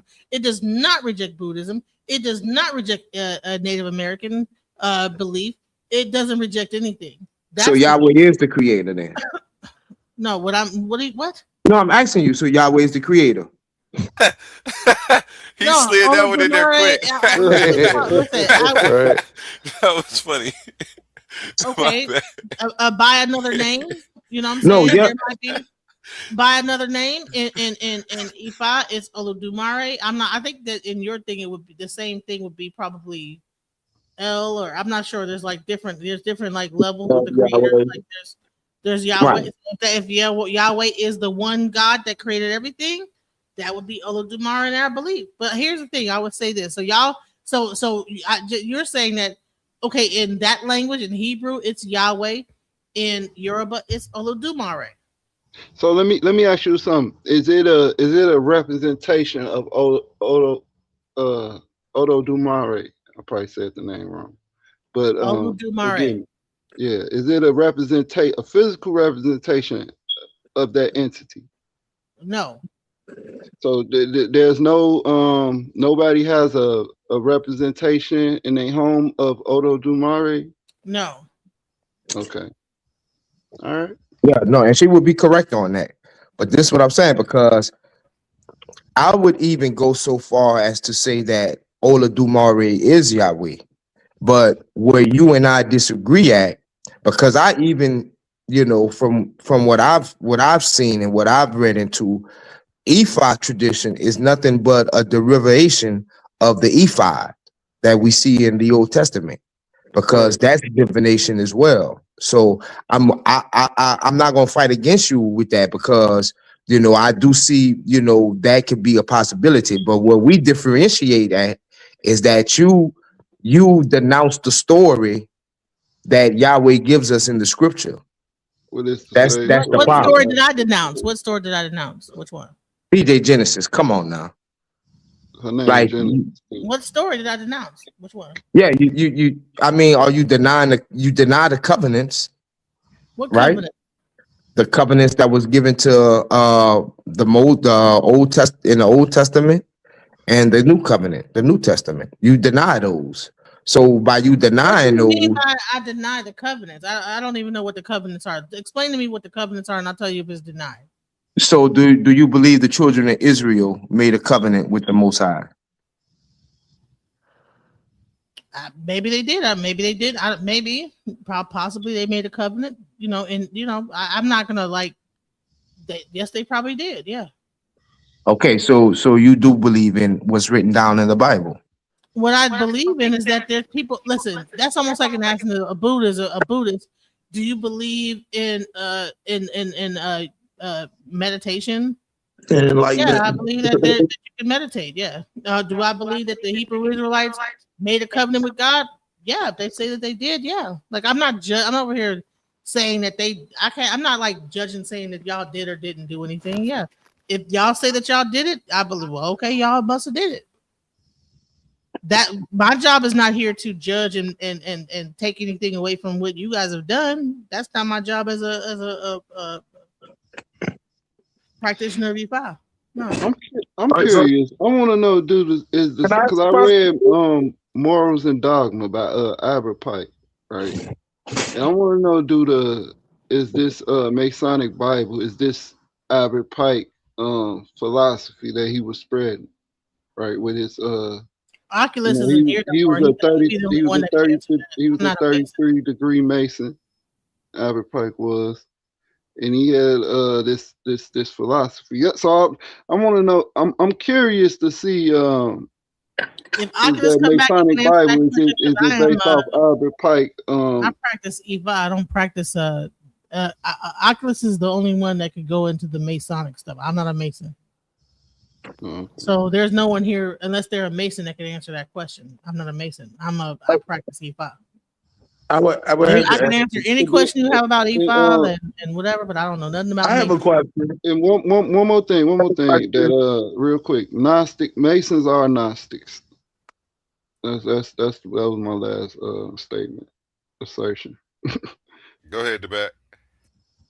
My question, and you know me, I'm a Muslim, and I'm studying on that, but like, I have to ask this because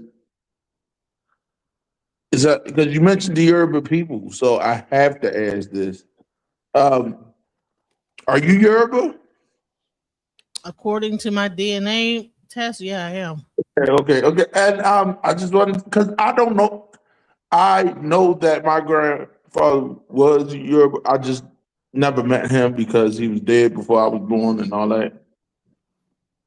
But I don't know a lot of the traditions back home. I only know the stuff from my grandmother, a little bit of stuff that I learned by the time I was 5 from my grandmother from Haiti. So like, I mean, but it's nice to hear stuff about my people. So like, I would like to know more actually, even though it probably won't change my belief, but I would like to know about. That's the thing about E5. No one's trying to change your belief. You know what I was told when I got initiated is go to church. You know, your ancestors went to church and they want you to go to church. So I can go to a church, I can go to a synagogue, I can go to a mosque, I can go to a Buddhist temple. There's no like in E5, it's not like a Christian thing where it's like we're going against anything. You know, we believe it's all E5 anyway. We believe it's all the knowledge of the creator and that is whatever, you know, it's all like one. So yeah.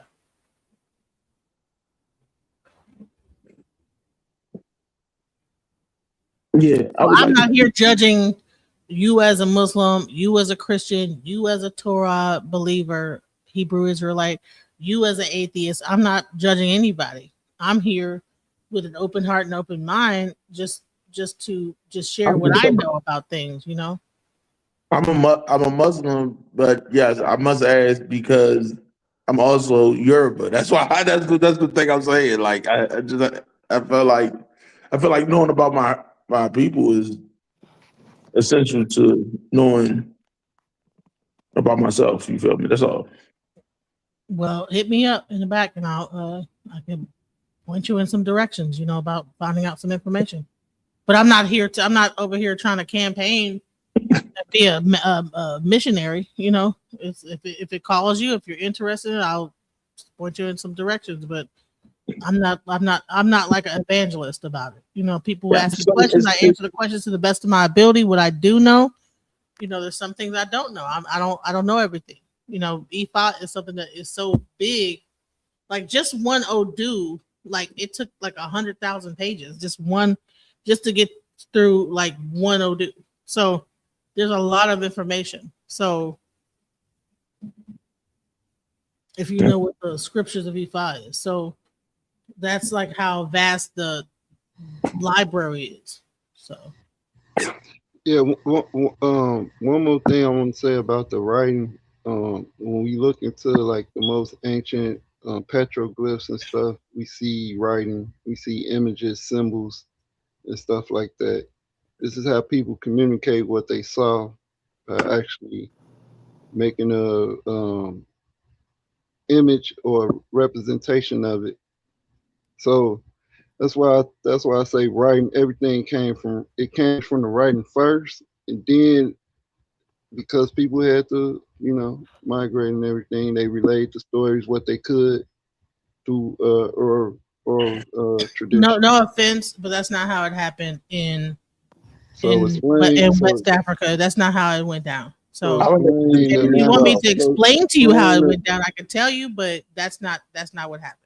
So explain like the NASA skylines or some of the petroglyph, the cave art that we see in some of these caves. or even the hieroglyphics. Okay, so do you think these people were not I mean, like the communicating with each other Meta. before they wrote things onto the pyramid? You think they were just like silent and not saying anything to each other? They just was walking around just I not didn't saying say nothing? that. I didn't say that. They just was writing it down, and then people would just go into the pyramids and read it, and then they would know what their loved one was saying to them every day. Like every single day, they go to the pyramid, read it off the thing, and know what. Come on now, we have to understand that we communicate every single day with each other through sound. We sing songs to each other. Sound is the first resonance that ever existed. Light, sound, all those things existed way before anything was written. Period. So if that's the case, then the oral tradition should be sound. It should be beat, movement. What? That's what it should be. It Well, shouldn't no, be. the actual oral tradition is done through song. It's done in song format. That's why it's done through vibration and sound and song. Drums, sound and song, repetitive. But if that's the case, the oral tradition, it should be through beats in vibration, not through words. It's through words, beats, and vibration. It's done through all that. But not through words that have a context and that means something. Listen. Everything can be true at the same time. It doesn't have to be. See, here's the thing: is that with certain things, it has to be one or the other. And in reality, everything could be true at the same time. Everything could be true. Here's the thing. There could be a person singing songs during an initiation. There could be a person playing the drums during initiation. There could be a person writing things down. But if you actually, the actual information and knowledge like passed down is done in song format, that's why you're able to remember it. You sing the songs over and over again. If I asked you, Mary Had a Little Lamb, I bet you could like sing it. You know the notes and everything. That's how the Odu Ifa is. It's passed down in song format. Period. That's how it's done. So in the Maxims of Patah, it says, these are the words of the great scribe Ptahhotep, who listened to the Netters. Who listened to the ancestors. No, these are the words of Ptahhotep, who listened to the ancestors, who listened to the gods, or the words from the ancestors who listened to the Netters, to the Netteru. So that stuff had to be written down once they heard it from the divine. No, it wasn't. So let me explain something to you. Okay, all right. The word Ifa, right? Do, re, mi, fa, Ifa. These are notes, song, sound, frequency, resonance. Ifa, sol, la, ti, do. It's sound. It's actual like song. Everything in everything that's done, there is a song for it. There is a beat for it. And that's when you know what I'm saying, and that's how they are able to pass down their oral tradition and remember it. And I swear to goodness, I bet you there's a song that you know that you were taught when you were 5 years old that you still remember now. And that's all it is. You're lying. That through repetition. Pretty Young Thing. What is the chorus to it? I want to love you. Pretty Young Thing. You know what I'm saying? Like everybody know. And you know what I'm saying? Now imagine if I actually tried to like learn what the words were. You know, I didn't like learn those things, but what they did is that they took the verses of the actual E5 and it's in a song format. The actual language of the Yoruba people is a tonal language. Everything has a tone. Even when they speak, it's like almost like they're singing. So everything is done in a song format.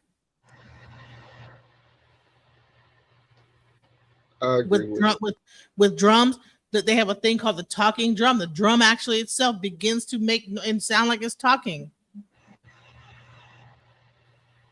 And it sounds similar to the actual tone of how people talk in that region. You know what I'm saying?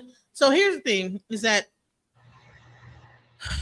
I mean, I get it, you know, to think that everything had to be written down at first. It's just not logical. Well, when you understand who I'm talking about, You're putting I the think cart before the Greeks, horse. the Greeks called the Chaldeans, right? They was like from Mesopotamia. Some of them was in like Egypt. I think they called them the Naharine or something like that.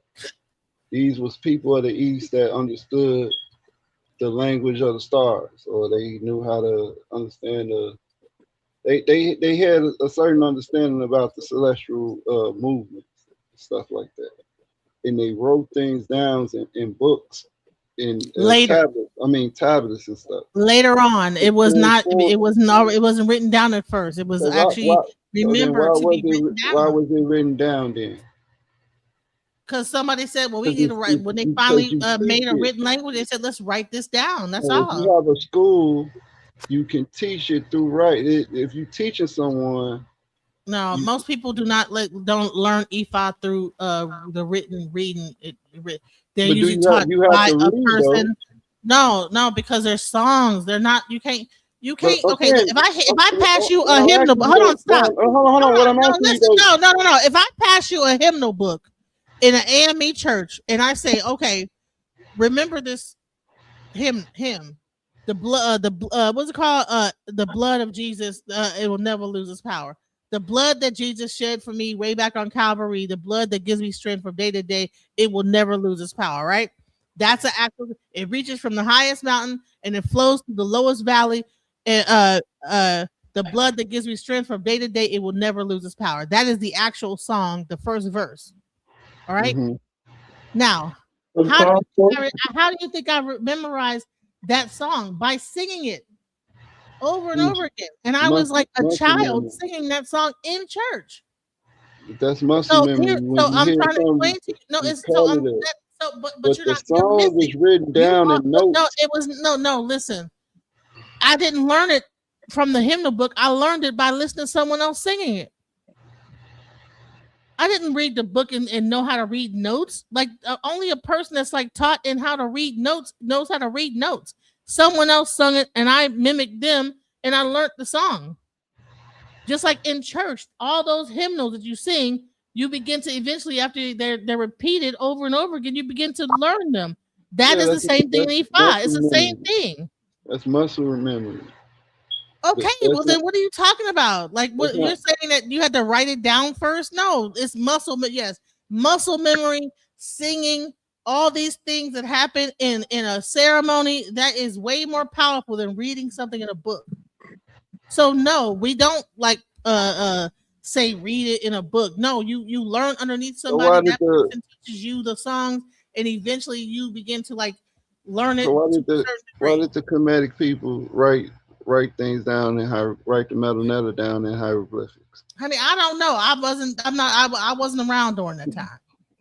And there's no Kemetic people right now that can tell me exactly what the heck they were talking about. It always goes to I don't know, right?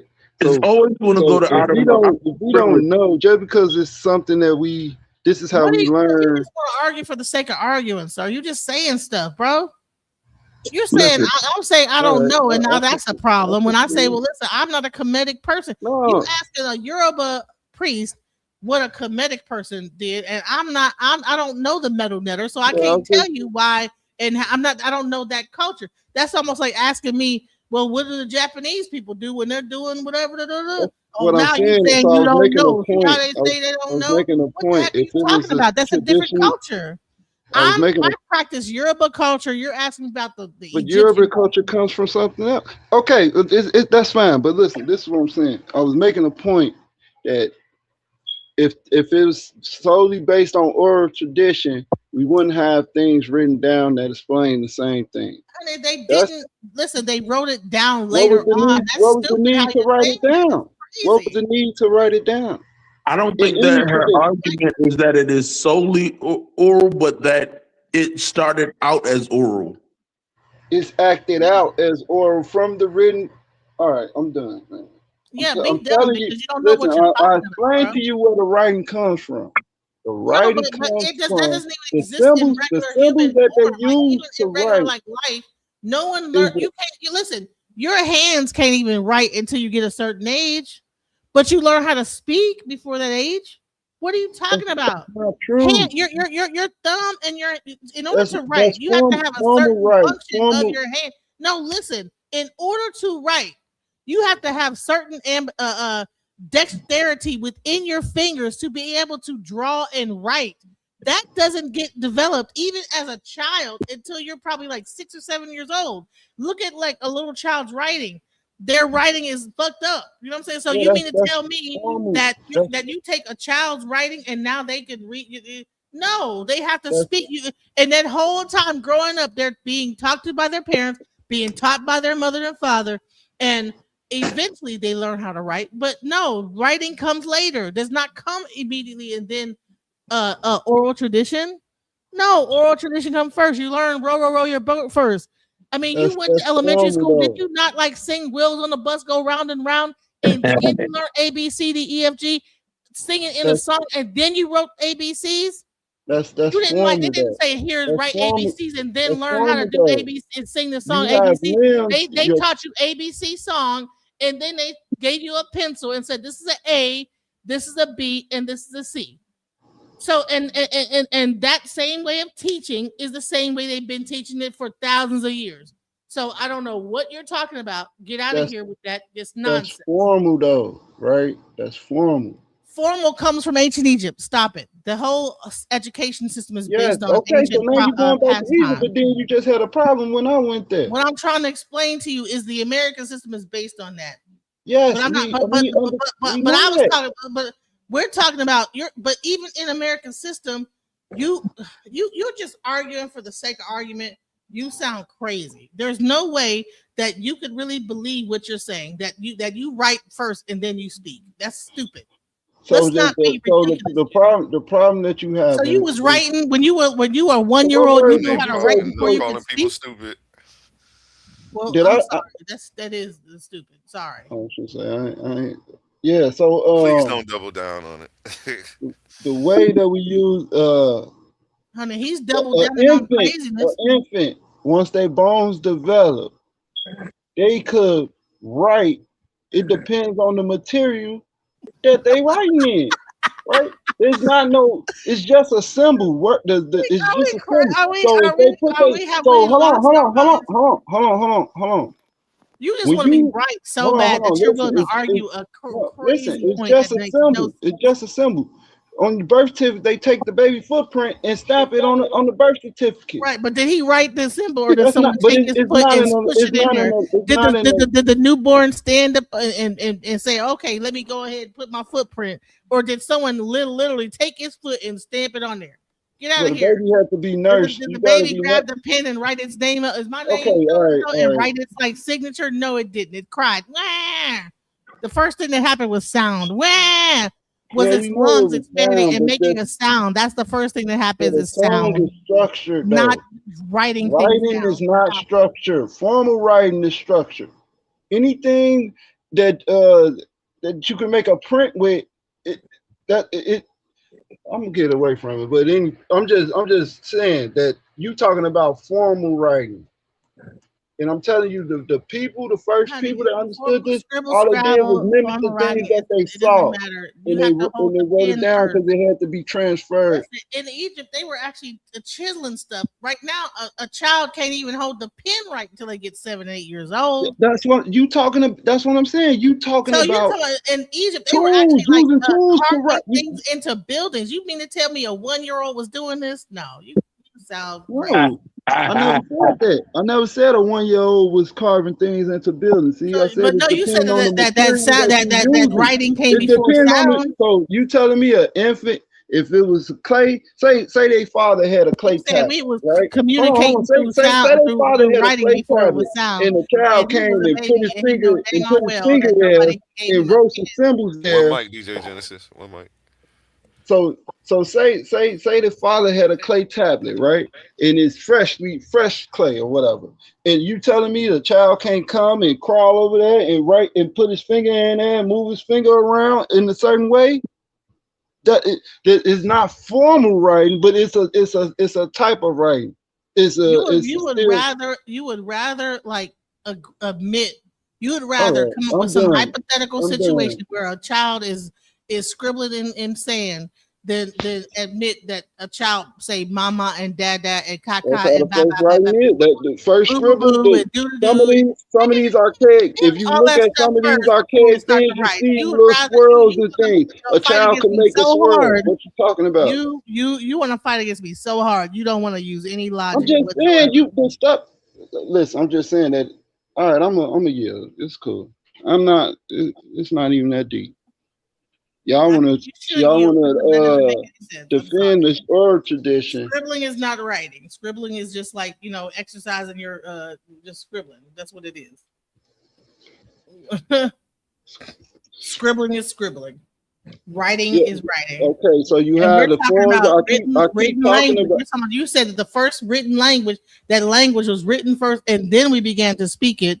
And these stories were passed down written before they were oral, which is insane. They was written. They was written first.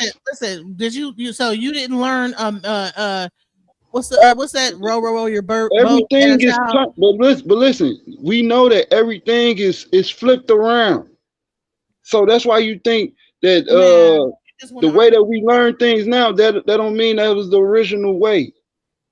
You just said it's based off other, like everything is flipped around. That's why the world is in chaos. That's why it's chaotic right now, because everything is reversed. They flip is so your reversed. child, My question is, can I ask a question? You have a baby, so I can go to your baby and I can just give it something, and it's going to communicate with me on a pad and tell me exactly what it's saying. I'm gonna understand what it writes. So what I was talking about is the four. I keep telling y'all about the 5 levels of information.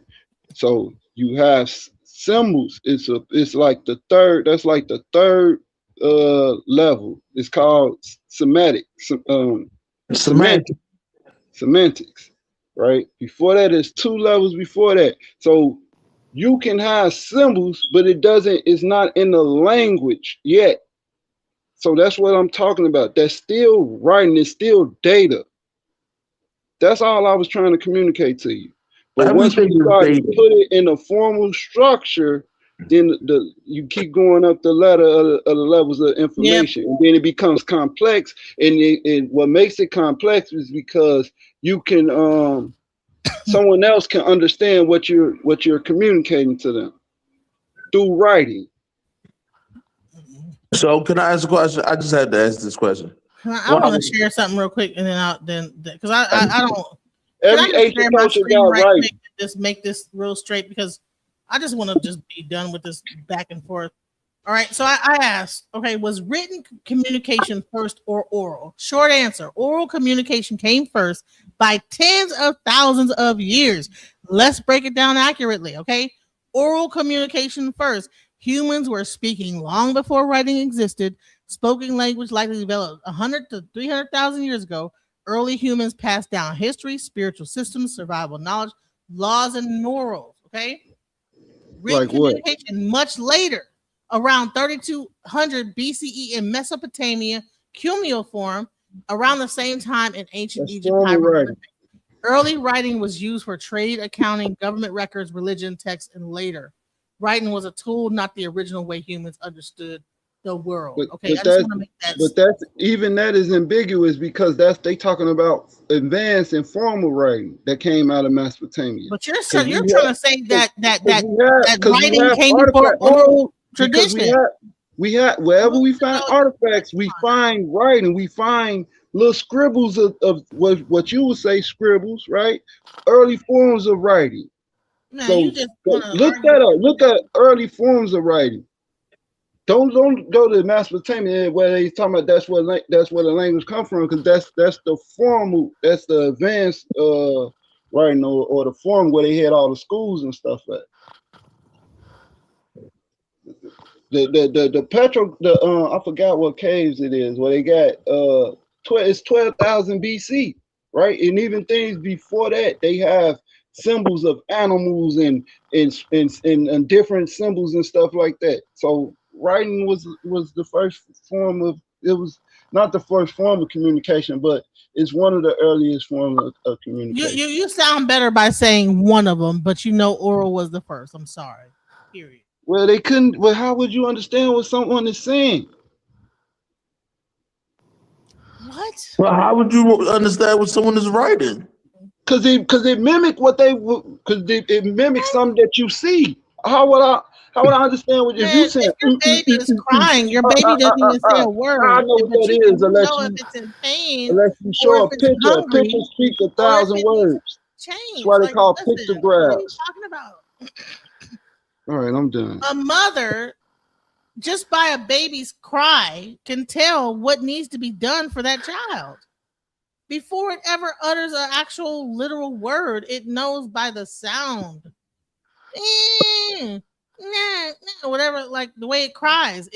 The mother knows that cry, oh, it's hungry, oh, it's this.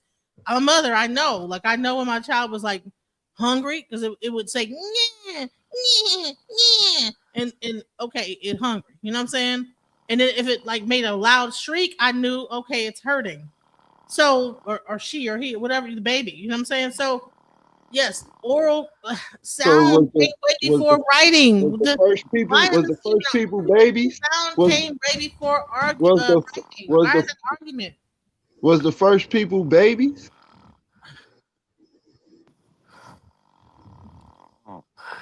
Once again, you don't know, right? Listen. Were Were you a baby at some point? Were you a baby at some point? And did you grow up to be a man, or did you come on this earth midway and became and then straight up like a teenager and knew how to write and sing and talk and whatever? I can still argue. I can still As far argue. as I understand, the first when we come up on this earth, we are born through the mother from her womb, and we come out the birth canal. So yeah, the human being comes out the birth canal and is born. I want to say, even if you want to argue that we were the first people were, like for example, in the Bible, God created man and woman, all that. That's cool, but they still had dialogue.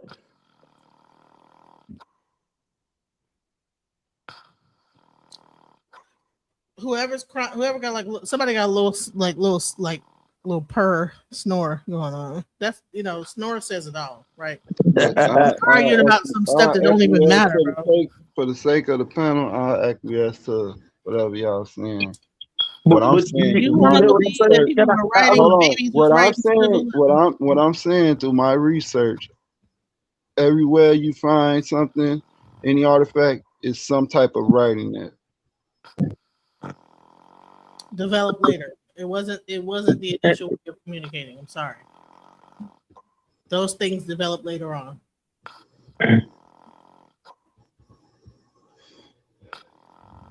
Somebody is snoring. They got their little. Yeah. Who's snoring? A1, you there? I think A1 out of that. Yeah. A1. A1 timed out. Damn. A1. Get on the panel, A1 always get out of that. But my bad. Yeah, I did fall asleep. I hear y'all calling my name though. I was knocked out for a couple of minutes. Somebody said one mic Sadiq Raw. they thought it was Sadiq snoring. Oh, I was snoring? Yeah, you had a little purr. You were purring. It wasn't like a snore. Oh no, it was like a purr. My mic was muted. I had to unmute to talk.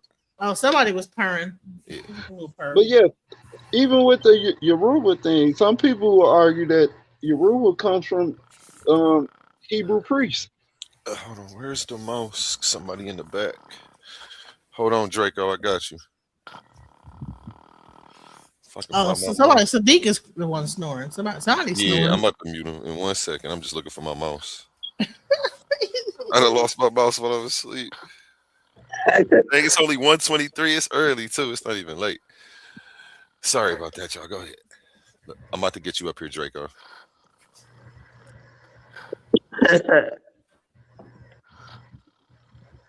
I would have to, and I'm not. What's it called again? I know what that is, but and I'm not arguing because it's Yoruba, but I'm just saying it's by most, even written tradition, even things that's written down, most things will tell you that they spoke like before they write, they like the beginning or whatever, when there was whatever going on, there was dialogue going on before this was written down. Like if you look at any of the religious traditions, they will talk about how like let's say I'm not Hindu, but like in Hinduism they talk about the dialogue that happened, the wars between the different gods, all that stuff, and I mean you can't say that before sound there was writing. It doesn't make sense. But writing comes from Writing come from written words that they like decided to like. comes from emulations of things that they saw. So, but I'll say this: how do you demonstrate that you're intelligent to someone? by memorizing things by your memory.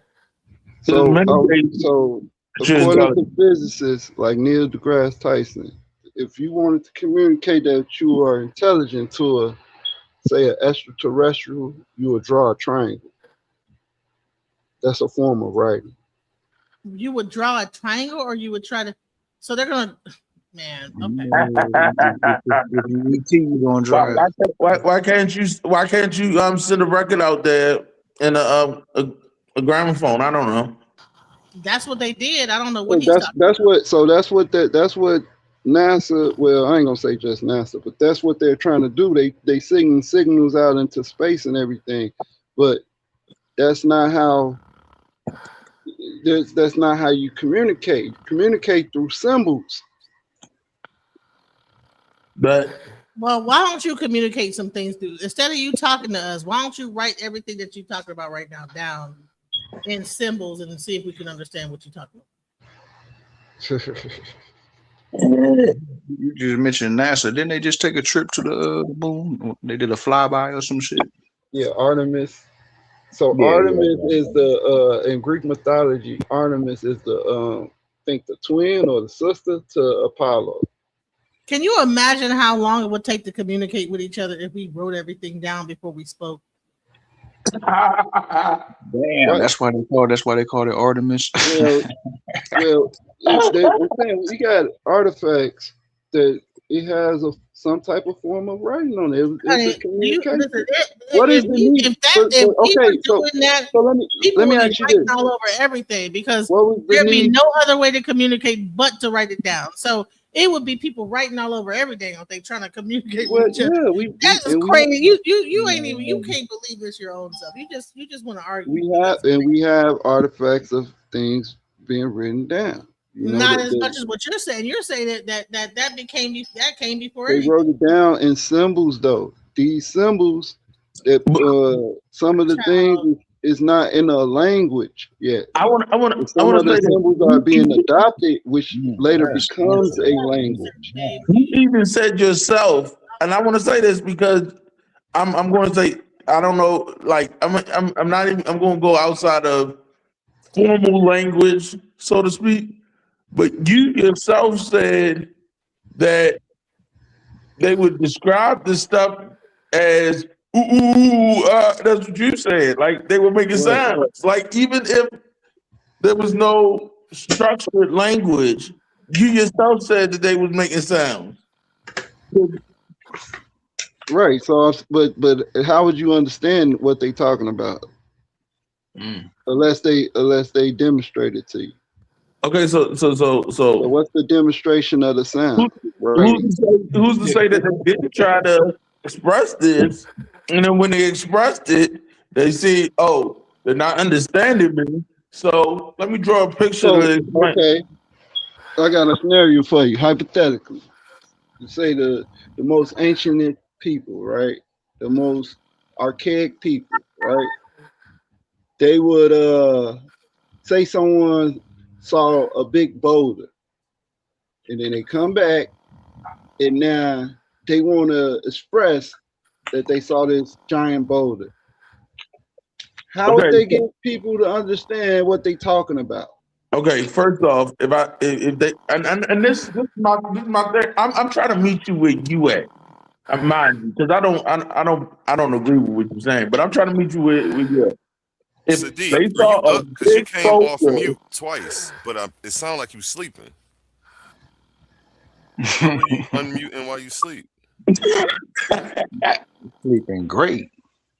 But you keep coming off mute. Go ahead. so it seems like okay, if they saw a big boulder that was ridiculously big somehow, okay, and then they went back, don't you think they would be trying to express that to everybody at once, not waiting to let me write this down. Let me write this down. Yeah, they would draw it. They would draw it. That's how they would. That's how they would communicate. Let me draw this big boulder and these little people. No, if it was something that was something that was out of the ordinary, the natural reaction would be trying to express it to the people that there's something that you want to share. That would be the first thing. And then the second thing would be, everybody's not understanding me. Let me demonstrate. Even in your own scenario, they're going to be trying. Right. Man, But they don't. But they wouldn't. You wouldn't know what they talking about. It doesn't mean they didn't make the sound. But Matt, don't you have a baby? That's what I'm saying. Just because they made the sound, that don't mean that you don't understand. All right, man, I'm done. I'm gone from it, man. Because do you have a baby? Do you have a baby? It's getting I don't have children. I don't have children, but I have family, and I know that children make baby. All right. Sound is first. Look, sound is first. Y'all got it. Okay. Y'all got it. Now do some research and see that we're telling you the truth. Why would we lie to you? I'm just saying. Why would it take this amount of time? Like, trying to convince you, like, bro, you're wrong. Record is always some form of writing, shape, symbol, print is something, and those things got adopted and was put in a formal language. Even the sound, if you're making sounds, in order for you to properly communicate, man, well, I'm not gonna go through all that. Y'all got it. You must have. You have a child. Do you have any children? Have you been around any baby? It's getting redundant. No, it's getting redundant because you're not trying to listen to logic and reasoning. We're not babies, though. Listen, no.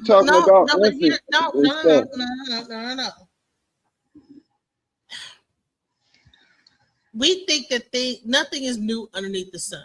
Okay, humans been having babies. That's a Bible verse, by the way. But go ahead. It shouts out to you. You know, humans been having babies, and I don't know. It might be in the Bible, but it might be. Who knows where it first came from? Humans have been having children since the beginning of time, right? And you're meaning to tell me that they were unable to communicate with this child until it learned how to pick up some kind of a device and write down wah. Like, what are we saying? Like, and now it's hungry, and then you change the diaper. Come on now. I need to be breastfed, Mom. Let me write this down. Honey, that baby is starving to death if you had to wait till it could write that shit down. Please stop it. That baby gonna starve. I'm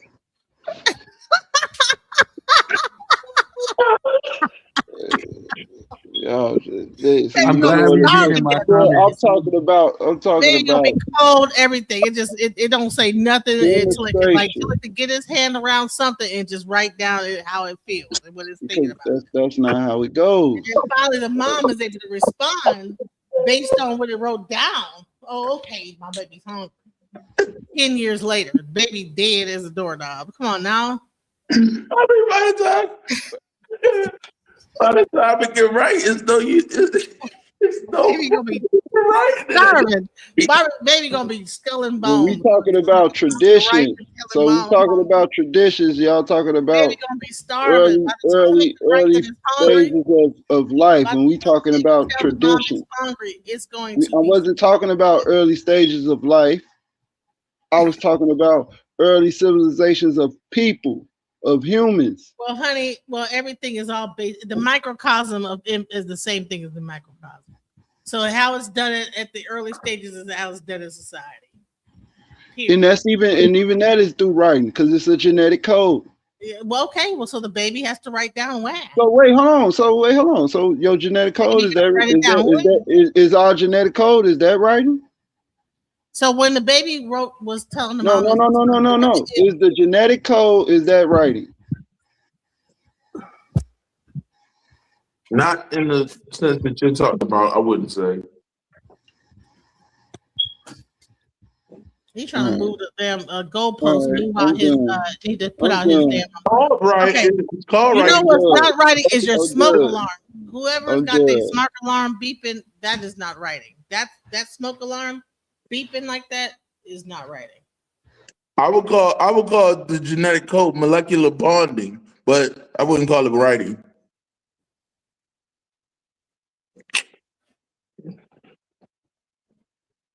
That's what I would call it, but they call it writing.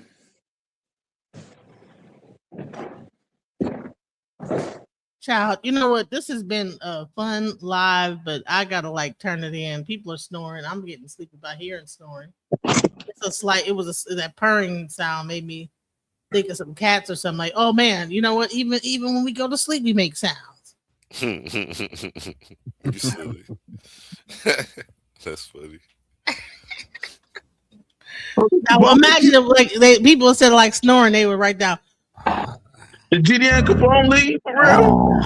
You gotta write down the snore sound. What's the thing for snore? R. Good night, guys. I gotta go. Good night, DJ Genesis. Have a good night. Appreciate you. Bible Mind Control, did you want to comment on anything you've heard so far? Oh, I see most of my comments made it out already. As I was commenting in the chat, I saw that it was read because they voiced what I wrote. The baby thing, if you read my whole shit, in the last couple of minutes, it was just verbatim of what I wrote. Hey, let's go. I didn't even know. The crying thing, the sound, the alpha, the symbol, everything y'all just said, I was just writing. It's like y'all was reading it and then just said it right there. But in my thoughts, sound was the first thing that you had to do. Even if you just think about it, there's not one language up to this day that when they teach their young, it's not through music. When you're taught any language, your alphabet, A, B, C, in any language, it's taught through music. It's taught with sound. Right? Before they even teach you how to write it, the first thing they're teaching you is through sound. Yeah, even in French, I know because, like I said, my grandmother was from Haiti, but yeah. So sound is music, and sound is one of the most informal way humans learn. Period. That's a fact on a fact. Right? The first form of music was clapping, because you could do that naturally with your body. So sound played a critical role for eons before we thought to have pictography, which is writing with symbols and animals.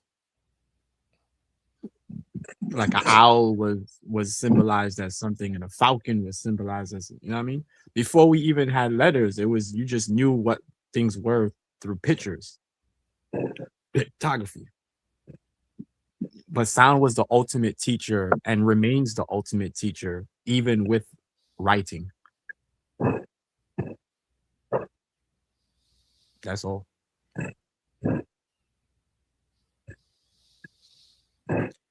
Epic Studios. Scam Chang, you there? Want to comment on anything you've heard so far? Yeah, well, I mean, it sounded like we drifted from the main topic. That's the main reason I was here in the first place, and it just went in a whole new direction. Oh, I went back to comment on that too. I was saying that if he created sin, and that's obvious, God created sin. So then God created evil. How wouldn't he be responsible for it if he created it? I don't know about that he created sin thing, because why would he create something that he need to correct? If he's perfect in all ways, then that would mean that he created imperfect people for the sin to even begin. Well, let's start off with something. How many people on the panel are God believing or Bible believing people?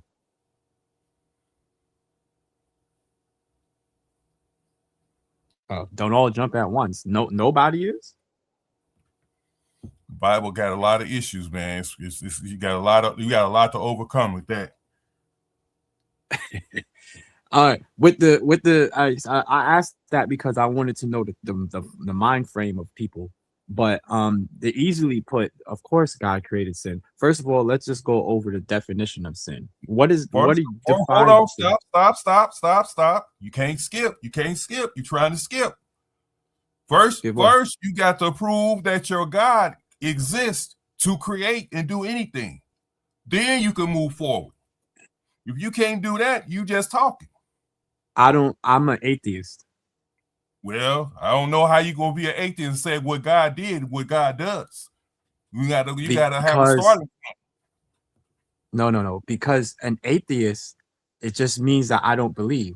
That doesn't mean that I don't know the Bible. I probably know more of the Bible than you do. You might do, but you're still not gonna beat me at it. This is why I said, what would be your definition of sin? As far as I'm concerned, I don't really have a true definition of sin, because if you want to examine your Bible goes through all kind of things that are a sin against him. And if so-called sins are against him, and he's supposedly be the creator of everything, why would he allow something that will be exist against him in his nature? So it's from the onset of the Bible itself, it was seen that the sin nature was created in the humans. And from then on, you are never going to be perfect or beyond the sin nature. It's within you. You can't duck it. How can you be forgiven for something that exists within you? You see, but then that contradicts your belief of saying God created all things. Not some things, all things. If you believe, I'm going back to what I said at first. I don't believe in a God, and if nobody has proven one exists that created anything, so we'll go back to where I said at first.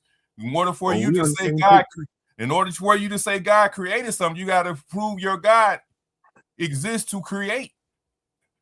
Yeah, we on the same boat then. I mean, if you don't believe, do you believe in any God? Period. No. Nobody has proven one to me. You got to prove one to me. You got to prove one to me. Then we can have a conversation about what a God is, or what a God does, what a God is capable of, what we can expect from a God. Because I put any God on a high pedestal, and you got to provide some massive evidence to convince me there's one that even exists. Yeah, I can't do that tonight. We in the same boat. I believe in the same thing. I don't believe in no God. So that's why I asked, anybody here do? I was ready to battle. I found a friend. I was ready. I was looking for an opponent. Shout out to Hootie to the stage. How you feeling, Tahuti? Holds up, family. Are we discussing the title? You can right touch now? on it. Yeah, we're all over the place. Yeah, go ahead. Did anybody bring up the tree of knowledge when they brought that up? Because Can't really. keeping knowledge away from individuals is evil, and he's definitely brought the first calamities to the world. So Uh-oh. Expound, brother. Expound. Go ahead. You got the floor. pretty much like, keeping Adam and Eve, based on tradition, keeping Adam and Eve away from the tree of knowledge is evil. And then all because they discovered the knowledge or the tree of knowledge, he did more evil by punishing them. And then obviously you have Genesis where he curses Canaan through Ham. And then it goes on from there and there. How do you discover something that's already there that he told you to stay away from and don't eat from? Right.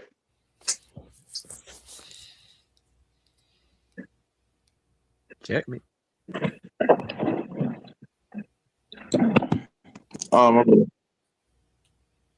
But yeah, I just wanted to touch up on the title because I thought it was interesting. A good question. Appreciate you, brother. Appreciate you. You got the floor. Anybody can go. You only got to wait on me. Well, my thing is, I mean, we can debate books, words from a book, God, this God, that God, the other God. But if you don't have a root that you're drawing from, that's for sure, it's all speculative. That's true. Right. What do you think about the word atheism? And I'm asking this to anybody. Specifically, I want to hear it from the person who just said they don't believe in any gods. That was two people. I was one of them. So yeah, go ahead. Give me your definition, your own definition of atheism. My own definition would simply mean not no belief in any God. Yeah, that's correct. Pretty much. Anybody else could go. I wanted the other person specifically who didn't believe in God to give me what they thought of the word atheist. Yeah, my definition is pretty much close to what he just said. I don't see any evidence. I don't see any evidence for any God. Right, and the thing about the word itself, it is that it's Greek. So we're not Greek. So why are we so held to this standard of believing in God? And then when you look at the word God, I put it in the live chat earlier. That comes from Theodoric the Visigoth. And then it comes from, it's a Germanic word in itself. So we're not Greek, we're not Germanic. So why are we being met with so much disappointment and aggression per se, or antagonism when we don't believe in God? Well, I think that's a simple answer because it's obvious why certain gods, if you will, were created. All knowledge, everything started out of Africa in the first place. Everything started out of Africa, right? And if you study especially the Bible, it's a book of an angry Greek god taking wrath on Africans. If you study where most of the stories are even taken from African stories, put their own twist and spin on it. So if you even study how they went about converting people, it wasn't through peace. They weren't kumbaya and praying. It was mass murder. That's correct. Are y'all familiar with them corrupting Amun-Ra and turning them into Satan, the ram? Now he's a goat. So pretty much they knew since Amun Ra, or the ram, was a high divination in African tradition, they reversed it, they corrupted it when they plagiarized it to create their religion. So the ram, the sacred ram in African tradition, becomes the Satan in Greco-Roman tradition. According to my knowledge, Amun Ra was known as the sun god. Right, but he still has a what is it called? A zoomorphic. He has variety of zoomorphic, but Amun Ra is a ram deity.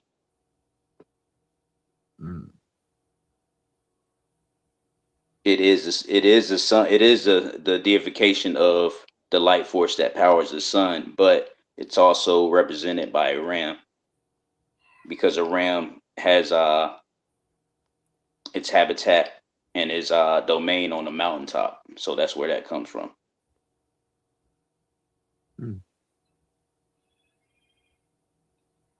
Yeah, but as we were saying, I that's it's obvious why certain religions were definitely created. World domination or domination period. Even an example of what's happening today in the Middle East. One people say it's their land, and you know what I'm saying? It's all evident. Right. A prime example of why people should be waking up is what's going on right now today. Correct. And definitely what Netanyahu said a couple of weeks ago, I think it was, maybe. What do you guys think about the state of Israel? You guys are you guys familiar with the state of Israel only being and how it came in 1940, how it came about in 1946, 1948 time frame, and just how it doesn't even it's just there as an entity, is doing what the God in the Bible was doing in Genesis. It pretty much stands there with the getting the weapon systems to destroy. So what we doing here? What exactly is this guy doing, or planning to do, or can do? What are we doing? Is it all about warring? Is it about helping people? Is it about saving people? What are we doing?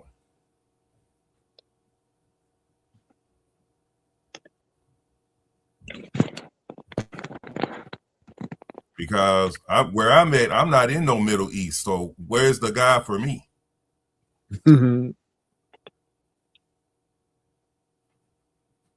You are him. I don't know about all that. Because if I'm some guy there, and I should be able to exercise my power to end all that nonsense and set things right. But since I'm not that, you the God of your own life. Yeah. Well, if that be the case, then I don't have to crack open any of these books. Then just talking about what a God does and what a God can do, or what a God has done. Humanity got the concept of gods through misunderstanding. It's like the same reason why if I sneeze right now, most people will still say, "Bless you." Yeah, it's crazy work right there. Right? It's just through misunderstanding, right? 2,000 years later, we still saying "bless you," even though we have the knowledge to know why we say "bless you" and where it really came from. We still the hell with knowing the knowledge. It's common practice. Let's just keep saying it because we commonly do it, even though we have the knowledge. So I don't say it, but I know people that do. Right. Me too. I stopped saying it only after I learned the knowledge of it.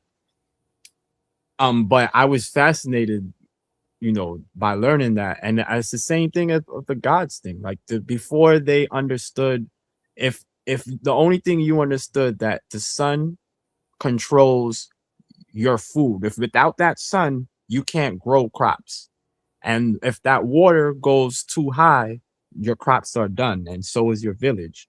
That's basically what you understood. You understood elements. You understood the power of the elements. You ain't know what, but you understood. Of course, if they literally are your gods. The sun is your god. If that sun doesn't, you don't eat. The water is your god. It will destroy you or it could help your crops. So man basically started to have respect or fear for these elements. And how do you explain that to people and so forth? Let's call it a god. Slowly over time, you know how many gods there was before we understood shit? There was a god for everything. When you started to slowly understand elements and shit, slowly those gods came about and slipped away. Why do we still hold on to these gods of today? Simply put, control. Yeah, I think a lot of it is peer pressure too, as well, and social acceptance. Because when you get past a certain age, I would say 30. Some people say 25. You begin to understand things, and you naturally question things. So when you get in your 30s, you should already realize that the religion that you're practicing is Greco-Roman. The God that you're worshiping is a European who has supernatural powers. So at this point, now it has to be about either fear and mind control, just like you said, and then another element would be peer pressure. I don't want to upset my grandma. I don't want to upset my wife. I don't want to disappoint, my nephews. And we already been going to church for 20, 30 years. So. Yeah, the biggest way to control, the best way to control a people or to fight a people is never having to fight them in the first place. If I make you believe that I'm God, then you're not even, you may have a fight, I may have to teach you that I'm God, but your kids are not even going to think to fight me because they know me as God or they know my people as God. So it's just naturally within them to serve or to obey. That's why you had to rid the African of his normal religion. The first thing they do is strip you of your culture. Do you make content on YouTube? Not at all. Oh, okay. Do you make any content? I've been thinking about it for a while. That's why I came out with the name Bible equals mind control. Because that's exactly what I want to make content about. The Bible equals mind control. Right. Drop your email in the private chat for me, Mind Control, so we can set up an interview. Definitely. That's all. I just make albums about Bible questions. That's what I make. I make songs about the Bible questions, Bible stories. I got 4 albums. You make content? Oh, drop your email too if you make content, so that way we can get you set up with a show on here and help you spread what you do. All right. I'm gonna have a commercial for it running tomorrow. Definitely. So everybody knows, because I'm trying to get everybody highlighted. You said you make songs. Yeah, that sounds lit. Some of the Bible stories, and I make songs about them. And cause like I have a lot of Bible questions, so I used to ask people the questions. I say, man, you know what I'm gonna do? I'm just gonna make a song about it. And my wife is like a real Bible thumper. And one of the songs I made, she like dancing around too. And I say, you don't even know what this song is about, but you dancing to it though. So it's like. So it's like that's flying, even is flying under the radar and she don't get it. Yeah. That's funny. Well, they say that your so-called devil was the master of music or whatever. So I say, well, let's go with the music route then. Maybe that'll get some eyes open.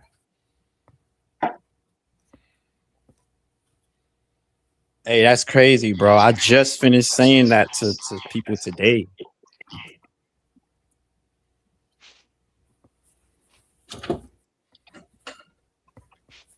Yo, quick question. Y'all ever heard of gang stalking before? The term? Nope.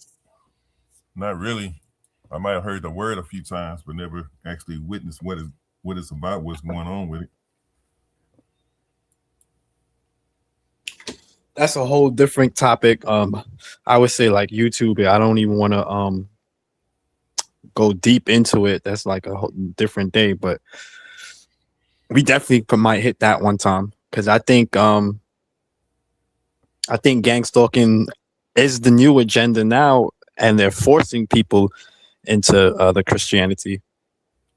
Look, you see the white nationalists. You see their whole movement now. Like their whole movement now is the Christian thing.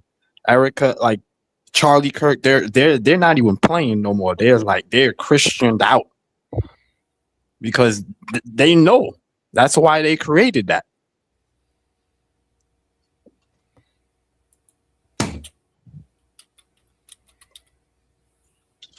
I don't know if y'all saw the new Drewski skit with Erica about Erica.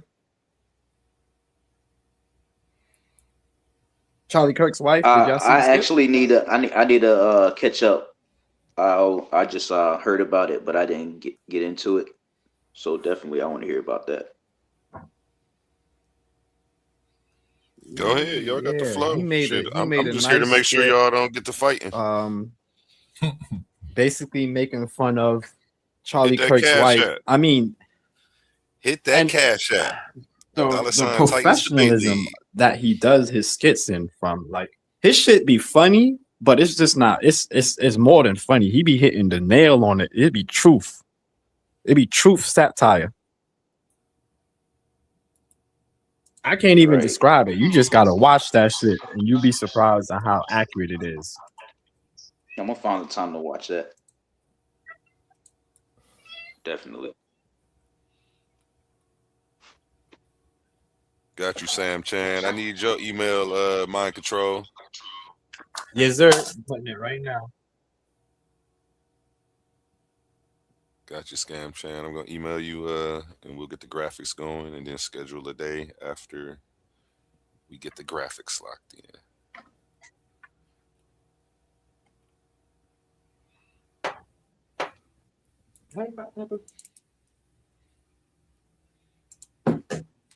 Yeah, I just dropped it in there. Gotcha. I sent both of y'all an email tonight just so y'all can save me. Is that a bird?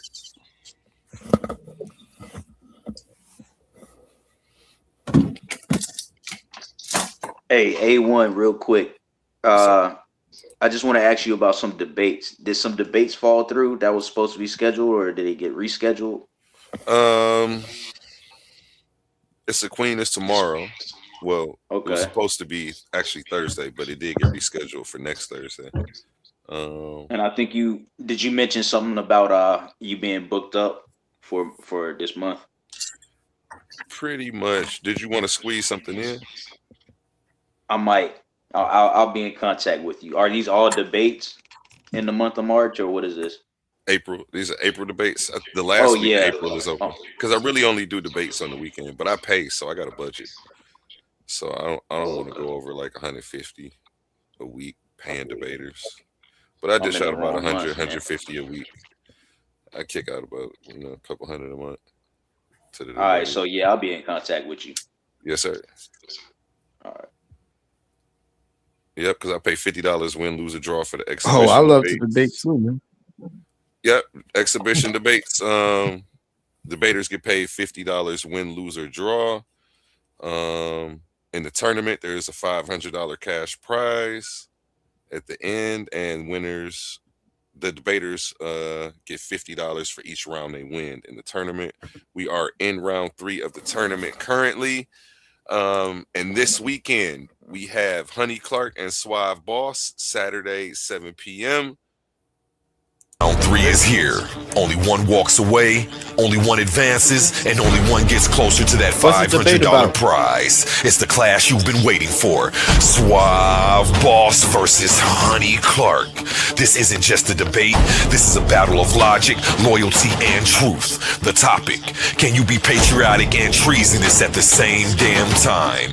Taking the affirmative, Suave Boss stepping into dangerous territory, arguing that loyalty and betrayal might live in the same space. And you already know, Honey Clark is coming to tear that argument apart. No dodging, no filters, no mercy. This is round 3. This is elimination. This is where reputations are built or broken. Who moves on and who gets left behind. Pull up, tune in, don't blink, because when that bell rings, only one survives. Coliseum of Arguments, hosted by Titans Debate League. Only the brave speak here. Are you not entertained?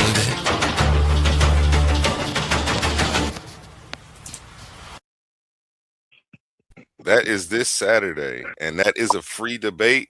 I think we only have one more free debate after that one, and then all debates are being moved to the $3.99 members only section. So you're going to have to become a member of the page to start viewing the debates. So check it out. Attention all debate fans. You've been watching, you've been arguing, you've been picking sides. But now it's time to level up. From this point forward, all debates on this platform are going members only. That means the hottest clashes, the wildest arguments, and your favorite personalities going head to head will only be available to subscribers. You want real scholarship, you want the smoke, you want the unfiltered action, then don't get left outside looking in. Sign up today for as low as $3.99 and get full access to every debate, every moment, every knockout argument. This is Titans Debate League, where legends are made and debates get real. Join now or miss out.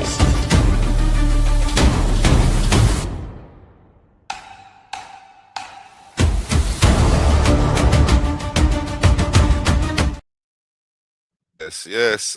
All exhibition debates will now be in the members only section for $3.99. And then we will also be having main event pay-per-view specials coming as well. So be on the lookout for that. Back to you, gentlemen.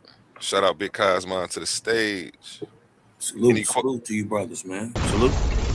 Any questions, comments, or thoughts on anything you've heard so far, Big Cos? Oh man. I don't know who it was that was talking, but about the Erica Kirk stuff. But did y'all see a while ago? The Bible. Right? Huh? Yeah, that was Bible, me. Oh, Bible Mind Control. Hey, Bible. Salute to you, bro. But did y'all see? You know, Drewski was making fun of Erica Kirk and all that stuff. But remember when she first did that thing against Candace Owens, and she looked in the camera and she said, "Stop." And Drewski and them all made fun of that and stuff, right?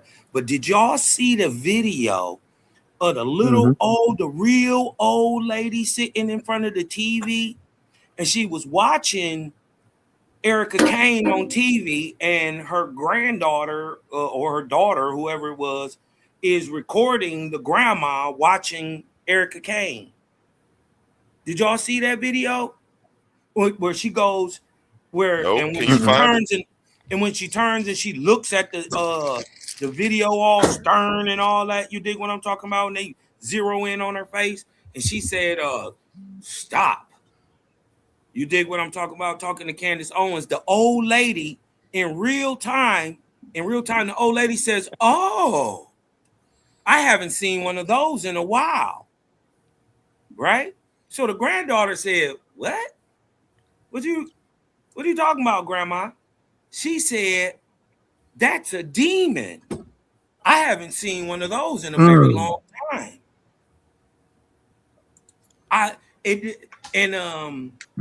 Who brought that up? Somebody brought it up, and it's a video out there. If y'all go search the video, it's an old lady sitting in front of the TV watching the Erica Kirk thing. And she said that woman was a demon, bro. So I don't know. And I knew it was something about them eyes. You dig what I'm saying? When I'm starting to understand a lot of different stuff. And I be meeting them people sometimes who don't got that light behind their eyes. Like they smile it don't reach their eyes. You know what I mean? Like when you look at a real person, it's a light behind the eyes. I don't know how to explain it. You dig what I'm talking about? But you can see that a person is alive in their eyes, right? And man, sometimes you meet these people, bro, and it's just like they soulless or something, bro. And I'm starting to understand through different studies and different understandings that there may possibly be people out here with spirit, so the body is alive, right? But no soul in fact. Well, I ain't gonna say no soul in fact, but the soul that would have personally came with the body, right, has been taken over, obsessed or possessed. Occupied. They don't, because and people starting to be real weird, man. And I've been seeing these niggas, bro. You know what I mean? I don't know. And sometimes I can just catch the vibe. You know what I mean? Like I just walk into some places and I'll be like, oh hell no, something. You know what I mean? And it's always one of them in there. It's always one of them in there, and I'm starting to see them more. It just probably in the last 3 months. But it's like, man, these people, shit is fucked up. You know what I mean? Weird stuff going on. They caught some people up here in the D. They had a warehouse full of body parts that they was legally selling. They had a chop shop of human bodies. You'd be wondering where the fuck the bodies go for all these children that they kidnapped. I did have something. Oh, go ahead. Finish. No, I was just going off on that. That just triggered something that I remember. Go ahead, bro. No, I was just thinking, I don't know why that thing that he said earlier stuck in my head for so long, but the brother, I believe, I'm not sure, I believe he's a Hebrew Israelite. The brother that was here earlier, I don't know if he's still here. Oh, I don't see him. Nope, no, he's not still here. But yeah, he made the comment about the Ecclesiastes and saying that reading too much will make you mad or whatever the case may be. But there are books that speak for like to tell you to gain knowledge, to get wisdom and stuff like that. That like, and you know, I'm a Muslim, so I'm gonna go to the Quran. Like the Quran says stuff like, "Do you not use your intellect?" and stuff like that. So like, it's a clash between like I don't know. Like I think that people get this idea that God wants you to be stagnant and stupid. It's safe for me to say stupid on here, right? I'm not offending nobody, right? Because I know when she said crazy, it would create. All right, so yeah, people had this idea that God wants you to be stagnant and stupid, but in most texts that I read, That's not the case. Like, I mean, this is how I feel. But like they think that God just wants you to blindly leave behind them and not, not understand or question or nothing. But if you say, seek the Lord thy God with all your heart, mind, and soul, how can you seek him?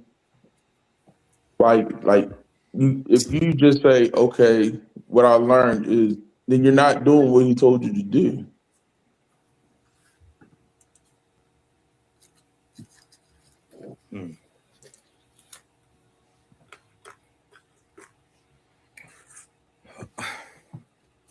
I might have missed where what it, you know what I mean? I know a lot of y'all is not theists, but I'm just making a statement that like a lot of people get this concept that God wants you to blind, or that the God of the Bible, Yahweh, for the sake of all the people who are not theists in here, if he exists,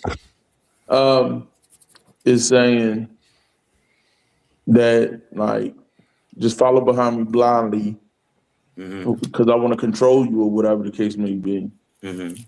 But in a lot of the texts I read in the Abrahamic faith, it does not promote blind faith. That's all I'm saying. Well, if you leaving into the text of the Abrahamic faith, it says both. So you wouldn't be wrong in taking your position, and neither would the other person, because the crazy part is the text, for the most part, says both. So y'all both textually got good arguments, and that's a problem. So, you know what I mean? I think back more to what you saying is, they gotta, even when you read and whatever you read, and you gotta discern it, be able to, you know what I mean? Discernment. It says it in there. Do you be able to use discernment? Yeah, I ain't tripping on none of that. You know what I mean? I ain't got a dog in that fight. Not no more. Only. Well, anyways, I ain't tripping. So you dig what I'm saying? I'm not against no idea. You dig what I'm talking about? That's good. Where, you know what I mean? I'm just saying, if you're gonna follow any idea, you dig what I'm saying? Live up to the highest ideals of that. You dig what I'm saying? And just do good. The crazy part is, in every religion, the highest ideals of it is to do good and then Be the best treat person your you brother can be. like you want to be treated. Yeah. That's the highest ideas of every single religion. But man won't live up to as good as he preaching. And I know I'm bringing this up because it was something that happened on Tuesday a couple of days ago. Somebody tried to, because I told them I was not a part of a specific sect of Islam. They were telling me, "Oh no, you're not part of a certain sect. You would get shunned and all the, if you went to an Islamic country and all this other stuff. You only doing that because you're in America." But according to the Quran that we're supposed to follow, it explicitly warns against being in specific sects because. So I don't like people don't understand. It also says, Quran also says anything and everything that bends to the will of Allah. So in a sense, everything is Muslim. So I mean, if you just want to get down to some basics on, you dig what I'm talking about? If it bends to the will of Allah, and Allah is the most high and the creator and all that, well then everything is from him. It's a difference. So, and if you bend to that will, whether you call it Christ, whether you call it Buddha, whether you call it Brahma, you dig what I'm talking about? In Islam, you still been into the will of Islam and you are still Muslim. If things, just because things bend to the will of Allah, it's a difference between bending to the will of Allah and submitting to the will of Allah. Yeah, I don't want to play the semantic game, but I agree. You know what I mean? And that's what Islam But is. I'm saying Submission. what I think we both saying is that you making the choice. You making a conscious choice to bend to the will of Allah, right? Right. Right. That we saying the same thing. Right.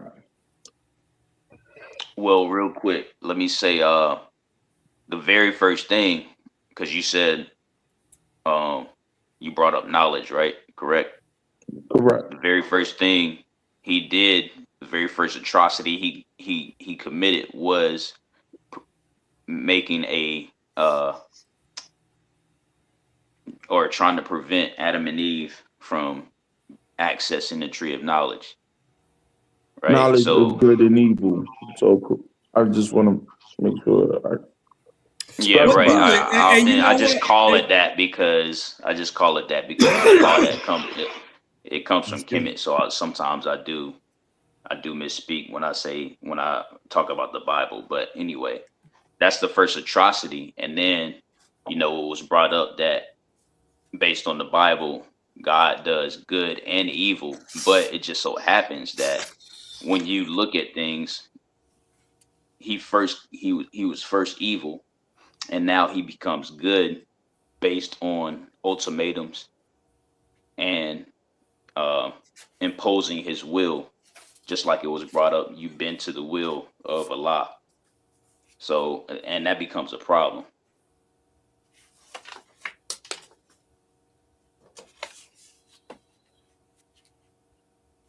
Is it really a first atrocity? Is that really the first atrocity? Well, I wouldn't exactly think that was the first one. Creating people in the first place? No. Remember, before he created anything, he knew the outcome before he even did it, and he decided to do it anyway. That would be the first atrocity. Right. I would agree with that. That's a good one. Good way of looking at that.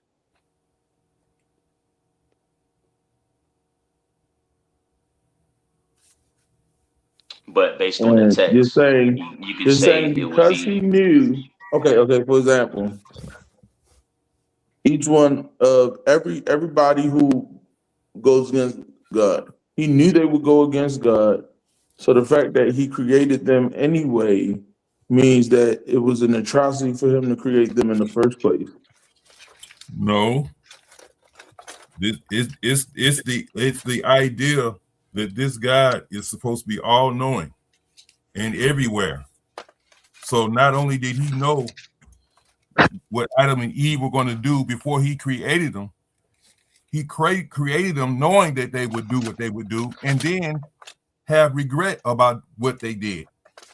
How do you know everything and have regret about something as though it was a mistake? So it's actually a good question. You're all knowing, so why would you have regret about something? You can correct it before it even begin. So his solution, I have a theory on that. His solution to his error is to what? Sacrifice himself to himself for something he could have prevented in the first place? Hold on, where's himself to himself? That does not make sense to me. Who's Jesus? Isn't Jesus and God and all of them the same? That's how himself is himself.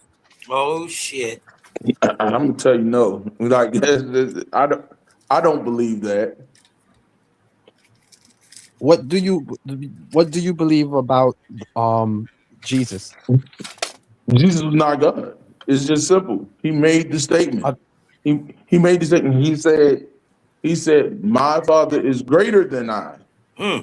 He said, why dost thou callest me good? There's none good but God.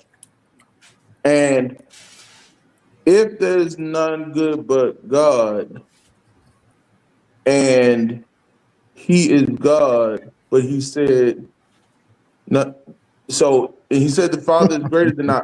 So, like, how is the Father greater than you, but you are co-equal? It doesn't make sense to me. It didn't make sense to me when I was a Christian.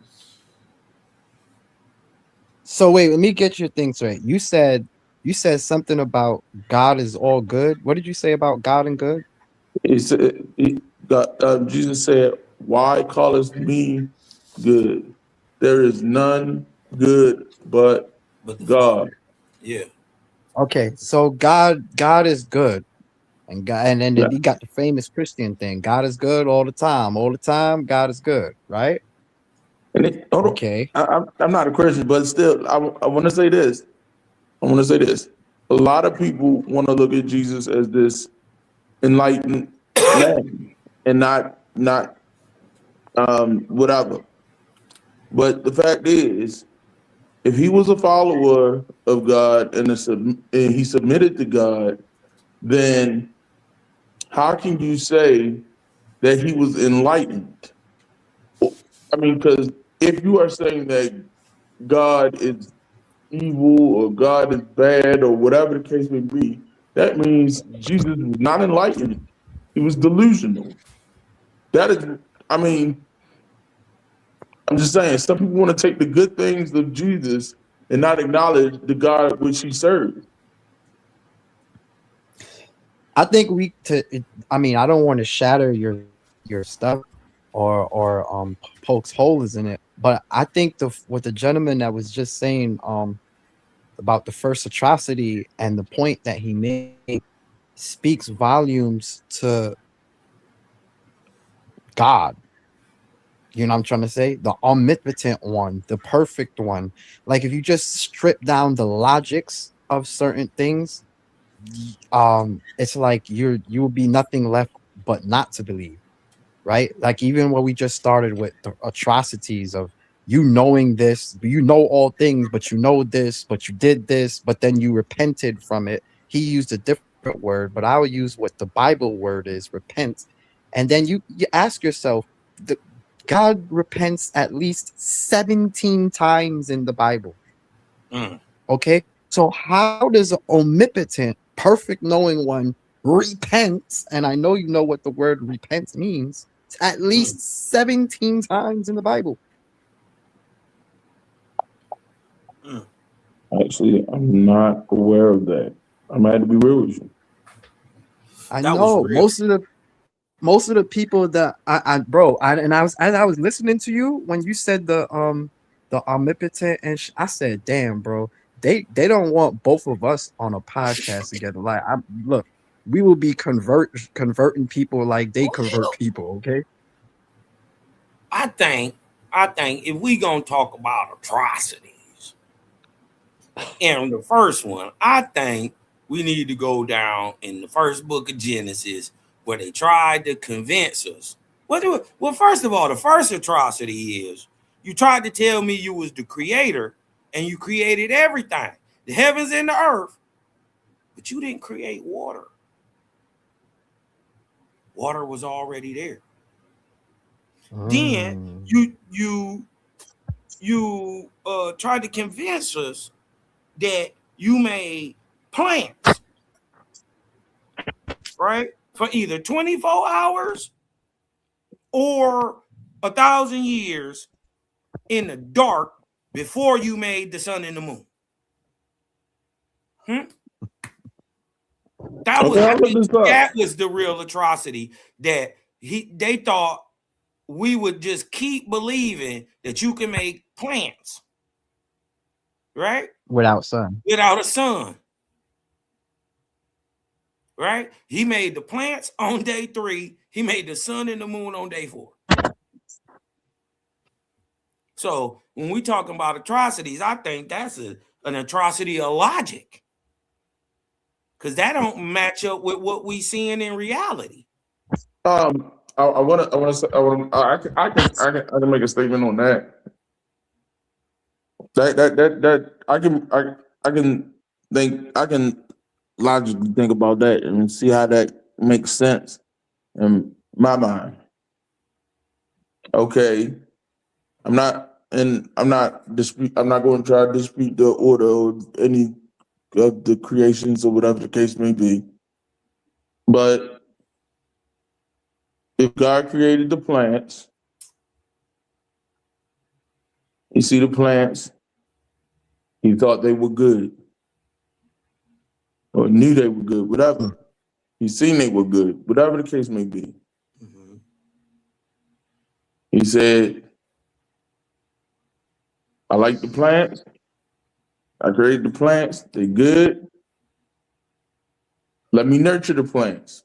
You got the sun and the moon. B, sun and moon. Bam. Why wouldn't he do that? But how? No, it's not why. It's how. Right? Like, for instance, if I wanted to crack a seed, right, and I wanted to grow a seed, right, and I put it in some good dirt and I put it in a box, right, and I never let it get light. You dig what I'm talking about? Now the seed may come up out of the dirt and even grow its initial, it may last for hours or two.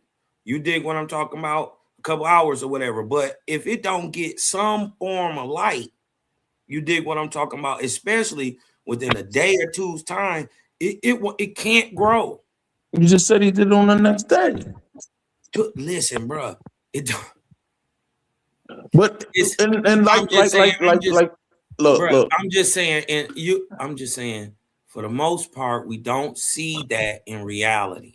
No, I mean, in no part do we see that in reality, where plants germinate and originate and keep growing, because they said he made every kind, everything. It was already done, so it had to bloom too in the dark. It don't work like that, cuz. We don't. Who said that when he created it? Who said that it was in the beginning stage? It had to be, because he just created. You're assuming things that weren't said. Wait a minute. So I don't think that that's a stretch in logic for me to assume, right, at the beginning when a thing was created, it would be in its beginning stages. I don't think that's a stretch of logic, bro. Okay, hear me out. Who's to say that when he created Adam and Eve? Well, okay. No. I'm not even gonna say when he created. I'm talking about the sun and the moon. No. Hear me out. Because this is why I'm saying this for a reason. Mm-hmm. We know that he did not create Adam and Eve as babies, because he said, "Be fruitful and multiply."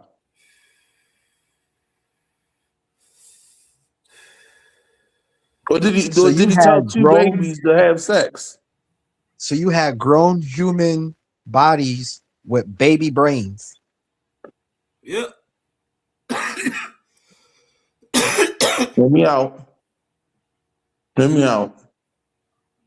He created them at a stage where, because you got to remember, man would be in his infancy, even if he was. Listen, I don't think that's a stretch either. If at the creation of man, even if he was made full grown, he would be in his infant stage mentally, spiritually. Correct. He wouldn't have no morals. He wouldn't know anything. He would, as a matter of fact, he would be worse than the animals, because you never have to tell a tiger it's a tiger, right? You never have to tell a dog it like bones, but you got to teach a baby not to stick his finger in a roaring fire or a rattlesnake mouth or a goddamn socket, or it'll do all three, because it don't have no knowledge. You dig what I'm talking about? So I think there's a little difference, though. I kind of think you gave him a scapegoat, though. I think he was stuck in the repentance thing. I ain't trying to. I understand where you're coming from, and I'm not even going.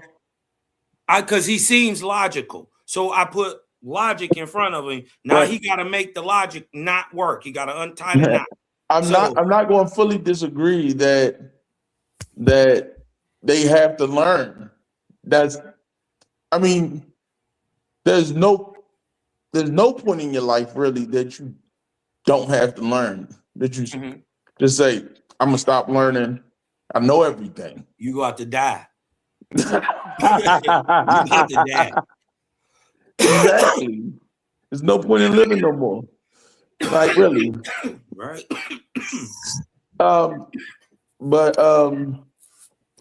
Yeah, I totally agree that when he made them, they still had to learn.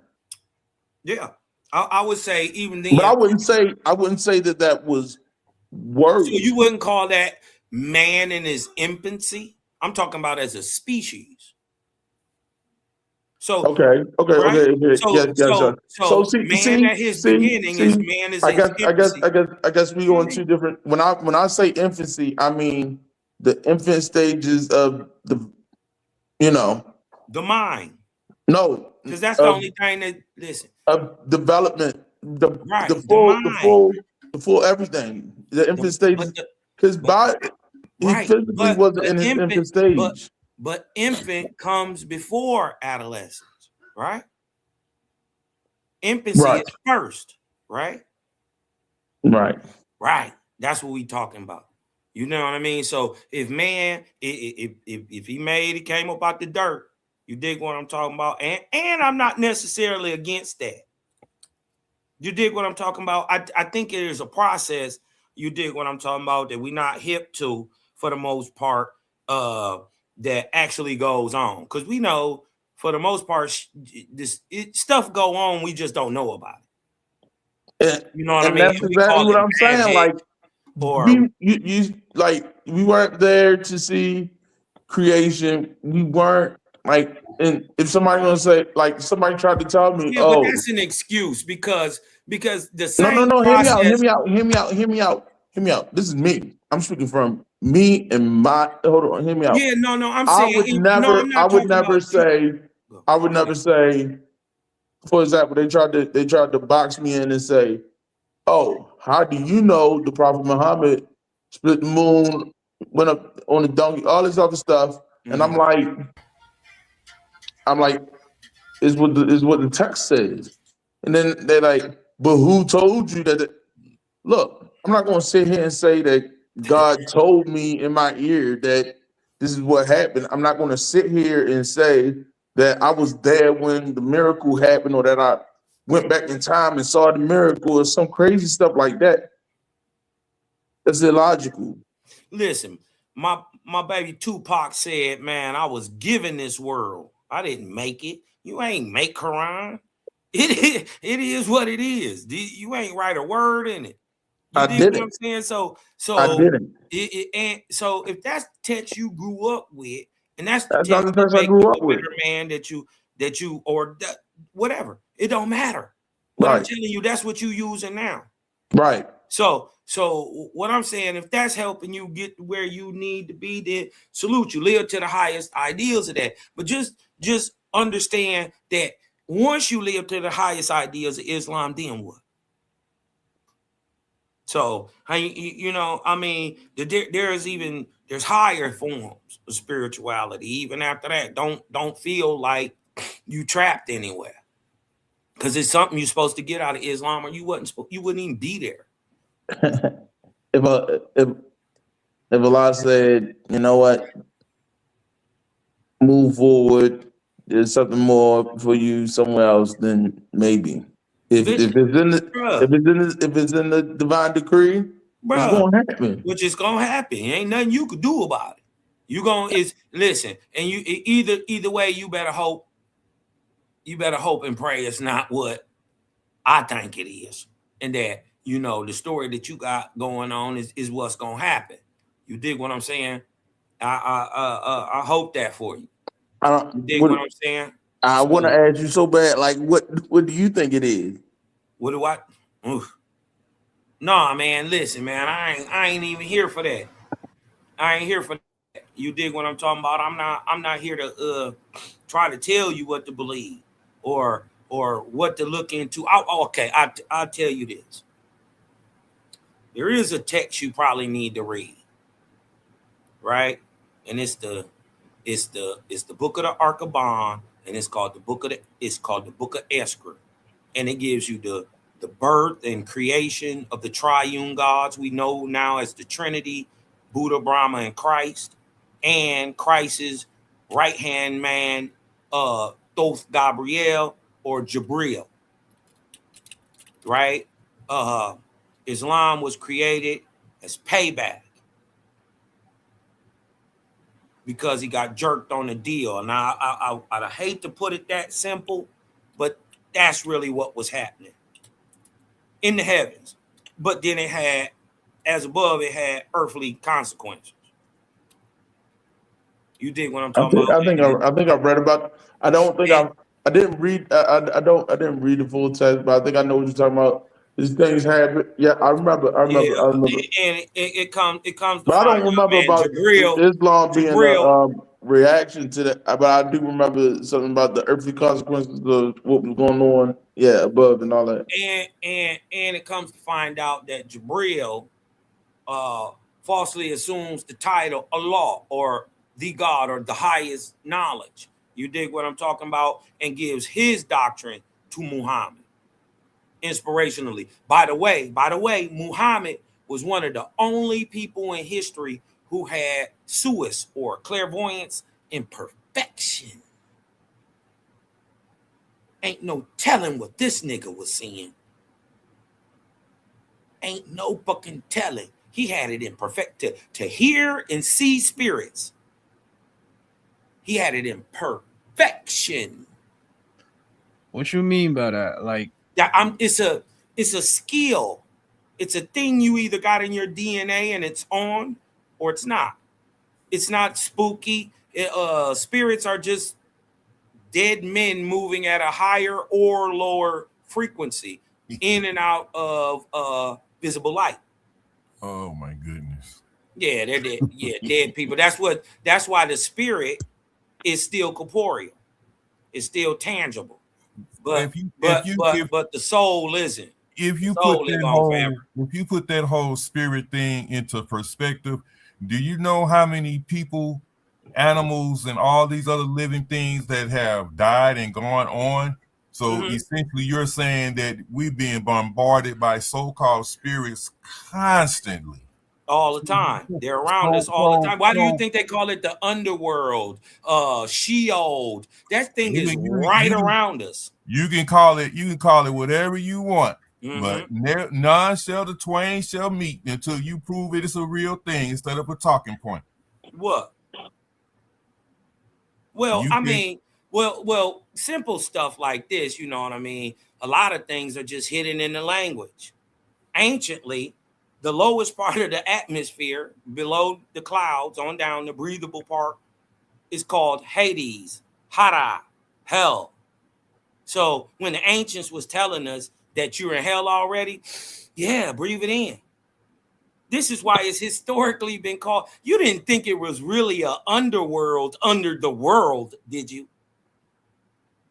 I'm not claiming none of that. Yeah, I'm just saying, whether you believe it or not, for those of us who've had spiritual experiences, there's no way you can convince us that the spirit ain't real.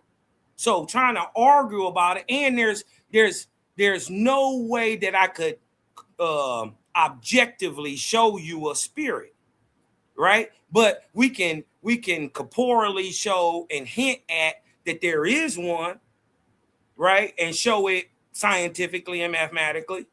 Mathematically, you dig what I'm talking about? I can. So let me hit at some square circles or some pink unicorns while we at it. You know, we can go that route too. I mean, you know, if you into drugs, go ahead. No, I'm just saying that's what you sound like. You sound like you doing some drugs. You trying to tell me? Well, wait a minute. You don't. So first of all, you don't believe in spirit? I don't have no evidence of a spirit doing anything. Okay. All right. I couldn't now you understand, like, I couldn't like tangibly go up and point and say, yo, this is a spirit, right? Because it would obviously be unseen, right? So there's no way I could tangibly show you that. But what if I could scientifically hint or theorize that there is a spirit in the body, right? For the simple fact that the human body, while you're alive, gives off and emits light. And soon as you die, right, it stops. That is proven by science. And I'm talking about visible light, but just on a low level. So you need other things to see it. Of course, you're going to need, but I'm saying as long as you are alive, the body gives off and emits light.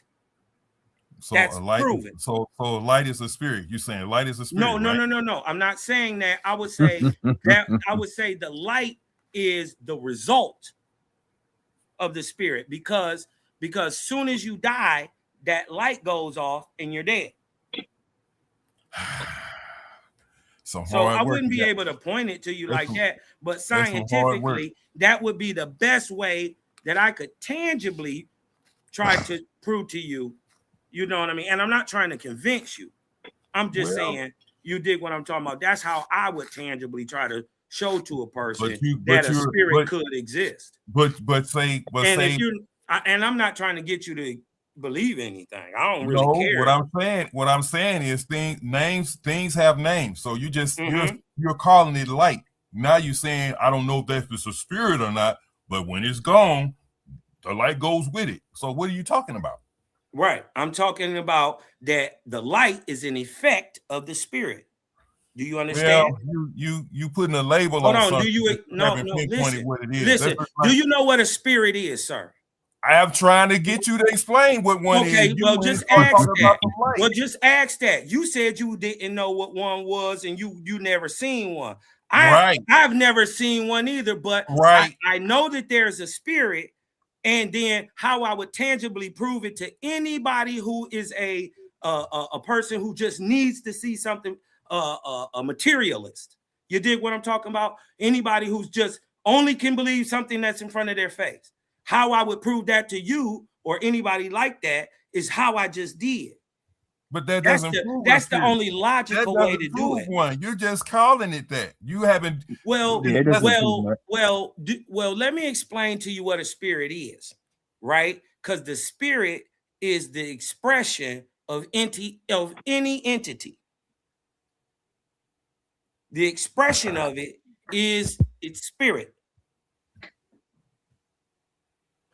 So the spirit of Jack Daniels that I drink is a spirit, right? That's a different type of spirit. That's an ether. Oh, yeah, that's like a drinking spirit. But as above, so below, space is etheric too. And just like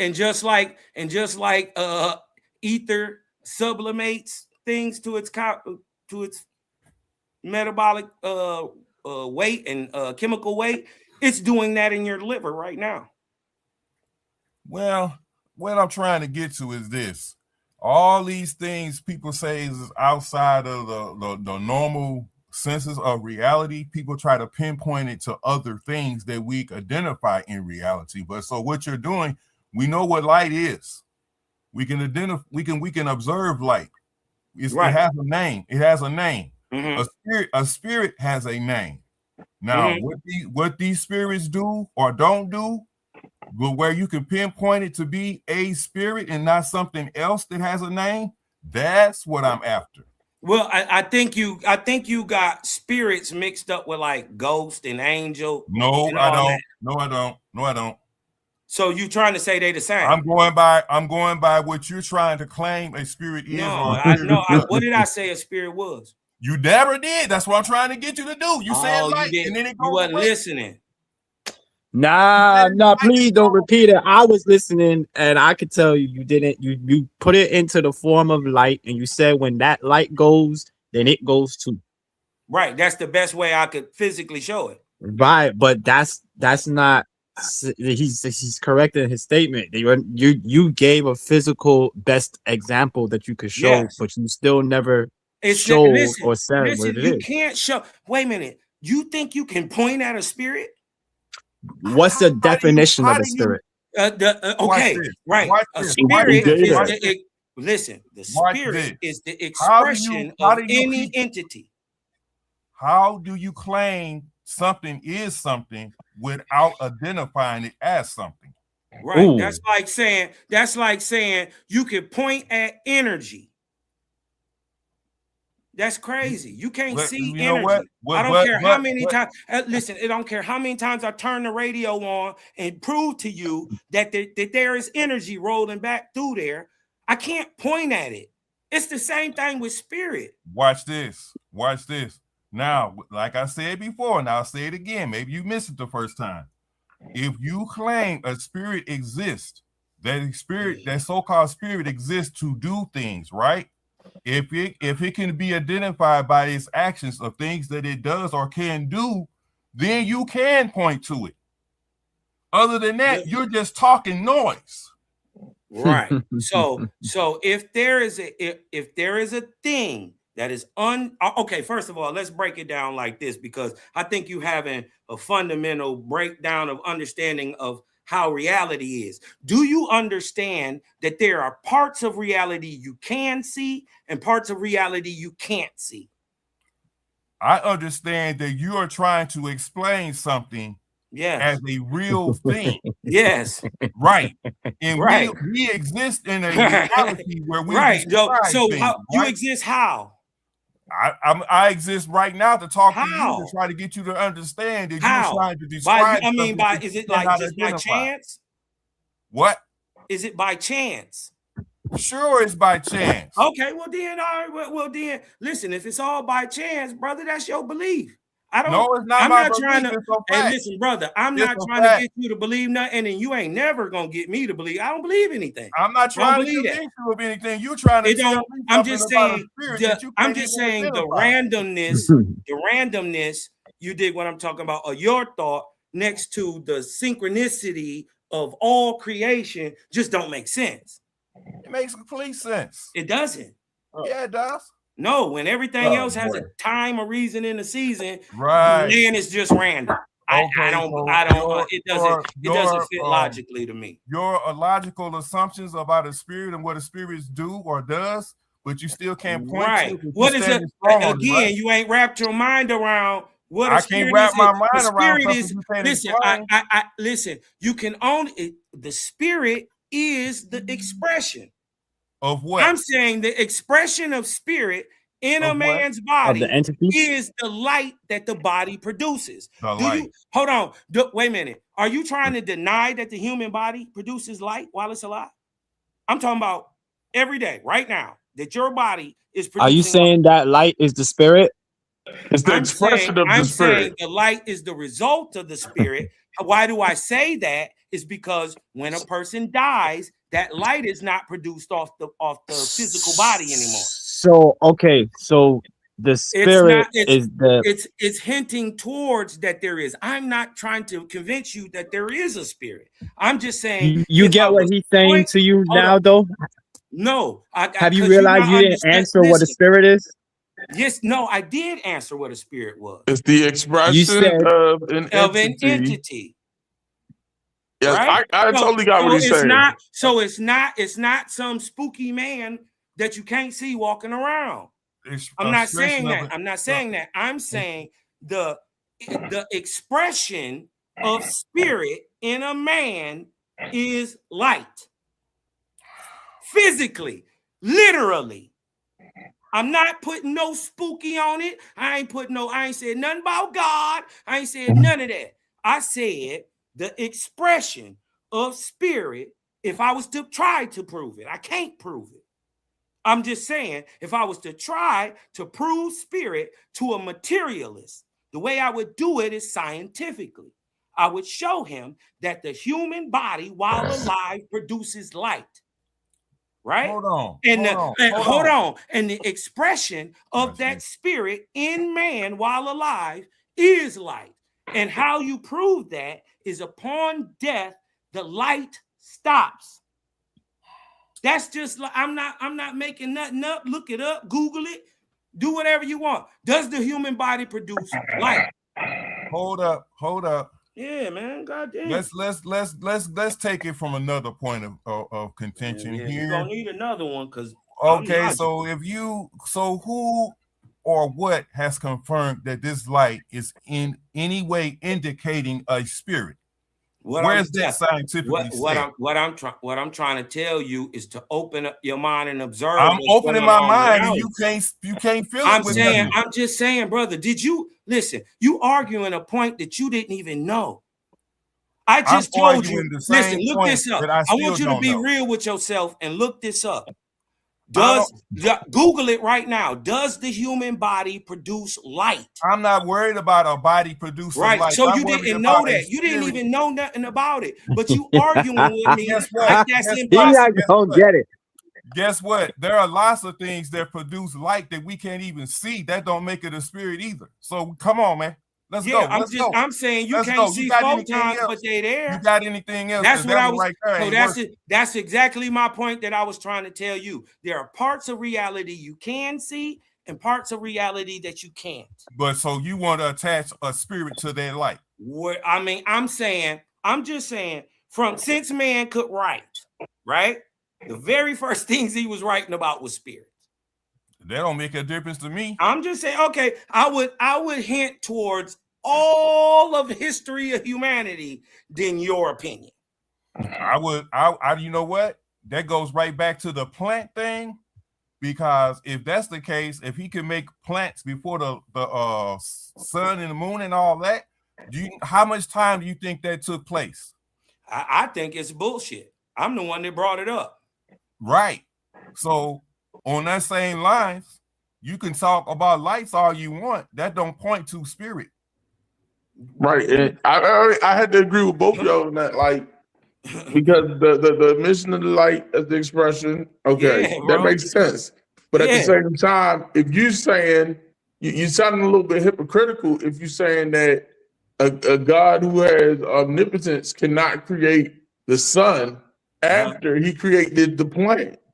Because if he is a God of all truth, and he's also a God of order, right? So he's not going to do a thing out of order anytime and then fix it later. You dig what I'm talking about? He's going to do the same thing. And so hear me out. Why is that out of order to create the? Hear me out. Let me say this real quick, because hear me out. Hear me out. Don't come here, because I want to ask the question. How is it out of order if he created the plant and then created the nourishment? It's out of order because that doesn't match up with reality, what we see objectively. Why would you create the nourishment for something that doesn't exist yet? How it's backwards? Yeah, exactly. So how could he create the nourishment for plants, right? Which is the sun, right? After it exists. That's crazy. How do you feed it? Hold on. How do you say that? You're saying okay. So let me make sure I understand what you're saying. You're saying if he created it prior to its existence, it doesn't make sense. But if he created it after its existence, it also doesn't make sense. Listen, brother, that you can't never make that make sense logically. So you're saying whether he created it before or after its existence, then it's illogical. No, I'm saying the order in which the God in the Bible made plants before he made the sun, that which grows plants, is illogical, and it's irrational because we don't see it in nature. We see this process every day. We don't see photons. We don't see, like you mentioned, the photons. We don't see photons. When a photon is ionized, what happens? We don't see dark matter. We don't see dark energy. We don't see energy itself. Like, really, come on, man. You sounding wild. Wait. Do we see light? We see the result. We don't see photons on the level of photons. We see the light that is produced from the collection of the photons. Yes. Okay, so do we see light? Yes. Yes or no? Okay. All right. So you telling me we see light, hold on, photons wait too? a minute. Wait, Is that just what you're follow me. saying? Just follow me. Is light ionized protons or photons, excuse me? Is light made out of photons? It's made up. Yes, it's made up. Okay. Of, yes. All right. So tell me, do we see? Listen. So listen. Regardless to whether you think you're not seeing, it's objective, right? Because guess what? Even though you are looking at me, right? Objectively, you're still looking at a bunch of atoms.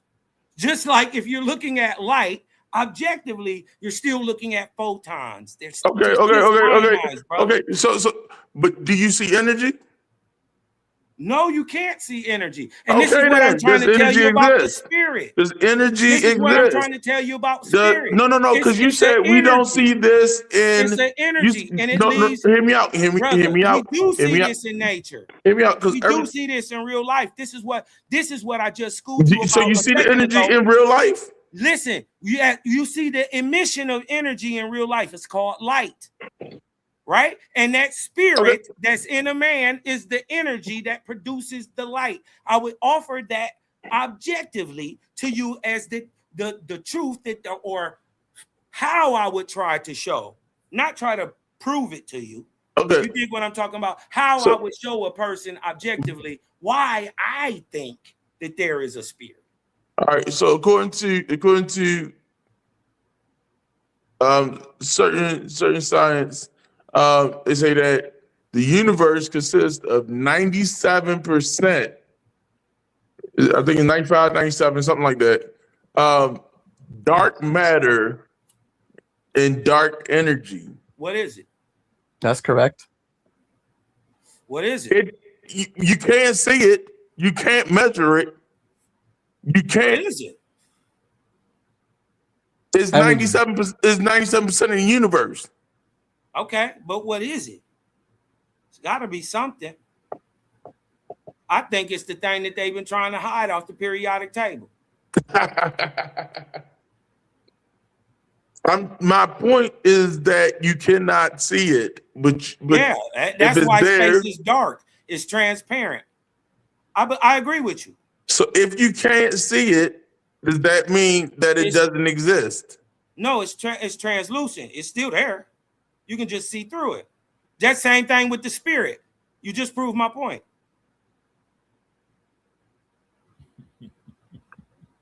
But I'm saying how you are sounding like when you arguing that you don't see this everyday phenomena that is a one-time phenomena. What you talking about? Which is the creation of the universe. Creation of the universe? Or the order that the universe put together. If God made it on the third, fourth, fifth, sixth, seventh, eighth, ninth, 10th day, it really doesn't matter. But the fact of the matter is, you are saying that this is how you should have did it in order for it to end up in the way that we see it now. I'm just saying it's out of order naturally. According to what you believe. I'm saying to nature, it's out of order. According to what you see, according to what you understand, because you have a finite mind. Well, whose mind should I use? Whose mind should I use? Who's better than mine? Oh my goodness. You are thinking, you are putting, this is what I'm saying, you are putting God in a box. I'm not putting God nowhere. I think God's something different than what y'all think it is.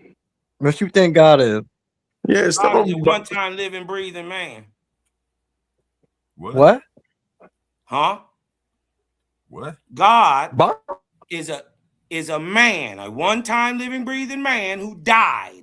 He raised up through ranks in these heavens that y'all don't believe in, but he raised up into these heavens. And just like you graduate through school and you get a different title, you get a different title. And one of the titles, the emancipated titles, the third emancipated title is called God. That's when you're strong enough to run a planet and govern over its people when you got that much power. It's just like a regional Walmart manager.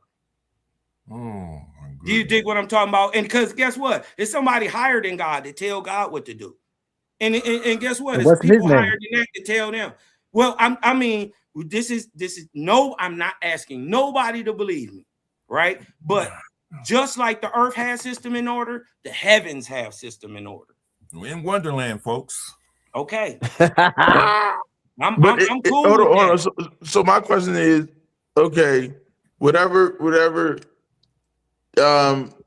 being that you were saying had, so my thing is that God is what I believe God is the one above all. No, see, that's what lower demonic entities through religions have duped man into doing. They got man praising the creation and not the creator. What do you mean? The creator is the one above all. But he's not God. God and the creator are not the same thing.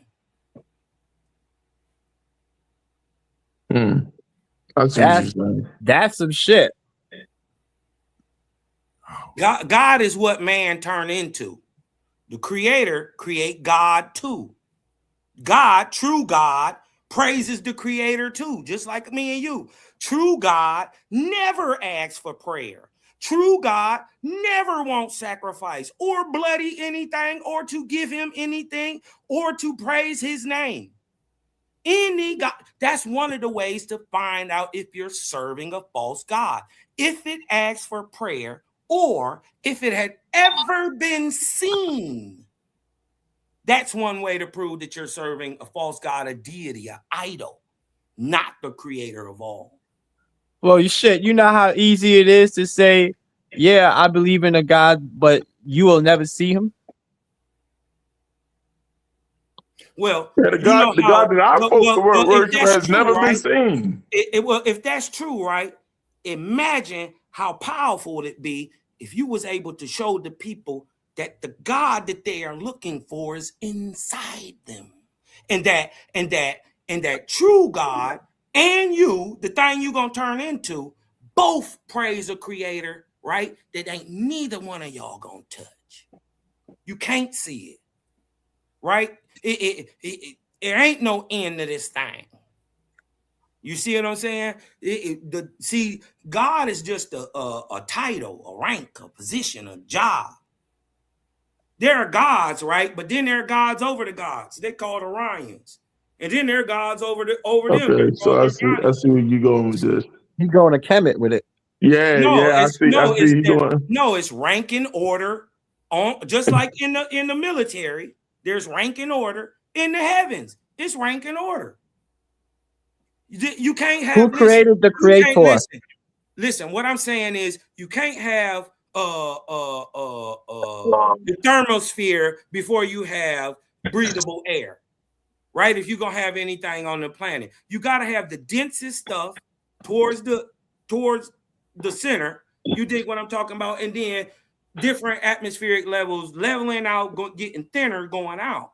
Mm-hmm. There's system and order to everything in all creation. You got a small problem though. You got a small problem there. Now, if it's going as many levels as you say, then what we doing here on Earth is insignificant. That's a belief. Okay, so I want to say one more thing. About your theory about the order, and because you're obviously you're going off the fact that plants need light to.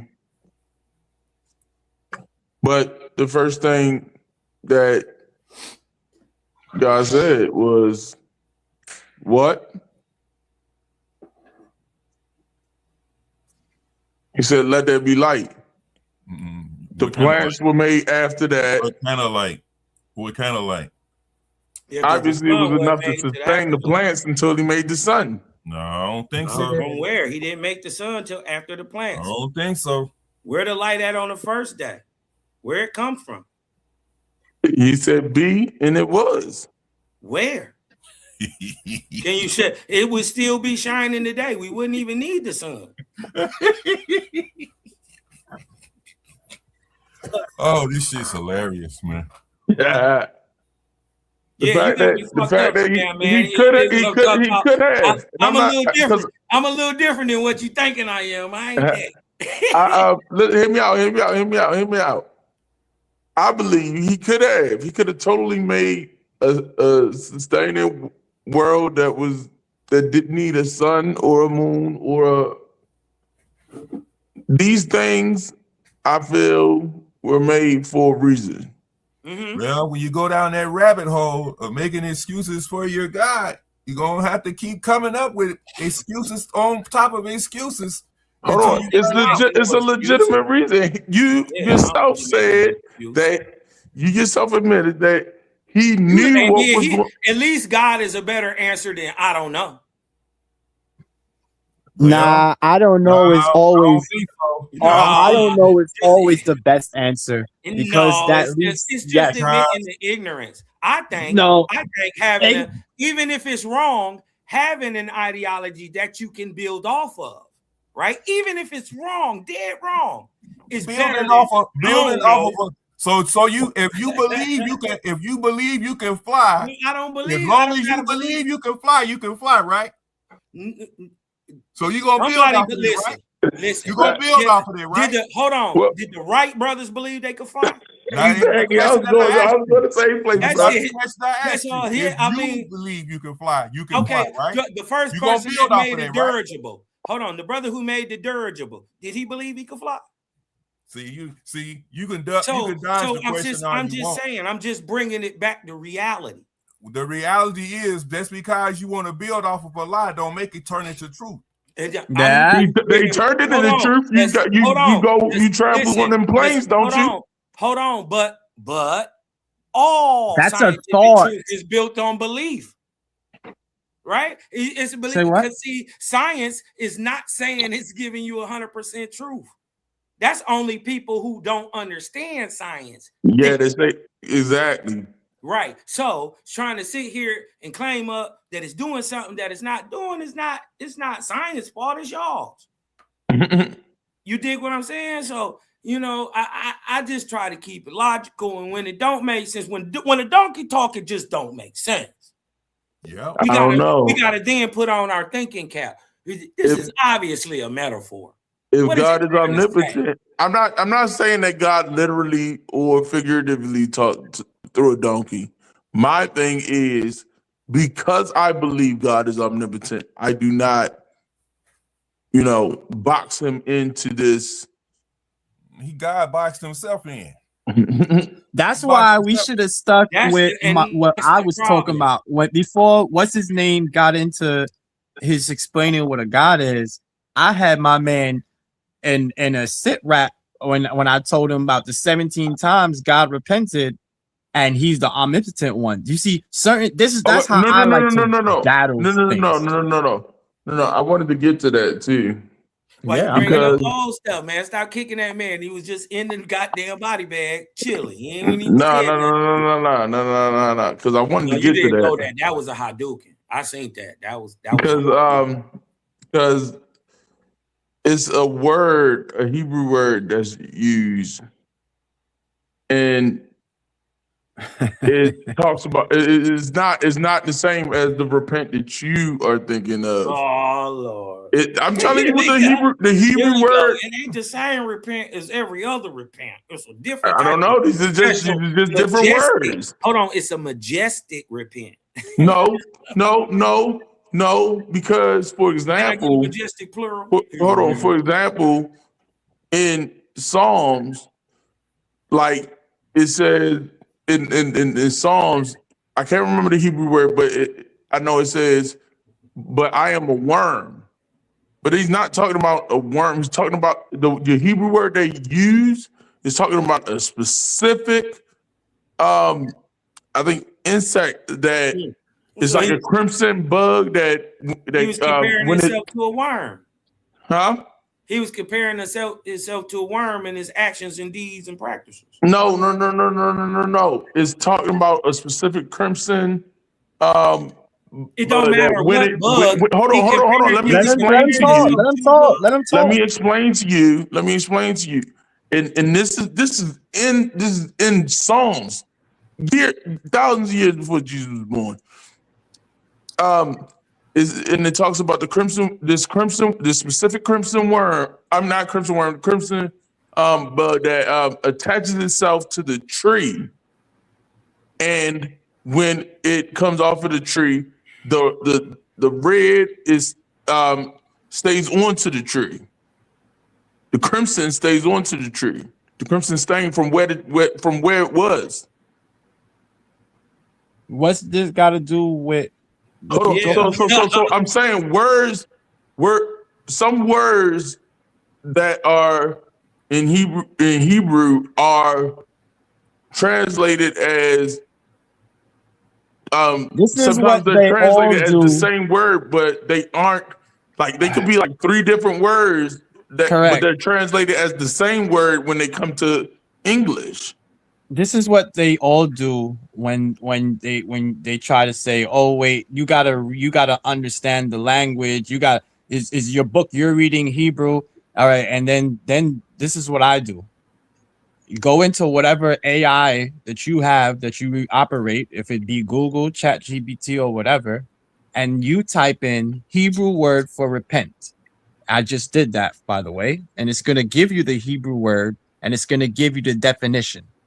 So I don't know. You're gonna have to pick another language because in that say what the word definition, is. I can't. I don't speak Hebrew, but I can spell it to you what it says. SHUV. Shuv. Okay, so I want to tell you what I found because I did the same thing. It says the Hebrew word used is, and I want to say this is pronounced nakam, which means he relented or grieved.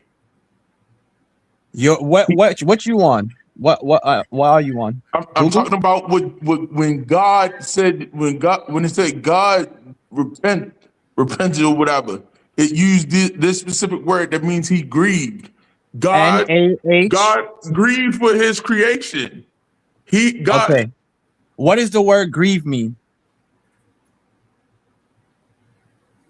Okay. So, let's look it up. What does the word grieve mean? What is the definition of the word grieve? Let's look it up. You know what I mean? We ain't gonna keep going back and forth with this shit because this shit. We're not going to do because if I mean, this shit If you grieving for something that and I'm not. Hold on 1 second, bro. To grieve is to experience deep, intense mental suffering or distress, typically as a result of significant loss. You ain't gonna get around it. Hold on, brother. Hold on. Let me get it out, y'all, brothers, so y'all can argue, right? That's what y'all don't want to do anyway.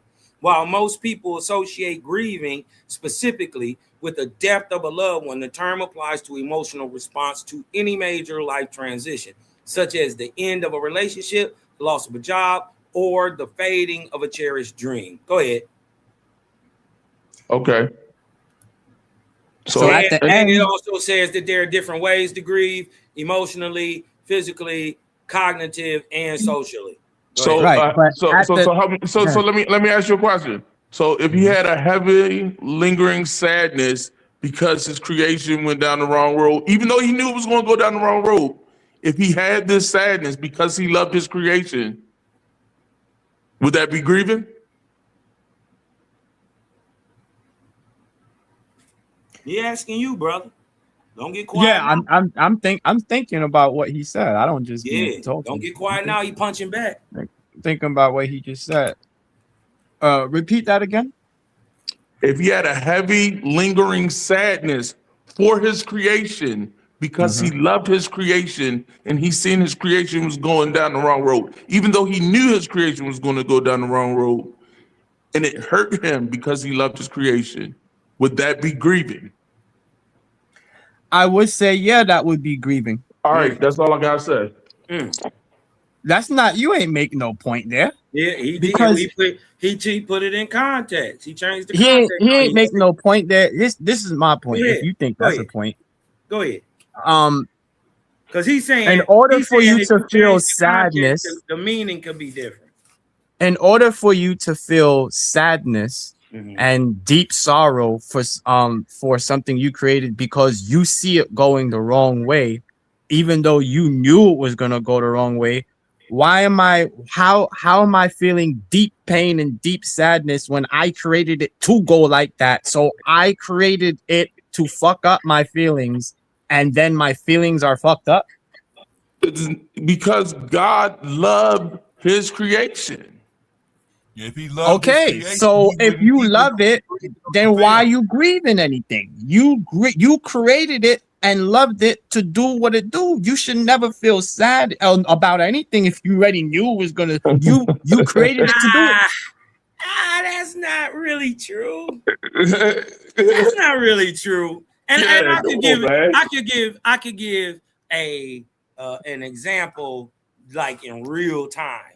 Like I breed working dogs, right? And sometimes you dig what I'm talking about. When you've been years and years of having your hands, deep into these dogs, you dig what I'm talking about. And you get some good hot stuff, you dig what I'm talking about, and it's real good, and you dig what I'm talking about. You think you got one, you got one. You didn't put all this work in there, man, and in 2 seconds. That thing could get blew through by a stray hog or something. You dig what I'm saying? And all this work, man, it could be deflating, bro. So you could definitely grieve. You know what I mean? Like That ain't no perfect example. That's that ain't no example because you ain't omnipotent. No, I'm not. But I did breed this dog to do exactly what it's doing, and guess what? Even in there, regardless to what happened, even though I knew it had the possibility of dying when it get on this hog, I bred it to do what it was supposed to do. And guess what? Even I knew that, and I knew it had the possibility it could do that. When it got hurt, I put all this work and I grieved it. You could do that. That's logical, bro. You can't say. You see the key word in your sentence is possibility. Yeah, when God does, there is no possibility. It is. That's what they say. All right. So that's my whole point. Does that mean if anything, that shows that he loves more, because even though he knew it, it still hurt him. That shows he loved not enough. Does it? Does it make the hold on? Because I bred the dog to do exactly what it loves to do. No, it just didn't work out for him. I'm not supposed to We're grieve not that. talking about you. We're talking about a God that knows all things. Omnipotent. It has the power to change outcomes before they even begin. So you telling that's just like saying God knew. What if the whole point though is not what they're saying in the Bible? What if the whole point was freedom the whole time for everybody to choose, and that they just duped us with the religion that this God worked this way, and that's why people listen to it, because they in fear. They think they're gonna go to some little spooky hellhole, a lake burning in fire forever if Jesus don't get his 10% on Sundays. What if the first lesson of knowing God is having the fear of God? That's written. You gotta fear God first. So that's fear mongering right there. That should let you know whatever that is, that ain't from the Creator, not the guy we all love, the source of light and love and knowledge. And you dig what I'm talking about? That's biblical. If he's so loving, the first thing should not be fear. The first wisdom of God should not be having fear. It should be having love. Did you understand that I made a distinction between the biblical God and the thing that we say made sun, moon, and stars? All right, so hear me out. Hear me out. Right. I'm just saying, if you let me ask you this. Bible, what's your name? Mind control. Equal mind control. Mind control. Shout out to you, bro. Do you recognize that When the for Bible certain says things to happen, there's right? like, what is the Hebrew word? Is it For the same certain word things to as happen, the regular fear that we talk conditions about? must Yo, mute already yourself. I be can't hear him. Oh, you for anything to happen, right? Anything. Do you understand that, or do you believe or think that the conditions must be previously met for the thing that we need to happen, right? The conditions must already be in existence for, you know, whatever to happen, right? Do you believe that or no? Yep, let me try to rephrase your questions to see if I understand it. So you're saying, like, do I believe that certain conditions or prerequisites have to be a certain way in order for something to happen or exist? I'm saying, yeah, for the most part, yes. Do the conditions for anything, right, that's prior to the event happening, do they have to exist before the event?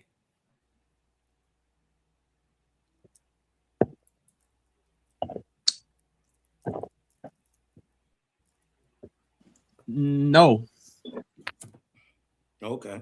Like what? Can you give us an example? Like, the first thing that came to my mind was the Big Bang. Well, the conditions for the Big Bang had to exist before it banged, right? If you believe in that. I don't believe in Big Bang. I don't believe the world came for nothing. The world came for nothing. No, it came It from automatically made something. No, But it came it from can't come something. from God who created everything. That's crazy. If you look at and I heard somebody mention his name earlier on, and I think he's the perfect Neil person. deGrasse Tyson. Yeah, you already know it. So I I'll be watched listening to him. I watched one of his things. I don't know if you saw this episode. It said proof for a God, and in it they were discussing how bad Earth is made for humans, and how long humans been around for how many years, but the Earth existed for 88 billion years. We've only been around for in the millions. Let me explain Right? to you something about that. I want to break that down. I'm gonna shut that argument down real quick. You cannot prove that. The argument you cannot that prove the that the condition- universe existed for 88 billion years. You said we can't? We can't. What happened? So how you think Mr. Tyson came up with his numbers? They use is general relativity to point to measure the time, and then the billions of years. I don't even think it's 88 billion. I think it's like 18 million. Is where they call what they call t equals 0, and that is where the math breaks down. In most mathematical instances and in most scientific studies, they would say that the math is incomplete or faulty. But this is a placeholder that they use. I don't get what the argument is. What I'm saying is, he said that Neil deGrasse Tyson said, because he listens to Neil deGrasse Tyson, obviously. If Neil deGrasse Tyson said that the world is flat, he's going to say the world is flat. But what I'm going to say is, knowing math and knowing science, when math breaks down and starts to go into infinity, like when you use your calculator and it says that means that the math is either incomplete or faulty. But in cosmology, they use a placeholder called t equals 0, because this is where the math breaks down at. But they don't use cosmology, right, in any type of understanding of how the world, the universe, our solar system, or our galaxy was created. Cosmology is not used at all. No, I said in cosmology, in cosmology, the math, knowing math and knowing science, when math breaks down and starts to go into infinity, like when you use your calculator and it says that means that the math is either incomplete or faulty. But in cosmology, they use a placeholder called t equals 0, because this is where the math breaks down at. No, I said in cosmology, When they find out what they use is to find this specific most dense state for the Big Bang or whatever the case may be. They use general relativity, and I don't even think it. Like I said, I don't think it's 88 billion years. It's like I think it's like 18 billion. Listen, But look, the point was ain't that the this brother numbers. just agreed with me, and he doubled down and he double talked, and then he slid away from it. He said no, the conditions don't need to exist before a thing happens. But then he turned around and said, it admitted that the conditions for the Big Bang to happen had to have been there for it to bang. He tried to double talk us and get away with that. I just had to point that out. Didn't say that, but my whole point is forget going to the numbers. The MO of it was if you were supposed to do the math, we're doing the cross the T and the dot the I. If you were supposed to do the math, the point is the Earth has been around for how long, and humans only have existed for 200, 300,000 years tops. So you got what I'm trying to say? If you were supposed to break everything down, the Earth's history, humans showed up a few seconds before midnight. Yeah, way later. Okay, so but if you're studying how the Bible wrote your story, the math ain't mathing. What do you mean? Because the Bible writes the story and says this day he did in 7 days, and then this happened, and humans was just here all the time. I'm just saying, but what day? What day is the Bible saying it happened on? What day? Yeah, like you said, the Bible got it all mixed up and all that stuff, but like what year is it? Like, did it mixed up? What is they saying? What year did this happen? It said on the 7th day or whatever day he created man, it makes the timeline completely different than what it is. It makes Not it sound like necessarily, man 'cause was it's another- always here on Earth. It's another text. I get what you're saying. I wish you could explain it better. But it's another understand. part of the Bible that says one day to God is, I don't 1,000 know. years. Yeah, I so knew he was crazy going like to that. hit that. As is a day. I knew he was going to hit that, but go ahead and do the math. The 7, that's It and really you, don't make sense that that Hold on. God It made didn't say plants it never mentions how many days. It never mentions how many days passed between the time of the creation into the time of the deception into the time of the kicking out. It never mentions how much time passed. it doesn't need to. If it said 7 days to create every goddamn thing, that's all we focused on. And you say a day is 1,000 years, so you that's say 7,000 the years. fact that it's saying that God could, the fact it's saying that God created the entire world in 6,000 years. I'm gonna just say 6,000 years because the 7th day he rested, right? Well, yeah. I mean, Okay, hold on. Hear me out. Go ahead, go ahead. Hear me out. You are still assuming what I've been talking about, and you're saying that you're still using the same math that they use that is faulty, assuming that time that time is a singularity and that things were constant. faulty math? Hold on. Let me finish talking. Let me finish, and then I'm gonna let you try to. I was just trying to get so whatever in there, because that conditions were constant throughout time. I actually agree with that. I don't understand what's your point of saying about the conditions were throughout time. I was leading somewhere before y'all got to. You dig what I'm talking? Because you turned my around bad. and you made it. You addressed me. So I was trying to stay out of it. So y'all can argue about God and all that shit. Because I don't believe what neither one of y'all think God is. So, But you know what I mean? go ahead, because No. you said you agree. I really want to hear what you had to say about that. About what? When you said you agree. I said Or you- no. I said I don't agree with neither one. Well, neither side about what God is, and I don't want to argue my opinion about it. You know what I mean? When really, you ain't I got didn't no think you- empirical type text to where even if I would take this over a person's opinion about God.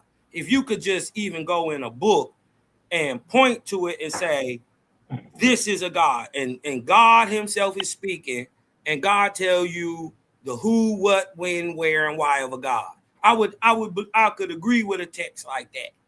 And when I see that in a text, I will rock with more lean into what that say a God is than it's just some nigga sitting in the sky on the throne. Who said that it was religion? Christ, Christianity, Buddhism, Brahmanism, and every religion in the world depicts God as a man, and specifically a man of war. Not every. Come on. Which one?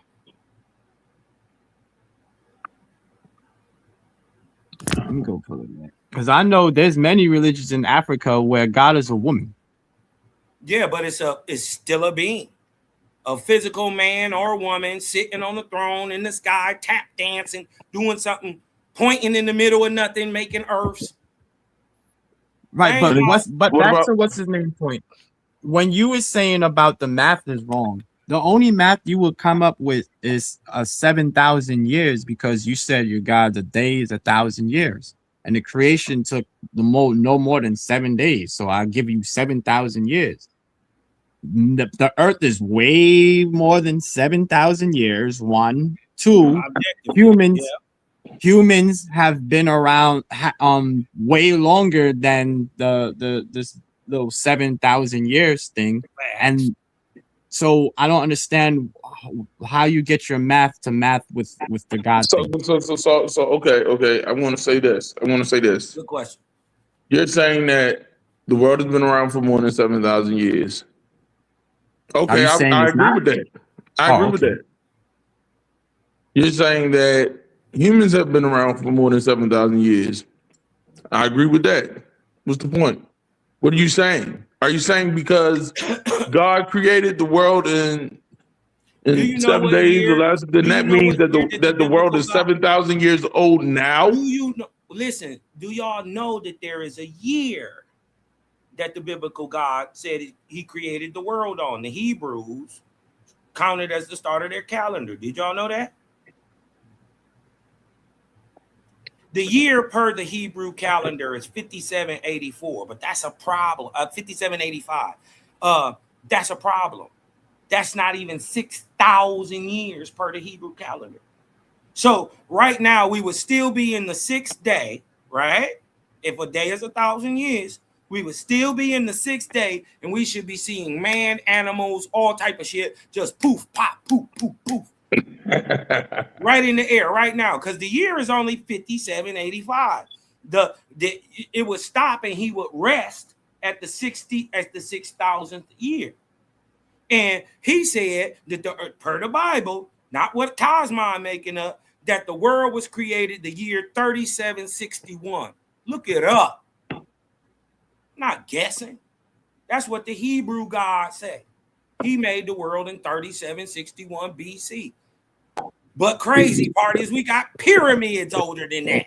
You dig what I'm talking about? So obviously, they've already been debunked and proven liars. The Anunnaki gods, the Sumerian gods, the Canaanite gods, the Elamite, and any of them nations that are no longer around, fucked over, dead, that proved that they God was a liar. Right? I mean, that's how that's because they God said that they was the creator too, right? Just like everybody else, God said it. But when you say the people that's not around, huh? When you say the people that's not around, they would be still around, right? Because I would consider the Canaanites to be the Palestinians. And so my question is, where does the Hebrew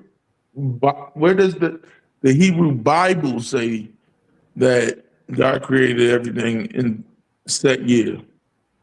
Well, he said he made it in 6 days. Where does the Hebrew Bible say that he made it in set Genesis year? 1. It is not. It says he made it in the year. We talk. And look and listen. I'm not making this up. Hillel the second created it, right? Around the 2nd century. You dig what I'm talking about? He took the times of the patriarchs and all that shit, and he counted the time back, bruh. Using the Babylonian calendar and clock time that was already ready. 3761 BC is the start of the Hebrew calendar. I'm not making none of that up. It's the start of the Hebrew calendar. Yes, nigga, the Hebrews. Yes. Okay, so you're gonna say that's the start of the Hebrew calendar, right? Ain't that the source of Christianity? Hold on. Let me make a statement real quick. Do you know how long the world existed before the Hebrews even existed?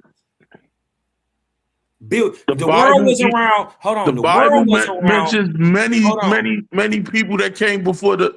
Many prophets even that came before Hebrews even were existed. Brother, I understand, man, been around way longer than what science says. But I could have saw that was what's his name argument that science numbers is wrong and they cut the T and they dot the I and all of this nonsense. I could have saw that was basically saying science is wrong with math. I said that you mentioned Neil deGrasse Tyson. You mentioned the Big Bang. I was breaking that the Big Bang is faulty. The timeline of the Big Bang is faulty. In normal math, in normal science, they would say that the math is either incomplete. Listen, because you might not know how math and science work. They would either have to change the model or change the math. They didn't either. They changed the whole model because when they did change the model, they added a placeholder. The bat is right. Listen, because when they actually did the math and the modeling, everything was wrong. All the math was. So you're talking. Right. He's talking about the Big Bang Theory. I didn't conclude how long Earth has been around from the Big Bang Theory. I just told you numbers on how long the Earth has been around, period. So you smashing the Big Bang don't do nothing. You mentioned the Big Bang. You mentioned Neil deGrasse Tyson. You said something about 88 billion years. He said it was around for numbers. I said I told you 88 million or some crazy number, which my numbers would be wrong. The numbers is like 4.8 billion or some shit like that, right? 4.5 but billion. even if it's 4.5 billion, that's science enough to debunk how long your God created the shit for. It's not enough science because the math is faulty. Ooh. So okay, why is 4.5 billion years faulty now? Yeah, I don't want to hear nothing about the Big Bang. Tell me why. When they use the method that they use, which is general relativity, the math breaks down. T equals 0 doesn't technically exist. It is where the math reaches infinity. Infinity is a concept, it's not a number. Theory anyway, and science is not even trying to say it's absolute. So I don't even get what the argument is. And then they already tested it. Everything was wrong. The math breaks down. Thought about the Big Bang, and because they've already done the test. Every single point, every one, not collapses. Right. Collapses. That's the Big Bang. But what they know is the one thing that I disagree with the brother is that when they did the math was right. Right? The math was right, but what they are seeing, right, don't line up with the math. They were totally wrong. But they use what I'm saying is they use that specific math for that specific model. And in regular science, they would say either one of two things. They would say either the math is incomplete or that the model is wrong.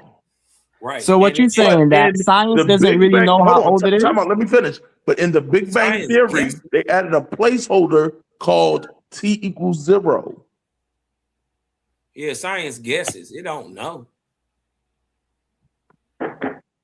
Because science say Earth is about 4.5 to 4.8 billion years old.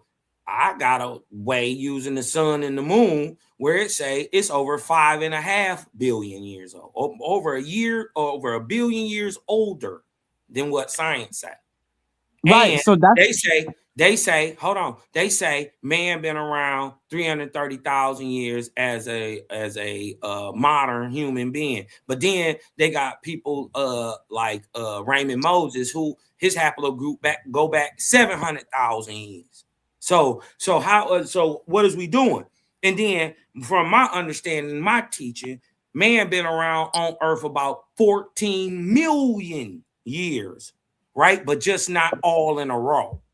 He's been extinct. million or billion? Yeah, million. Man has been around roughly 14 million years, but just not in a row. I see. Yo, the bat. If you go type in, because I know you was telling me about science and math. I may not know how it works, but I just typed in a simple question: how do they get to know how old the Earth is? And you could see, it shows me like at least 4 different methods of how they came to their numbers, right? And I Do just any of them quickly use said- general relativity? No, none of them say that actually. What they say, bro? Okay, Yeah, so I'm lost. okay, this is the most important one. It's based on a principle in physics called radioactive decay. Oh my goodness, let's not get into that. Okay, I can so- tell you how that's faulty. I thought you said it was about 4 of them. Yeah, that's one. I just told him about radioactive decay. One. Okay, what's the He already said that one's faulty. Yes, I can tell you how that's faulty. How did they? radioactive decay is faulty? The reason he why it's said- faulty, and I can explain to you.